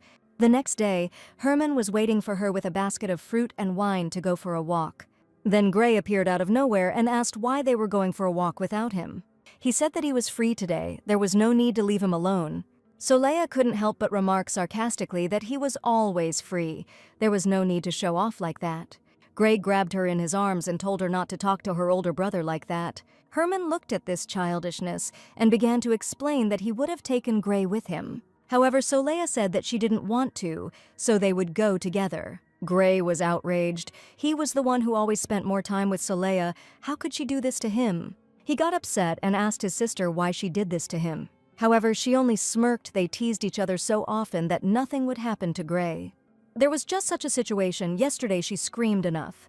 Herman had misunderstood her, and now it was awkward for her to correct himself and explain that she had heard some voices. Therefore, there were no options. We had to stick to the original line. The carriage took them to the designated place, but along the way, Soleil was thoughtful. She wondered what those voices were that she had heard yesterday. They appeared and disappeared on their own, calling her scary, although they thought that they didn't have to listen to her. And besides, it was interesting to know what the hell Eidolon wanted. He orders Herman to find out the real names of people, but what does he do next? What's especially interesting is what happens to the mana he steals from these two names. Soleil remembered that Herman said that the magician was killing people. More precisely, it makes them disappear, as if they had never existed. Soleil was curious about where these people were disappearing to, because they couldn't just be erased. And it was interesting what words Eidolon ordered Herman to read. She asked her brother if the mage had ever told her why he had no mana, and he said he didn't know. She thought to herself that it was unlikely that it was because he was from another world like her. And Herman suggested that it was because of a failed experiment. In this world, everyone has mana, and if he does not receive it from Eidolon, he will die as a mistake of nature. Soleil interrupted him and told him not to call himself that. People are not mistakes, and at that time they arrived at the lake. The sister didn't know where they were going.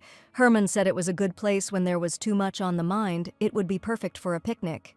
Soleil didn't expect anything special, still lost in her thoughts. However, when she looked forward, she was simply amazed by the beauty that opened up to her. Everything was so bright, tender, it was simply breathtaking. Herman was pleased that he was able to please his little sister, after which he invited her to go on a picnic. He spread the blanket, inviting his sister to sit next to him. They were in the cool shade under a tree. The sun was shining brightly. Herman said he asked the chef to do something special. Soleil looked out at the lake and took a bite of the soft sandwich, and she felt like she was in heaven. The blue sky was calming. She felt warm and comfortable with Herman. She knew that he was kind to her. Soleil stood next to him, looking into the distance, and thought that she had never been to a normal picnic before. They sat in the boat, rocking slightly, feeling real bliss. The waves sparkled in the sun, and Soleil was so relaxed that she realized she was experiencing this feeling for the first time. She decided that a picnic was something that made a person laugh out loud. After returning, she felt no strength lying on the bed. She decided that she was so sluggish because she had walked so much today. Maybe she shouldn't have gone to dinner. At that moment, she saw how they brought her soup, which meant she didn't have to get out of bed. Soleil didn't suspect anything, although if she had been attentive, she would have realized that it was some kind of shadow. She fed her soup straight from a spoon, but the tired Soleil could not understand who it was, but it was definitely not her maid. Later, looking at the man leaving, she realized that something was wrong. But there was no answer, and after that Soleil seemed to have ended up in a different place. She crossed several worlds, went to another life, but did not understand why. Finally, the darkness began to leave her, and she felt that the air was no longer so thick. There was a lot of light around her. Everything seemed to sparkle and shine. And next to her bed there was a long-haired girl whom she could not yet make out. Soleil knew exactly who it was. She couldn't help but feel this aura that she was experiencing against her will. But that red hair, that delicate body, that facial features were impossible not to recognize. Before her stood the real Soleil, the legal owner of this body. She looked at her and said hello. It was clear that this was not just her imagination. It was really her. You could feel it from the energy emanating from her. She had kind, innocent eyes, a gentle voice, something that Yoonji-yeon didn't have.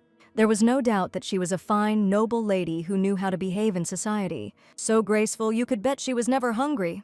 She was not so hungry that she looked greedily at other people's leftovers. Suddenly, the heroine was overcome by an incomprehensible sense of injustice and a growing wave of self-doubt. She tried to talk to her, calling her by the name that they were now calling her by. She asked her to go back to her place. She can't do it for her. I shouldn't have started the business and all the rest of it. She always did only part-time jobs, worked at a factory, and even there she was a general laborer. She even got into trouble because she didn't know how to use a photocopier. She was laughed at because she was unable to master the common instruments. However, the real Soleil did not answer and only looked at her. Yoonji-yeon continued, how could she possibly raise the status of such a huge territory, and to save the lives of her brothers, who had become very dear to her? She honestly said that she was not sure that she would be able to fulfill her plan. She's not even unusual, she's just pretending to be. All this time she pretended to be strong without really feeling it in her soul. Therefore, she could not take on such a burden. She was ready to leave it to the real owner of the body. Turning to the real Soleil, she asked her to let her go so that she could return to her home. However, Soleil dropped her eyes and remained silent. Yoonji-yeon asked her to look at the table where she had been studying recently. She said that she had collected everything that was needed, including information about the surrounding area, the soil of this land, the history of the empire, and even small and not so small gossips from the last 10 years. Soleil only needs to read this because it is real. Yoonji-yeon couldn't do it. There were too many things she couldn't do right now. Everything was always bad for her, so no one will love such a loser. But since she, a parasite without parents, did all this, then a real lady will succeed even more. She didn't even finish school. All that was left for the real Soleil to do was to take it into her hands and use it as she saw fit. Yoonjiun kept handing her the papers she had prepared. Everything important and necessary was there. She waited for her to reach out and take them, and finally let her go home. Yoonjiun cried and said that she was scared. She was afraid that it would ruin everything. However, the Duke's real daughter remained silent, not heeding her pleas. And at what moment did she simply begin to fly apart, as if turning into many petals?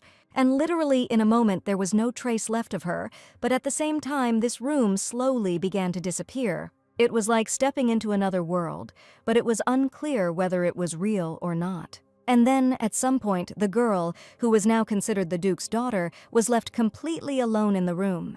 But even the papers that were in her hands suddenly began to fly apart. Everything was erased into dust. She stood and called Soleil, but she did not respond. She simply disappeared. At some point, she suddenly found herself on a strange street where the pavements were covered with stone, and everything around was gray. She called out to Soleil again, hesitantly. In this strange place she was wearing the same nightgown she had slept in. However, then she heard someone shouting pest behind her. The girl turned around and saw that this phrase was directed at a guy sitting on the pavement who was too thin. A man passing by told his lady that he lived on the street because he had no parents. After which he added that children like him don't even know how to earn money on their own. All they do is steal from others, and the cafe employee poured slop on him to drive him away. The boy looked up at him with tear-stained eyes and said that he had not stolen anything. Nevertheless, he attacked him and said that there was no one else, after which he called him a rat and kicked him. Soleil tried to stand up for him because he said that he didn't steal anything. Why don't they believe him? She repeated his words that he had not stolen anything, although she could not understand why he was saying this. The girl followed him. It was already clear that this was Gray, the brother she loved to tease. He walked away alone into the darkness, hungry and homeless. As soon as he turned the corner, Soleil lost him, but then she heard another scream. Some man was carrying a pink-haired boy by his hair. He was crying and resisting, saying that it hurt and he didn't want to go. He didn't want to go back to where he was being carried, but no one listened to him. The masked man shouted loudly, "Number 61," and then demanded obedience. Herman, who was so small, was currently just a toy in the laboratory. Soleil screamed for him not to be taken away, but the man grabbed him under the arm and carried him away. The girl screamed that she couldn't save him. She didn't have the strength to do it. She couldn't cope. She herself ran and started calling for help, demanding that they leave him alone. She screamed, but no one heard her. All her calls for help were useless. She didn't understand why no one cared standing on this pavement in just her nightgown. She felt completely powerless. Realizing that no one could see her anyway, she sat down right on the stones, no longer trying to fight.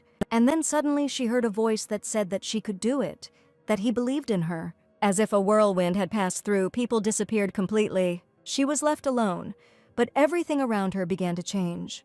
The wall surrounding her seemed to have been washed away by the stream, leaving behind a clear blue sky. She found herself in some beautiful grove where there were many large stones, and there were green trees all around. One of them had red leaves, and it became easier for her to breathe. At that moment, she again heard the voice that said that only she herself determines who she is. He said that she shouldn't forget about it. It was very important. Soleil didn't understand who it was, why she was hearing it, and what this voice wanted from her. She narrowed her eyes sharply from the bright light, and when she opened them, she saw in front of her a young man in a long coat and with dark hair. Soleil asked him where she was and who he was, and he came closer and closer to her. She felt a strange energy from him, but it was magical, although what kind she could not yet understand. The long-haired man held her. She seemed to fly as if she felt lighter. After that, he brought his hand, from which the light emanated, to her head, and she felt warmth. But at the same time, there was some other strange feeling that she could not yet understand. The man simply did not leave, but she did not feel uneasy. On the contrary, she felt better. He said that there was a strong curse hanging over her, but it could be fixed. After that, he removed his hand, and she closed her eyes as if falling asleep. A man with amber eyes, delicate features, and long hair looked at her intently. There was a thin chain around his neck. No pendant, no distinguishing features, but at that moment he said important words to her. He said that they would meet again so that she would not forget him. At that moment, Soleil suddenly heard a loud cry from her maid calling her name. She asked if she was okay. Soleil sat up in bed in surprise. The maid said that she had been sick for more than 2 days, but it was better for her not to get out of bed for now. so she would bring soup. Soleil didn't understand what had happened. She was all sweaty, but for some reason she felt rested. She remembered the voice that told her she could do it. He believed in her, but whose voice it was she did not know. At this moment, other strange things were happening in this castle. The magician asked the maid if Lady Soleil had woken up, to which he received an affirmative answer. The idol struck the servant who brought him news he did not want. The woman fell to her knees. He said that there could be no mistake in his calculations, so most likely she was mistaken. She replied that she fed her the soup he gave her, which contained Mr. Herman's manna, and the woman was convinced that it had been absorbed into her body. She poured everything into it to the last drop. There could be no mistake here. Not all of Lady Soleil has woken up. It seems she has broken the curse. The idol suddenly laughed and said that not only had she managed to keep her sanity, but she had also broken the curse. He stated that it was most likely the maid's fault. Soleil's body was an extremely important element in his plans, and finding the same vessel again would be unlikely. The woman begged to be given another chance, that this time she would definitely succeed, to which Eidolon said that she only had one try. If she failed, he would turn her unconscious husband into ashes, as well as the children. She walked down the corridor and thought that this time she should be able to handle it. If this succeeded, he would save her loved ones. She had no right to make a mistake. Third time was her lucky day, since the soup was her second try. Then she threw the books down when the girl was studying in the library. Under their weight, the girl should have become powerless enough to be of any use to the great magician. However, she managed to escape unharmed despite being ill. The maid walked with the firm intention of not letting the magician down again. She could not risk the lives of her loved ones. The next day was sunny. The blue sky was a joy to behold. Soleil headed to the fair to evaluate the fabric offerings. She was delighted as she found many wonderful options. At this time, the maid ran after her, asking her to wait.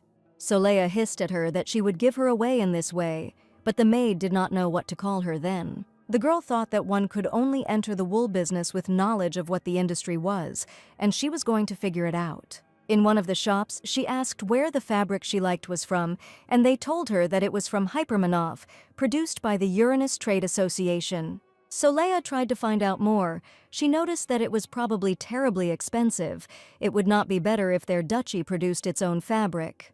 But the woman said that she was not quite right in the head. This was not about the Virgo house, and the nobles would not do such things. After which she stated that they say that the Virgo house is no longer a distinguished family because they picked up those little rats. When asked whether it would be more profitable if Virgo's house produced the fabric itself, the woman replied that when she sold it all, she would only have enough for a few loaves of bread. Middlemen jacked up the prices of the goods. Soleil thanked her and decided that she would go on and have a look. However, she learned that the trade association had a poor reputation and that the prices for its goods were high because they came from far away. Annie kept praising her cunning. Soleil asked where there was another popular fabric shop. The maid replied that she could still be found in the department store. They were met by a girl who said that if they were looking for fabrics and lace, there were many new items on the second floor, and Soleil said that they were both maids and had gone on an errand.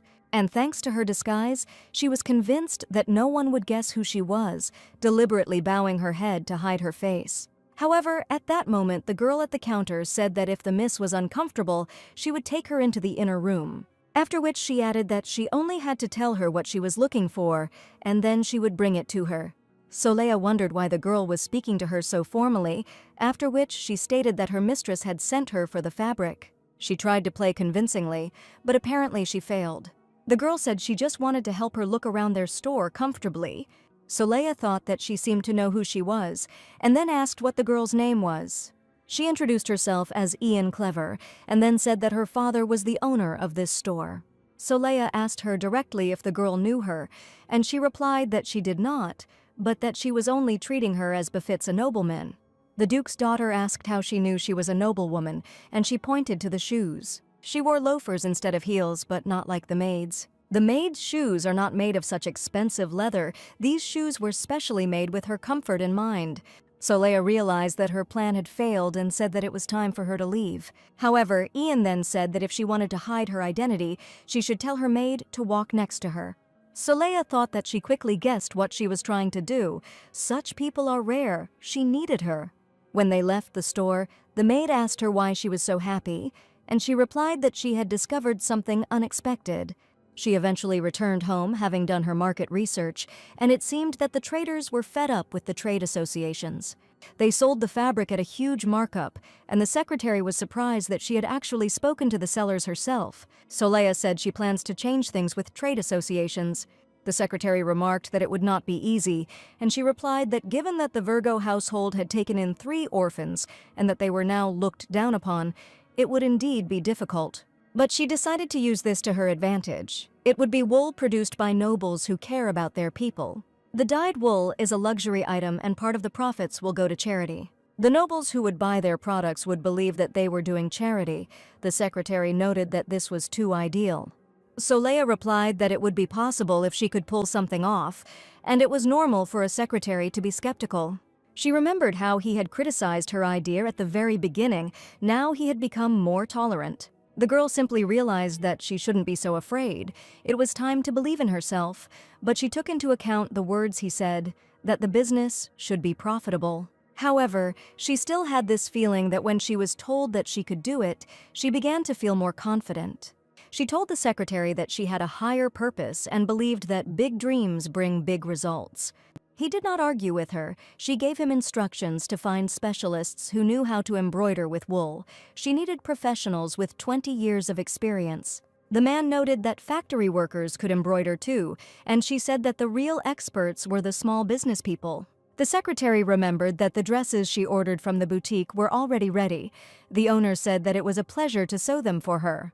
However, she did not understand why she wanted to put them on display. Nevertheless, all the young ladies also wanted to buy something similar for themselves. They said they didn't like wearing long dresses every day, but they couldn't walk around in nightgowns. The secretary asked if she had foreseen all this. Soleil thought that everyone felt pretty much the same, because the first thing women do when they come home is take off their tight clothes, which they have in several layers. The servant noticed that the princess had also ordered a dress of the same design, which Soleil had not expected. She remembered how she said that she wanted to own her if she also owned the princess. It was unclear why she liked it so much, but the dress was more of a test, just to see if people were receptive to something new. After that, Soleil said that when samples of the new fabrics are ready, trade associations will not be allowed to see them. The secretary was surprised how she was going to close the deal without showing the product, but Soleil replied that she was going to promote the product first. Their older brother won the war, and he is returning soon. And he was part of her plan to help improve the reputation of House Virgo. She wanted to present their product as a cloak on the shoulders of a victor returning from war. It should be a cloak of the brightest color, one that will be remembered by everyone. And Soleil will do everything she can to publicize it, to make it so well known that everyone will associate the outfit with victory. The newspaper is to publish a long article saying that the war hero is returning with dazzling red fur on his shoulders. Once people start asking around and desperately trying to find this wool, they will start selling it. But to do this, you need to choose the right newspaper and cover all of this in the press. Soleil noted that if everything went according to plan, they would be able to do well in this business. However, she immediately noticed that they didn't have much time.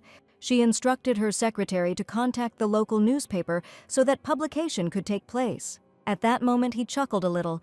It did not escape her, and she became wary. She asked if she had said something funny, but received no answer. The secretary said that his working day was over and took his leave.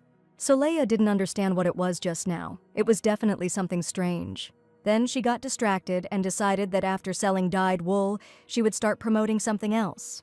She remembered how pleased her subordinate had been when she had placed him on a wooden bolster, the kind that would come in handy for aristocrats who sat all day.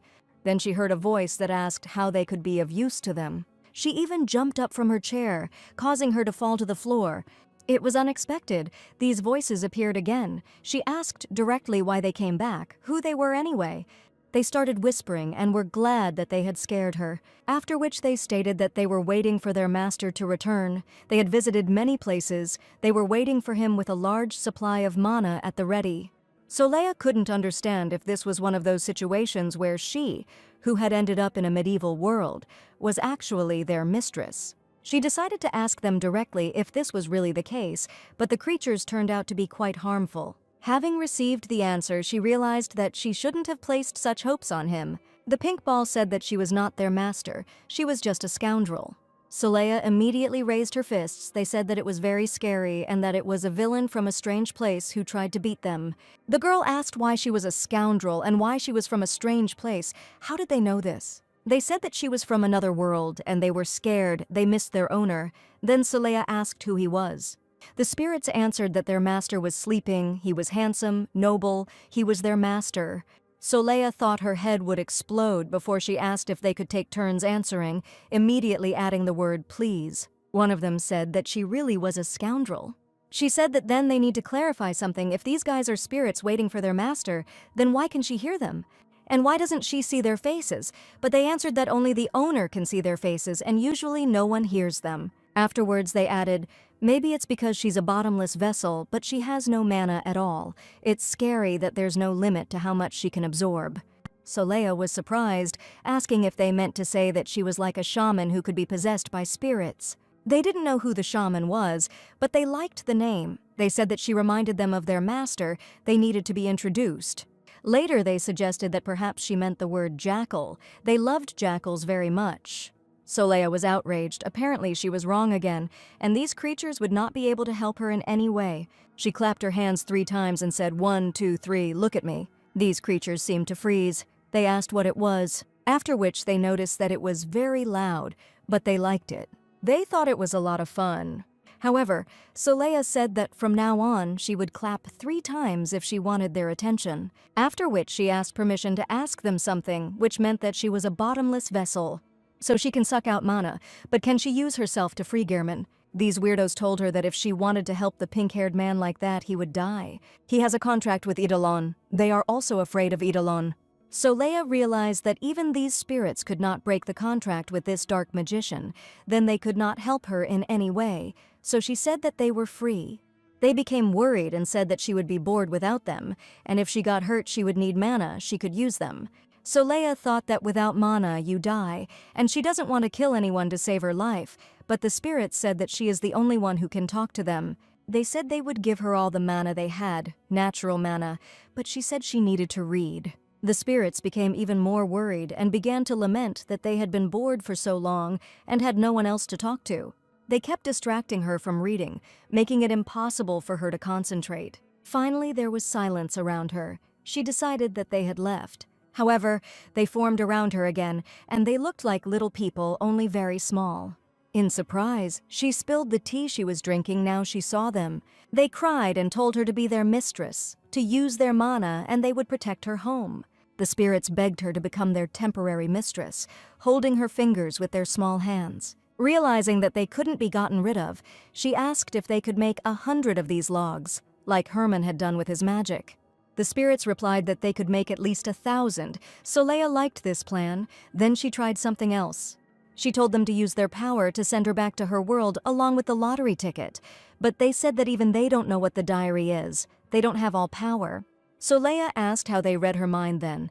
They answered that they watched her for several days because they were bored, and she was like an open book. The girl thought that it seemed like they had suddenly become much smarter, but since they couldn't help Herman, then they could tell her one thing. She was incredibly worried about one question, to which she herself could not find the answer. She asked if the real Soleil was now dead. The spirits, unfortunately, gave her an affirmative answer. They said that she entered Soli's body when she breathed her last. This news saddened the new owner of this body. Apparently the previous one was sick until the very end. Essentially, Yoon Ji-yoon began to deceive her family by posing as them.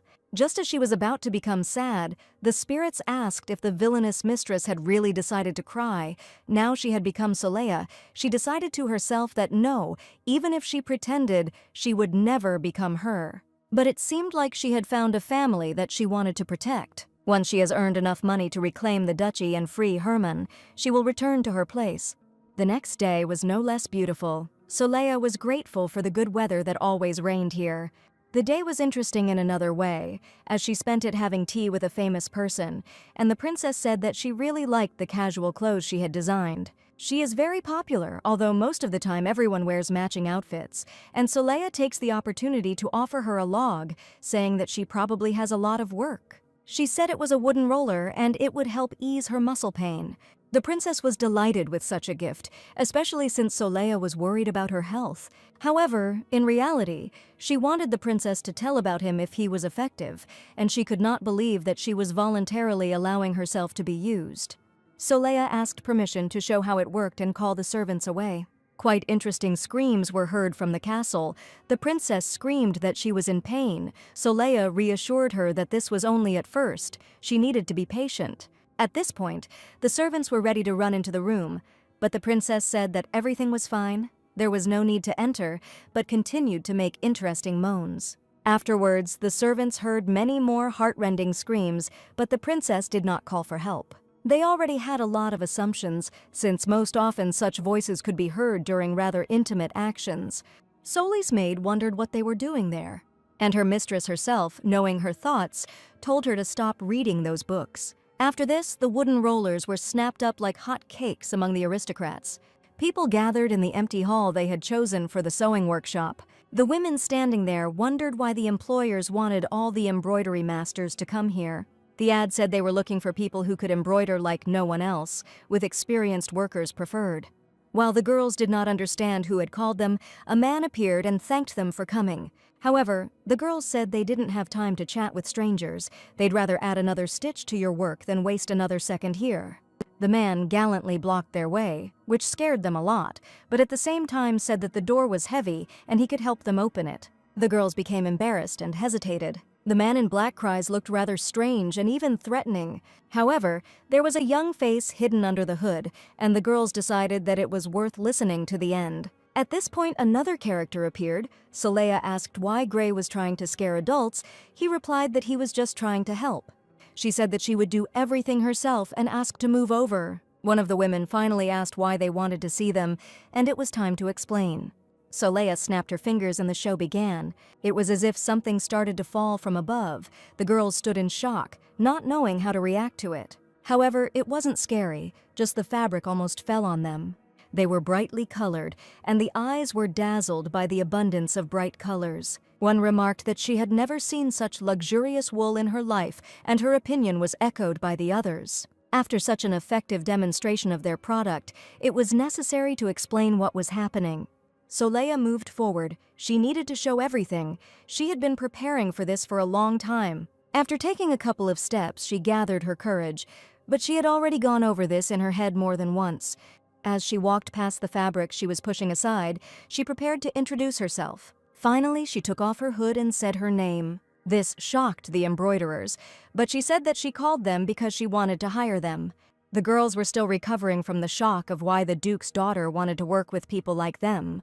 At that moment, Lady Marielle appeared, whom everyone knew as the owner of the best clothing salon. The women were even more taken aback because this was the lady who ran the Empire's most extravagant boutique. Someone almost fainted, but they held her back and everything went without tragedy. Soleya said there was no need to be so surprised. From now on, they would become a living brand.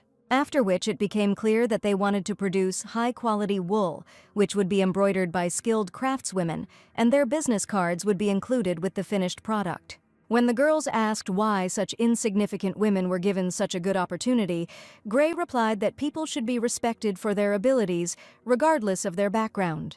He added that this is the motto of the Virgo house, so each of the girls can receive recognition for their work.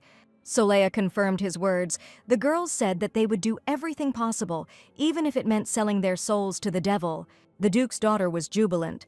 Gray and Dawn noticed that she looked like an angry boss despite her kind words. However, upon returning home, a surprise awaited them. Their father scolded them. He asked why they came back so late and why their clothes were so dirty. The thing is that they decided not to tell anyone anything for now, to wait until the business becomes successful. Gray found a way out of the situation and said that Soleya wanted to ride a bike. At first she tried to resist, then she said that she wanted to ride without extra wheels because it looked cool. Herman just grinned. The two of them ran somewhere without him. It looked like they stole someone's bike. It's unlikely there was any crime involved. Soleya tried to calm herself down mentally, reminding herself that she loved Herman, wanted to save him, and this was not the time to quarrel. But as always, she couldn't resist asking how he dared interrupt his father, and it would be better not to force her to remove the wheels from his carriage to use them for a bicycle. Gray chuckled. His father was outraged, and Soleil turned the blame on Herman because he started it. Herman shouted that these two had abandoned him, that they were plotting something without him. This humiliated and insulted him, but Soleil was still not ready to reveal her cards to him. Looking at his daughter, the father thought that over the course of several months she had become definitely brighter and no longer called him Your Grace. A riot ensued, but the Duke decided that it was all good because she got along with her brothers, and Gray decided to take advantage of the situation and see how this quarrel would end. Just when the Duke thought that Soleil had become too bold, he got it from Herman. Finally, he decided that he needed to put her in her place, telling her that she shouldn't talk to her brother like that. At that moment, the house began to be surrounded by strange creatures that looked like fireflies. The next morning, her maid came running into the room to announce that all 1,000 wooden rollers had been sold. The little ones, who had recognized her as their owner, celebrated their victory, while Soleil was just counting the proceeds from the sales. The maid noted that she did not know why everything went so well, whether it was the influence of the crown princess, or the usefulness of the product, or perhaps the charm of a particular merchant. Soleil thought she knew it would be effective. A couple of weeks ago, she made the right choice when the kids were making the logs lighter. She came up with a plan. They couldn't sell Manhwa products under the name of House Virgo because everyone knew they didn't have enough money. She could lie and say that she hired a bunch of magicians, but then Eidolon, the head of the association, might find out. She then decided that she could pretend to have hired one specific magician, although the one she had chosen was very doubtful. She said that he would pretend that he didn't speak the language of the Empire anyway, so he had nothing to fear. Soleil told Dawn to trust her because now he was free and he was also handsome. She said that he needs to be more confident, then everything will work out. When communicating with people, she said that this magician is responsible for production and sales. He was introduced as a resident of the Western continent who sells his goods in different countries. The girls were still hesitating, but the merchant who visited them offered a product that everyone had heard of. The servant tried to clarify something with the supposed magician, but simply did not receive an answer. He looked at him with a disdainful look that said, "What do you care?" Soleil taught him to do that when he didn't know what to do. In the end, it always worked. Women bought up the goods, while noting how respectable this magician looked. They were ready to buy it solely for its sake. It made a very unforgettable impression. After this, Soleil and Dawn sat exhausted as they finished filling out the paperwork for the wooden rollers. They were almost done with a 12-hour shift, but they did a good job. The fireflies who helped her praised her, but in their own way, calling her a greedy mistress who makes good money. At that moment, Herman appeared in the room and asked what kind of papers were scattered in front of them. Afterwards, he asked who it was that was next to Soleil. The man looked familiar. Soleil told him not to worry about it and not to torment her now. She was too tired. So she just went into her room and closed the door, saying she wanted to sleep. There were green lights circling around Herman that Soleil couldn't see. These were not harmless fireflies. This was something more complex. They made his eyes glow green, as if they were controlling him. It was as if something had grabbed hold of Herman's shoulder and wouldn't let go, forcing him to act even when he didn't want to. Herman hadn't been feeling well lately, so he had to take a lesson from Eidolon earlier than usual. This magician visited the palace. Soleil could not prevent it in any way. She thought to herself that she couldn't stand this seaweed and would have fired him, but with his excellent reputation, that was impossible. He even drank tea with the Duke, feeling absolutely protected. However, Soleil was sure that something was fishy here, but she couldn't prove it yet. And the Duke's eldest son, Theon, was finally due to arrive at the estate tomorrow. Soleil thought it was just what he needed. The wool cloak had been delivered to him a few days ago. So the front page of the newspapers will show the arrival of the war hero as planned. While accepting the treat from the maid, Soleil thought that tomorrow would come sooner. With all these worries, she completely abandoned her training. However, she did everything as planned, but she had no time left at all. She sent all the wool on schedule so that it could be made into the necessary things. She sold the wooden rollers and continued to study the Empire to learn more about it. At that moment, she heard a voice saying that she had completed the 30 approach. Soleil was scared. It turned out to be Dawn. She asked why he was still not sleeping. He replied that she was training alone, so he decided he could help. She noticed that he was no longer a servant and no one should know who he really was, so it was better to go to her room. He really wanted to stay with her. She didn't understand why he needed it. He answered, "Of course, because now he is just her fake magician. He has no reason to be with her." This infuriated Soli. She said that then he can stay. After which she took him by the shoulder and told him to be more confident, because he was now free. He still couldn't get used to his new status, but he needed her support. At that moment, her little helpers said that he liked his mistress. His heart was beating. Since they could hear her thoughts, she told them that people always had a beating heart and told Don that there was no need to count now. However, he was already used to doing all this for her, so he continued to count her approaches. Solea noted that it was much easier when he did it for her. And then she sat down. Don asked why she chose him out of all the servants. She replied that she felt comfortable with him. They saw each other often, and it was easy for her to find out what he was doing. After which she added that this was most likely because he could be trusted. At that moment, Herman appeared, who finally realized that this was the same servant. They didn't expect anyone else to come. Don was trying to get out of the situation. Herman noted that if he were really a foreigner, he would not be able to understand him. It was clear that Herman was angry. Energy was seething around him. The little men said that he sealed the room. No one would hear what was happening here. Herman asked if Gray knew that this was the same servant, and why Solea hid it from him. When asked why she didn't trust him, she replied that she decided it would be better if as few people as possible knew about it. The brother replied that he would understand this if she explained why she did not trust him, because he thought that he was dear to her. She promised to protect him. Solea asked him to stop, because that was not really the case. Herman lowered his shoulders and said that apparently she trusted Gray because he was strong and his mana was weak. But how did it happen that this servant could help her? This time Don decided to speak his mind and said that he was no longer a subordinate. Herman asked in a menacing voice if he had forgotten that he had bought it. Solea gently tried to tell Don that it was better for him to leave. One said that Mr. Gray had broken his contract of service and signed a freedom contract. He stays with the lady of his own free will, to which Herman chuckled and asked if he really thought that his confidence could erase the past. Don responded that the family believed in focusing on the present rather than dwelling on the past. Herman angrily downloaded that he was allowing himself too many liberties. Solea was outraged by this behavior and said that her brother was crossing the line. He held the door and said that Solea could do without such a bastard, so she would send her subordinate away. Don lowered his head and said that the lady could succeed without him, but she still needed him. Herman ordered him to be silent. Don asked if he didn't know for whom she was working so hard. The young mage ordered him to be silent again, feeling anger boiling up inside him. After which he stated that Solea was not like him, and Herman was not like Don. And this former servant dares to contradict him, the son of a duke who possesses magic. At that moment, waves came out of his hands. Solea understood that this would not end well. She called out to Herman, but there was no stopping him. A powerful green wave burst from his hands, which was supposed to destroy everything in its path. It was getting wider and wider, and the inevitable was about to happen. There were always strange things happening in this castle during the dark hours, Solea noticed. After a powerful wave, all the walls and ceiling seemed to be covered with pieces of soot. Don coughed, but he remained on his feet and Herman was unable to harm him. Solea covered him with herself. He was surprised why she did that. The jet directed by Herman was so strong that it was even able to break through the stone floor. The brother was surprised that someone could withstand such a great force. Then his sister came up to him and gave him a resounding slap. Herman looked at her in bewilderment, but she answered him with a firm gaze. Solea told him to stop.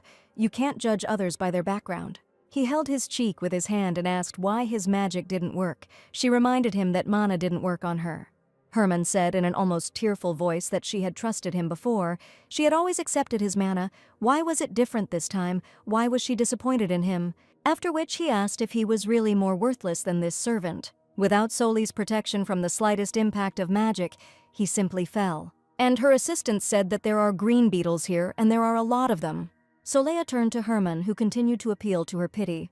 He looked at her with pain in his eyes, but she did not recognize him because he had always been kind. For a second, she made a decision about what to do next, and it finally came. She laughed and said that she trusted him completely, which is why she tried so hard. After which, she walked up to him and struck him with all her strength, as Gray had taught her. It simply knocked Herman out, and she was left surrounded by spirits. They shouted enthusiastically that she had beaten him up. Their mistress had finally beaten someone. And then they said that there were a lot of bugs around Herman. They were dirty, they were bad. Soleil didn't think she would use self-defense techniques like that. Then she asked what kind of bugs these were, and they told her that Eidolon sends them. He wants to absorb mana. They act for their carrier. Soleil picked up the bat and asked the boys to be quiet and turn on the light. They kept repeating that the idol was dirty, but they couldn't understand why she needed light. Soleil looked menacingly and then told her to kill those damn bugs. Using the bat, she aimed directly at these green specks. She killed every bug she saw with all her might. Trying not to leave a single one, she takes out all her recent fatigue on them. And lately, so many people have been getting on her nerves that she has accumulated stress. She remembered the unfortunate brothers who felt humiliated but remained silent. She remembered that toad who humiliated them, calling them useless partners. She remembered how the third son of the Marquis of Schloden said that she would regret her slap. She remembered the doubts she had when she was wondering whether she should even start her own business. But now she felt much better, as she was able to let off all her steam. One of the spirits watched all this action, and it seemed to her that her mistress was going too wild. She was still afraid of her because she really was formidable. Having finished, Soleil asked if it was Eidolon who sent these beetles. The spirit said that it was true, but then added in fear that they were not bugs. Soleil asked, so the bugs control their host and take away his mana. It became clear why Herman spoke in such a tone, ordering Dawn to remain silent. He was aggressive. Soleil had never seen him like this. He never behaved like this. The brother spoke terrible words, trying to humiliate someone close to Soli. Then he tried to manipulate her, upset that she did not accept his mana. He asked if he had become more worthless than this servant. Soleil asked why the bugs had come here for mana in the first place. How dare they? They told her that there were many people with delicious mana here, and they had two names, like her, Yun Ji-yun. Soleil asked her again, and she repeated her name. She hadn't heard it for so long that she suddenly felt sick, which was strange, because it was her native name. The spirits explained that a name is a place for storing the soul, which is why a new name also means a new life. Accordingly, having two names is like having two vessels for your soul. You need to achieve the right balance from the very beginning, or forget the previous name. The more you become aware of your past name, the more cracks form, and the mana that flows through them is incredibly pure. Basically, Herman, the subordinate, and she are like a buffet with mana. That's why they are here, to devour them. The spirit who told her all this laughed and said that she did not blame them. However, she immediately got hit on the head with a bat, since it was not worth saying such a thing to a hot-blooded girl with a weapon in her hands. The remaining two said they didn't agree with that spirit and she absolutely deserved it. And Soleil thought, it turns out that the more she realizes her past, the more delicious she becomes. The same applies to Herman and Dawn, but she could not live like Soleil. She didn't want to steal something that wasn't hers. She just wanted to build muscle, crush more bugs, and go home. She believed that everything would work out if she tried. It was unclear why Eidolon resorted to such cheap tricks, but now she had no authority to interrogate him. She can't beat him socially or physically. The last time she only grabbed him by the collar. Even then she felt that he had the upper hand. So she has to become stronger. She just has to try harder. She realized that she couldn't get out of here just like that. She needed to put in even more effort. The next day, neither Dawn nor Herman remembered what had happened before their shutdown, but they were subconsciously uncomfortable in each other's presence. The Duke's daughter was worried about this, but there were more important things to do now. Their older brother Theon returned home. Soleil greeted him as her model. She thought how interesting he was, and she wanted even more for him to show this cloak. Soleil wondered if he reminded her of the rude but handsome bully Gray, or has a soft, gentle soul, like Herman, whom she loved anyway. Thinking about it, she suggested that he was more like his father, as brave and cheerful as the Duke, who was never discouraged. She was too busy to look at his photo in the newspaper, but when he finally dismounted, she greeted him joyfully. Soleil was not afraid of him at all, being confident that she would become friends with him, as with the rest of her brothers. However, he did not respond to her greeting. He did not say anything to her. He simply walked past, ignoring her, leaving her completely discouraged. But he approached his father, greeted him, and he congratulated him on his return. Soleil thought maybe he didn't hear her. That was strange. He was surrounded by his brothers, who congratulated him on the end of the war, and she felt like she had some kind of déjà vu. She touched his shoulder to get his attention, and finally he turned around.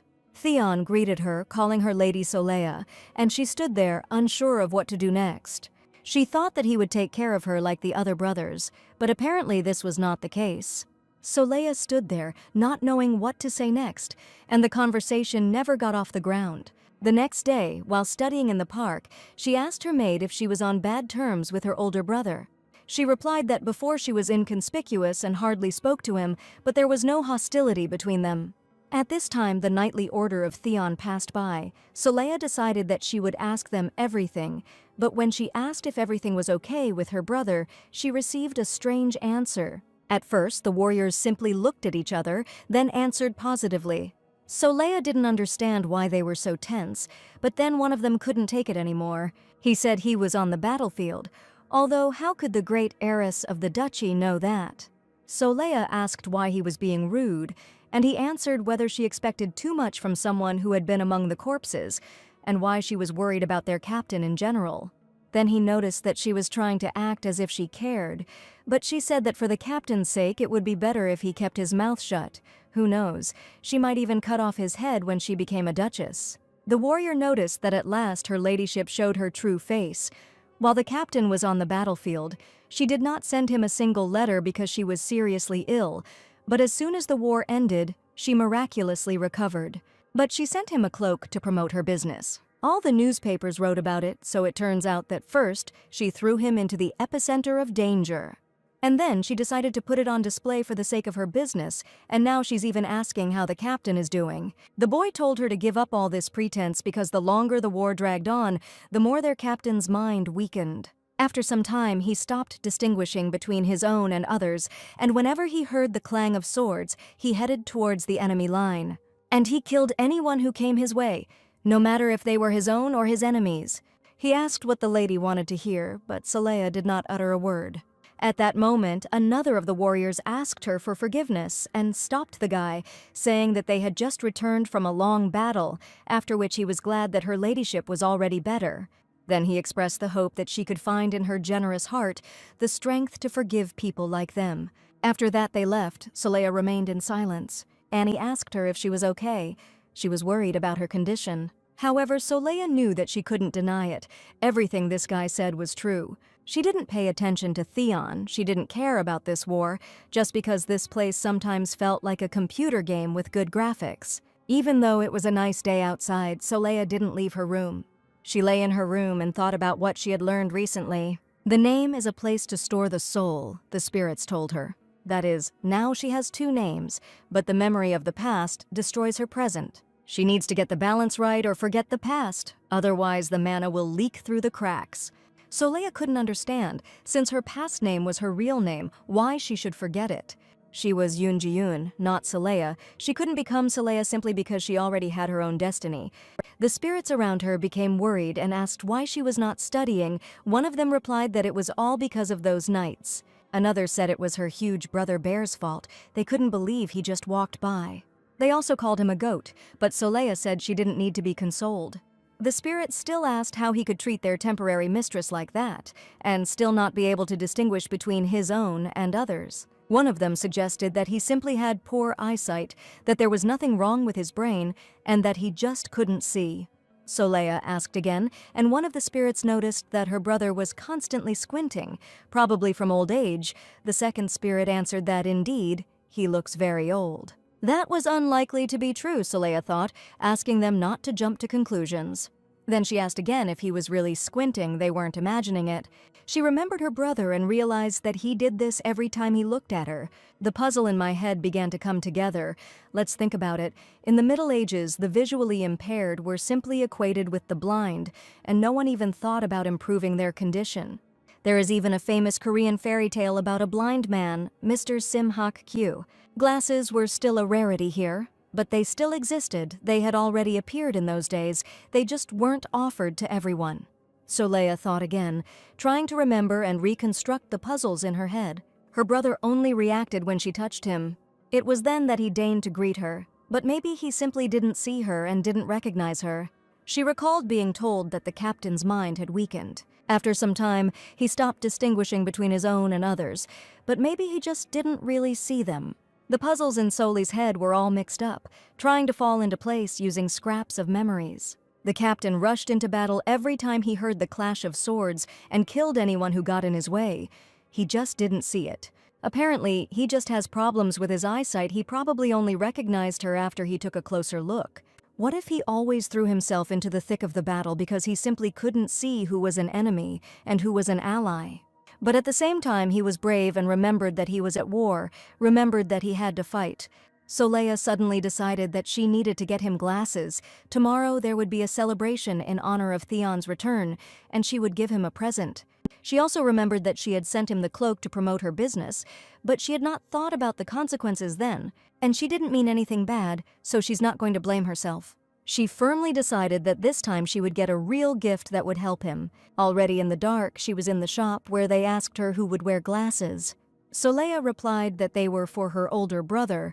She would like glasses that weren't too sharp, but if they didn't suit him, she would come and exchange them. When I was giving her the purchase, a man in a raincoat appeared behind her. He grabbed her from behind. It was just Gray who was following her. The brother asked if she had snuck out to buy a gift for Theon, and what about the other brothers? Soleil asked what Gray was doing here. He reminded her that he was her bodyguard. He said this at the very beginning after her memory loss. Gray noticed that she had been sitting in her room all day, so when he saw her going out at night, he became worried and went after her. After which he fell on her from behind and said that he couldn't believe that she had gone through all this trouble to buy a gift for Theon and hadn't even invited him to a picnic with Hermann. Soleil said that it was better to go out first. It was a bit awkward in front of the cellar. She felt that her brother was pouting, after which she said that she wanted to look for something for him too. Somewhere nearby, she saw a weapons shop that she wanted to show him. As she walked down the street, it reminded her of something, but she couldn't remember. However, she had already been in this place, on this pavement some time ago, and had seen all these people. Brothers said that they had gone too far. Soleil replied that it must be somewhere around here. She clearly remembered that there was supposed to be a weapons shop here. Giving her brother a sword would be a good idea. But at some point she felt a breath of wind, a familiar breath that she couldn't recognize.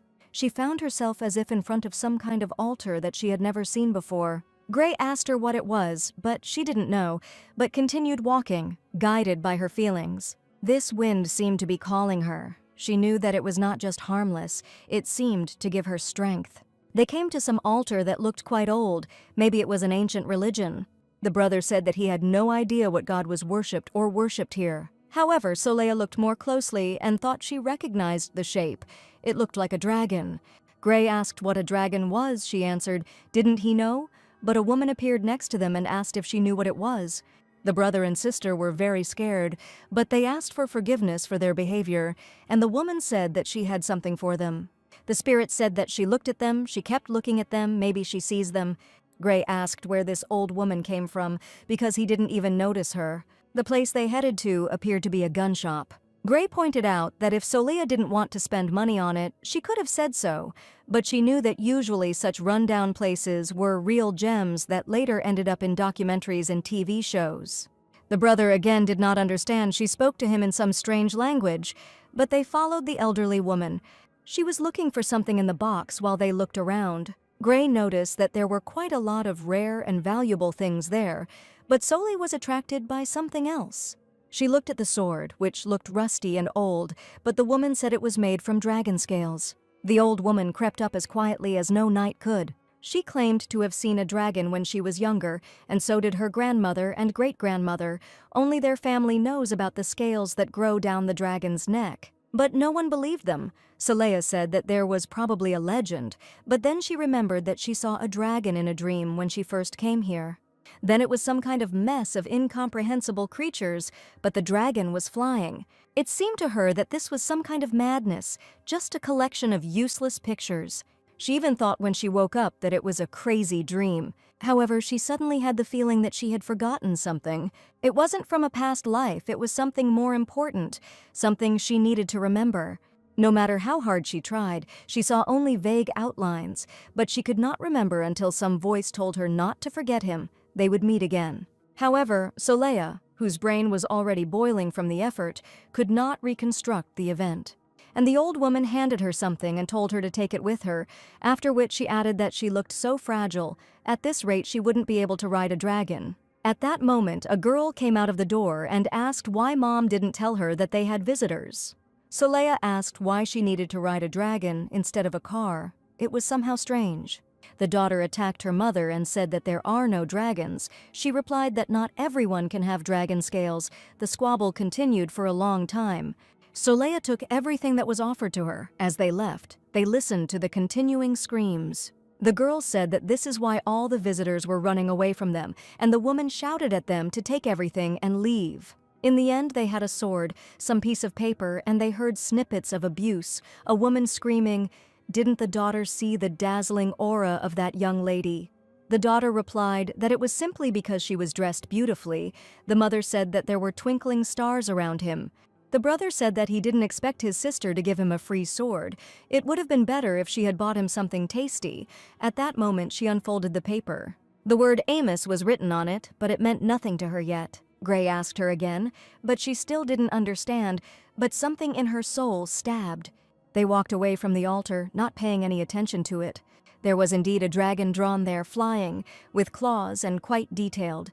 At some point, his outlines began to become bright, glowed with light, and he said, "I am here."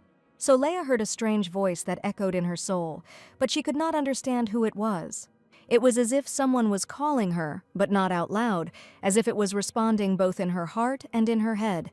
However, at that moment, amber eyes sparkled in the darkness of the night, and the young man she saw in that vision seemed to be embodied in this world, foreshadowing enormous changes.